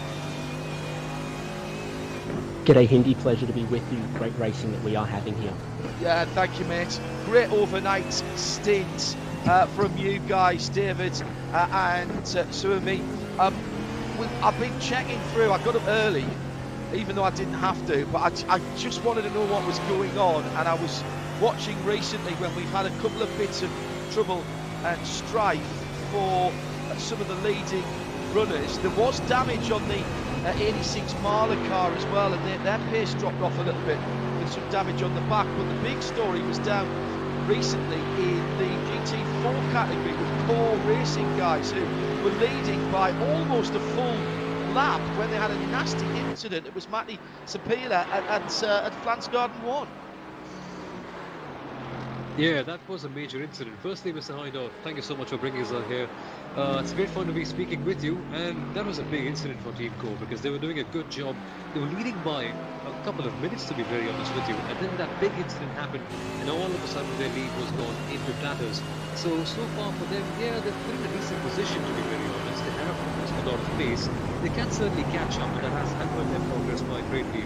Yeah, they took a long pit stop, so they did do some remedial work on that car. They're having a cracking battle with another real world team that we're very used to talking about, the Zorg Rennsport guys. And in fact, Carl Jansen's just gone back to the lead of that class, but now they're on a very different strategy in terms of their pit stops to what we had seen earlier on. Also up at the sharp end of the field, David, we had an incident for the bright blue number 75. That is the MSI, another sim team linked with a real world team, the Ferrari, which looked like it might have had a problem, came in after just a 5-lap stint, and then on its out lap comprehensively binned it. I mean, cold tyres are a killer on these cars, no matter the situation, but the moment you've got two of them on the grass at that kind of speed, the Armco is so close at the section of that circuit. The car might have been a bit iffy before that contact, but that made it absolutely no good, unfortunately, for MSI. Yeah, and that was, as I say, that was very disappointing. Actually, I think they've gone back out of the pits. No, they're still in the pits at the moment. Mark Perez waiting to take that car over. Now, gentlemen, I'm absolutely, you know me, in the real world or in the virtual world, I like to look at tactics. I like to look at what's playing out. Trustwell and I crunch the numbers, and through many years working with Paul Trustwell, I've sort of become really fascinated by how people get to the end of a 24-hour race. And in the top 3 cars here, we have 3 very different strategies. Team Redline Ferrari with Tenke Beneke at the wheel of it again now. And by the way, just under an hour ago, he put in a new fastest lap of the race, 8:02.586. They have been pretty much doing doubles all the way through. I think there was one, Jonas Valmeyer did one triple during the night, yes he did, but basically they've just been doubling it through 7 laps through the night, then not changing the tyres in the middle, and then another 7 laps. Max now on his second stint of his 2, and they've been a model of consistency, gentlemen. I mean, how does anybody even begin to strategise? Because there's no one got the pace. Well, how do you even strategise past these guys? Because they're working like a Swiss watch at the moment. That's a good analogy. And they really have been. They've been super consistent, nailing everything down. And to be honest with you, they have been the benchmark of this race, to be very honest. And the driving has been super consistent. Maximilian Benecke, although he has been driving for a long, long time, he's made sure that he doesn't really make any major mistakes. So that's the reason why they have a gap of around 1 minute and 10 seconds. So Team Red Line Black doing everything pretty much correctly. And to be honest, the Marla Racing team and the others, the other guys, they just need a miracle to get past. Something that a Nürburgring special, maybe something that springs up at times.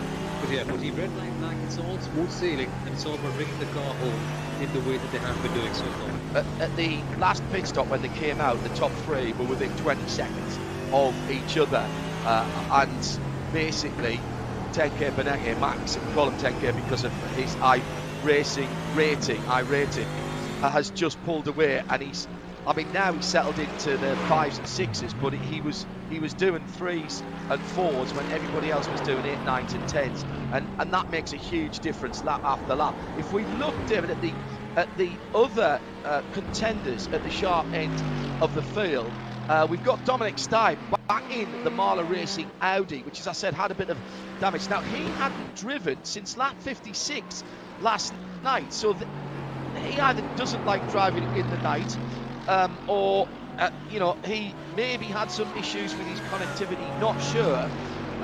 But the work overnight was done by Sammy Matty-Trogan, Augustin Canapino was in there as well.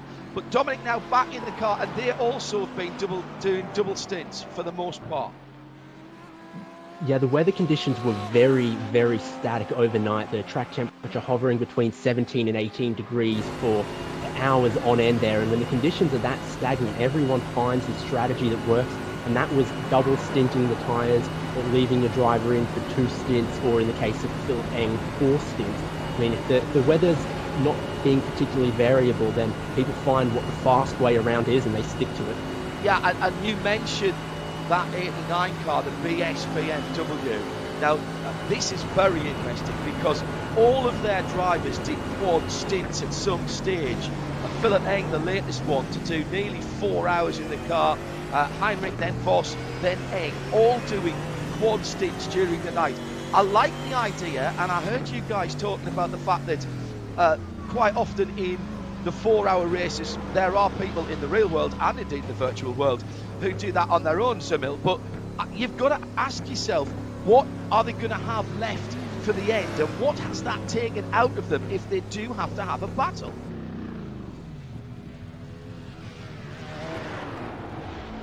Sunil, still there?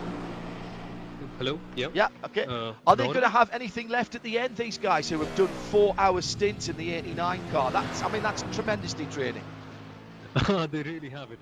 I just joked about it in the earlier broadcast that for Philip Eng, he'll just be going home, opening a good can of beer and relaxing on a Sunday morning. As that was a mighty long stint for the BS competition car. But for now, yeah, they've got a good driver in the car. I mean, with 6 hours to go, they really need to get a good stint in, try and maybe battle it out for P2.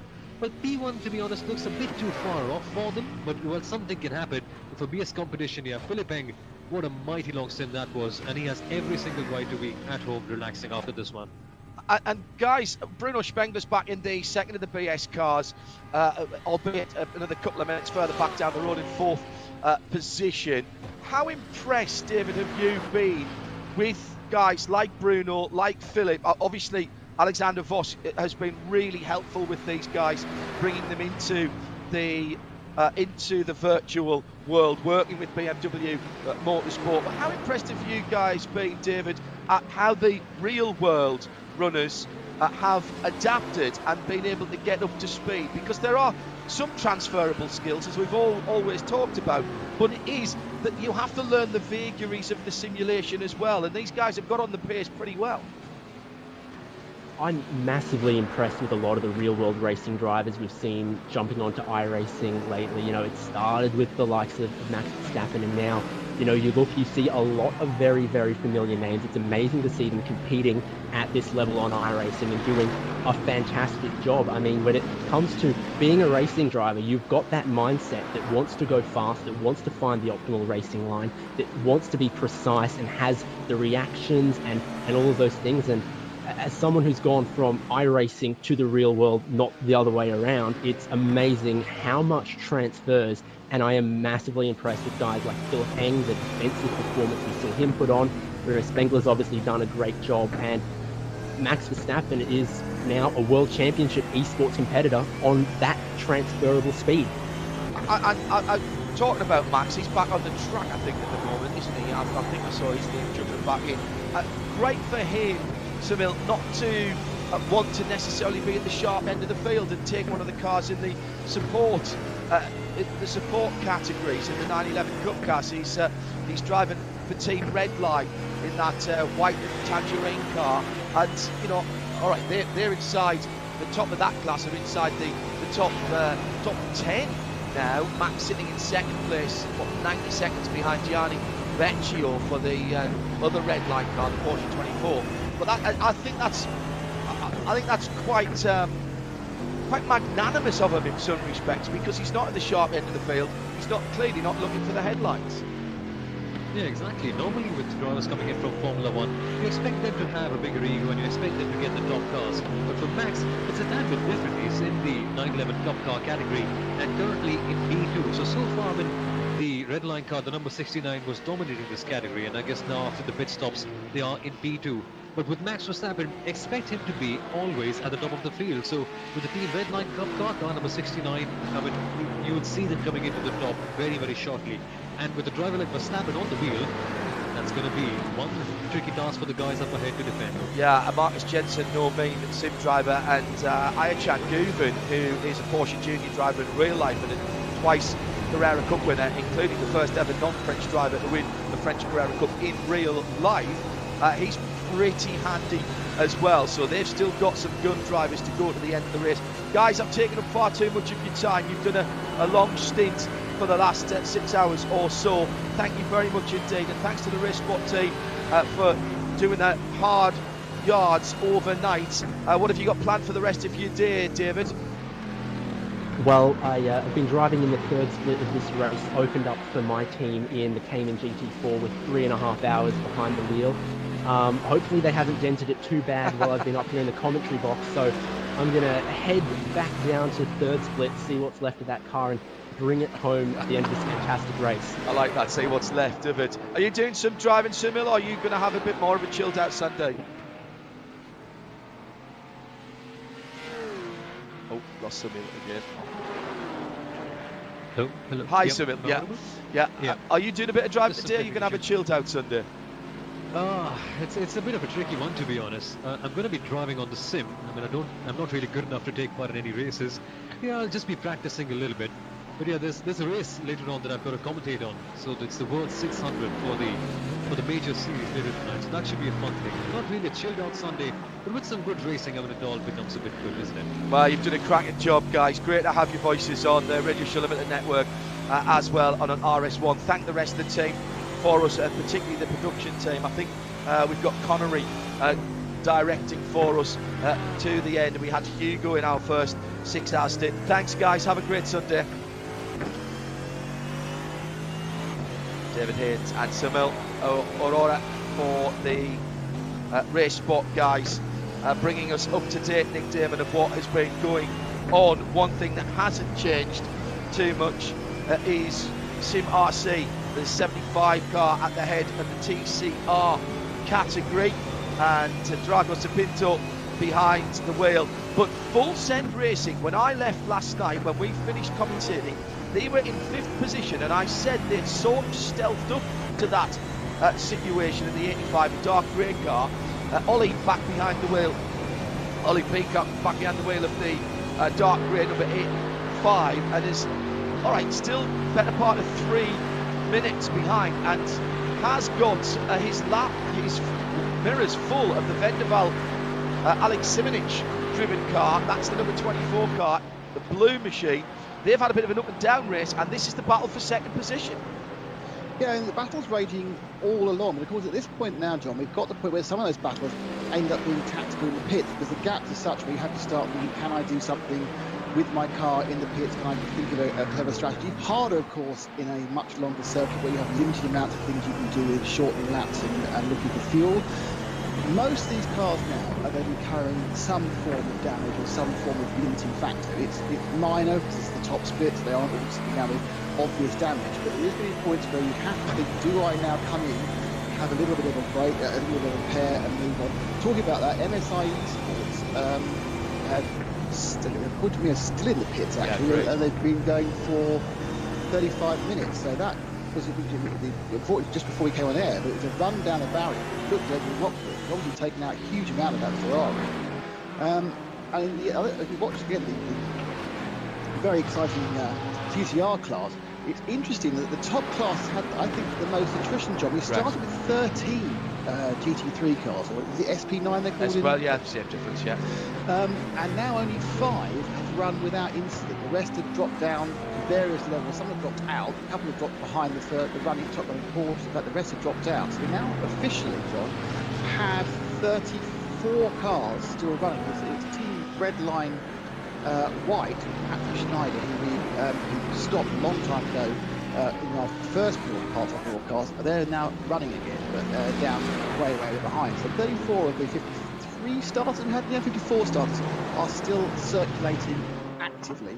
So there's been some attrition. The attrition caused by those accidents. You run down the wall and you suddenly got a half-hour, 45-minute stop because people who are au fait with some of iRacing. You had in a lot of races, you have what's called a fast pit stop.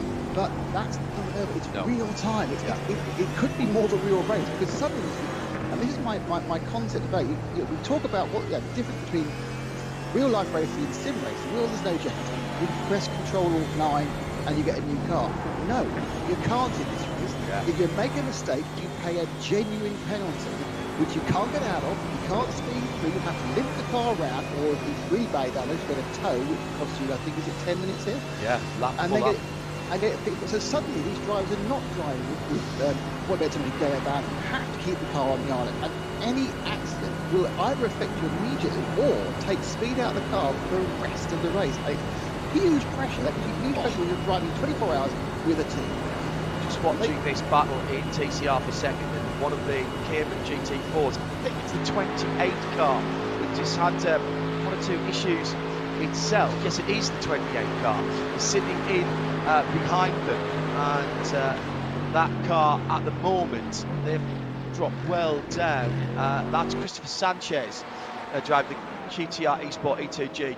They are sitting 8th in class and 33rd of the 34 cars still running, but they're still out there. Well, he's getting a cracking view of this, but he should be past these guys, but he clearly knows he doesn't want to mess up the battle for second in TCR. So actually a bit of good driving by this battered Cayman that we've seen in the barriers a couple of times, and I think at one stage it was circulating without a bonnet after the damage that it had earlier on. But running up to the carousel at the moment, the Caracciola carousel, the big carousel, watching that battle for second position in TCR. What I'm impressed with, Nick, is just really what's been going on in terms as we've got one of the SP9 cars coming through that battle as well at the moment. No, it's not, in fact, it's the 911. That is the leader of the Porsche class. Correct. With, Gianni Vecchio on board. And he's been... Sorry, the Porsche Cup class. There are 2 Porsche classes. Yes, the 991 Cup class. That is the fastest car, has the fastest lap in that category, in 8:18.2. Oh, actually, John, I have a theory about why Max Verstappen's in the Porsche 9 is in the 911 Cup class. Do you? Because yesterday and our good friend Ben Constantinos, who'll be with us on Thursday, was commentating on the Porsche 911 Cup Championship in eSports. The Super Cup, yeah. Which Max has entered in. Ah. So do you want to swap between various different types of cars instantaneously, or do you want to maximise your portion-ness? And I realise he's a little bit more, because the Super Cup uses these cars, isn't it? Yes, they do, absolutely. So he's effectively, what he's doing is giving himself only a single car to drive during the day. They're obviously one in sprint configuration, one in endurance configuration. That's a good point. That is a very good point. There's no difference in the real world now between Super Cup cars and Carrera Cup cars. Or indeed what's called Porsche GT3 Cup. They're all the same specification. In endurance spec in the real world, there are some quote-unquote Porsche options that you can have. So you can have ABS, which you don't get in the Carrera Cup or the Super Cup or any of the one-make series. Slightly bigger fuel tank and one or two other detailed changes, headlights, things like that. Or better headlights, should I say. More flashing. More flashing. More flashing is faster. There's many bigger bends. It's much exciting. There's a rally driver who I think he once said that. No, actually, no, it wasn't. I don't know exactly it was. Joe Brandon will know that quote as well. It was a Formula 1 driver. Benegate, 10k Benegate leading out for Team Red Line Black then. We'll keep an eye on this TCR battle as they're on the dotted Gahor. I was watching earlier on the stream with the RaceBot guys who have done a splendid job, and anybody who isn't used to sim racing, this is what these guys do all the time. There's a real talent in the sim racing world for commentating, and great to hear David and Sunil in our commentary box as well. We moved them across virtually, thanks to Will Vincent for all of the coordination for this as well. There's real talent in the sim world, both on the track, Nick Damon, and also in the production. We were talking about what Hugo was doing for us on the TV production yesterday. Connery's taking us through to the end of the race now. And in terms of what we're seeing and being able to tell the story, you make TV for a part of your living as well. You were very complimentary yesterday, and rightly so. So anybody who doesn't think that there's talent here, this isn't being taken seriously, think again. Absolutely, less is more. Less is more. One of the great things about sim racing, and obviously especially here at Nürburgring, is you have an infinite number of camera angles because you can put them anywhere you like. Infinite number of cameras. You can go on board with everybody.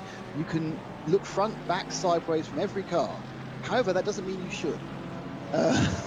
What you need to think about is creating a coherent story, and therefore you need to not hop around just because you see something. You need to think about it. If I was directing this in a real situation, yes, I've got that shot. I can think of that later. What is this shot telling? Is it telling a story? Am I sitting with a battle for a long period of time? If you have 2 or 3 good battles, you just choose the one and sit with that one and then move on to the others. It's hard, and I think it needs that kind of attitude of what I'm trying to do. I think. Yeah, you've got to think out, not constantly got to look for the best ever shot as the sole Mercedes, the 23 car, the MB Esport Racing Nicholas Sondergaard. 5th position now, that car. Now, just not on the list. On this battle, that little Cayman behind these 2 TCR cars is showing me what happens when you beat your car up. Yeah. Because he's got frontal damage, he's slowing his car down. Even with a tow and a virtual 150 horsepower more, he couldn't get past TCRs on the straight. Yeah, good point. Because he's lost some top end speed because of the damage the car's carrying. And watch for the next Cayman coming along and how much easier it is for him to dispose of this part. I just want to go back to TV production again. Sorry.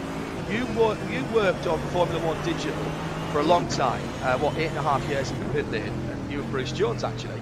Yeah. So we've got you both on this broadcast. I did some English language commentary for that in Spa, the race where the Battle of the League went either side down the County Straight, which was fantastic. 2000 or 2001? Yeah, it's a good question. I think probably 2000. I think 2000 is my yes. Guess. I think it's 2000. And they had a huge amount of inventory in terms of cameras, high shots, low shots, onboard shots, double onboard shots, footbox shots. And one of the things that I was taken on to do was to try and help them tell a story from a commentary point of view. And the cut pictures were such that you could barely get a sentence out before they moved on to something else. And that's what you're talking about. This is the antithesis of this, as we have Christoph Sanchez's roof cam showing the extent of the damage to his Cayman and the fact that he can't, even in the draft, drag up to the 2 TCR cars ahead as they head into Schwedenkreuz at the top of Arenberg before they go down the foxhole. So I absolutely agree with you on that. And again, absolute respect to the race sport guys who do this all the time, by the way. This has been going on for a long time, and it will continue to go on at the end of the real racing shutdown. And there was the perfect illustration of the other Cayman who had caught up to them quite easily, even through one of the toughest places to pass on the circuit. That is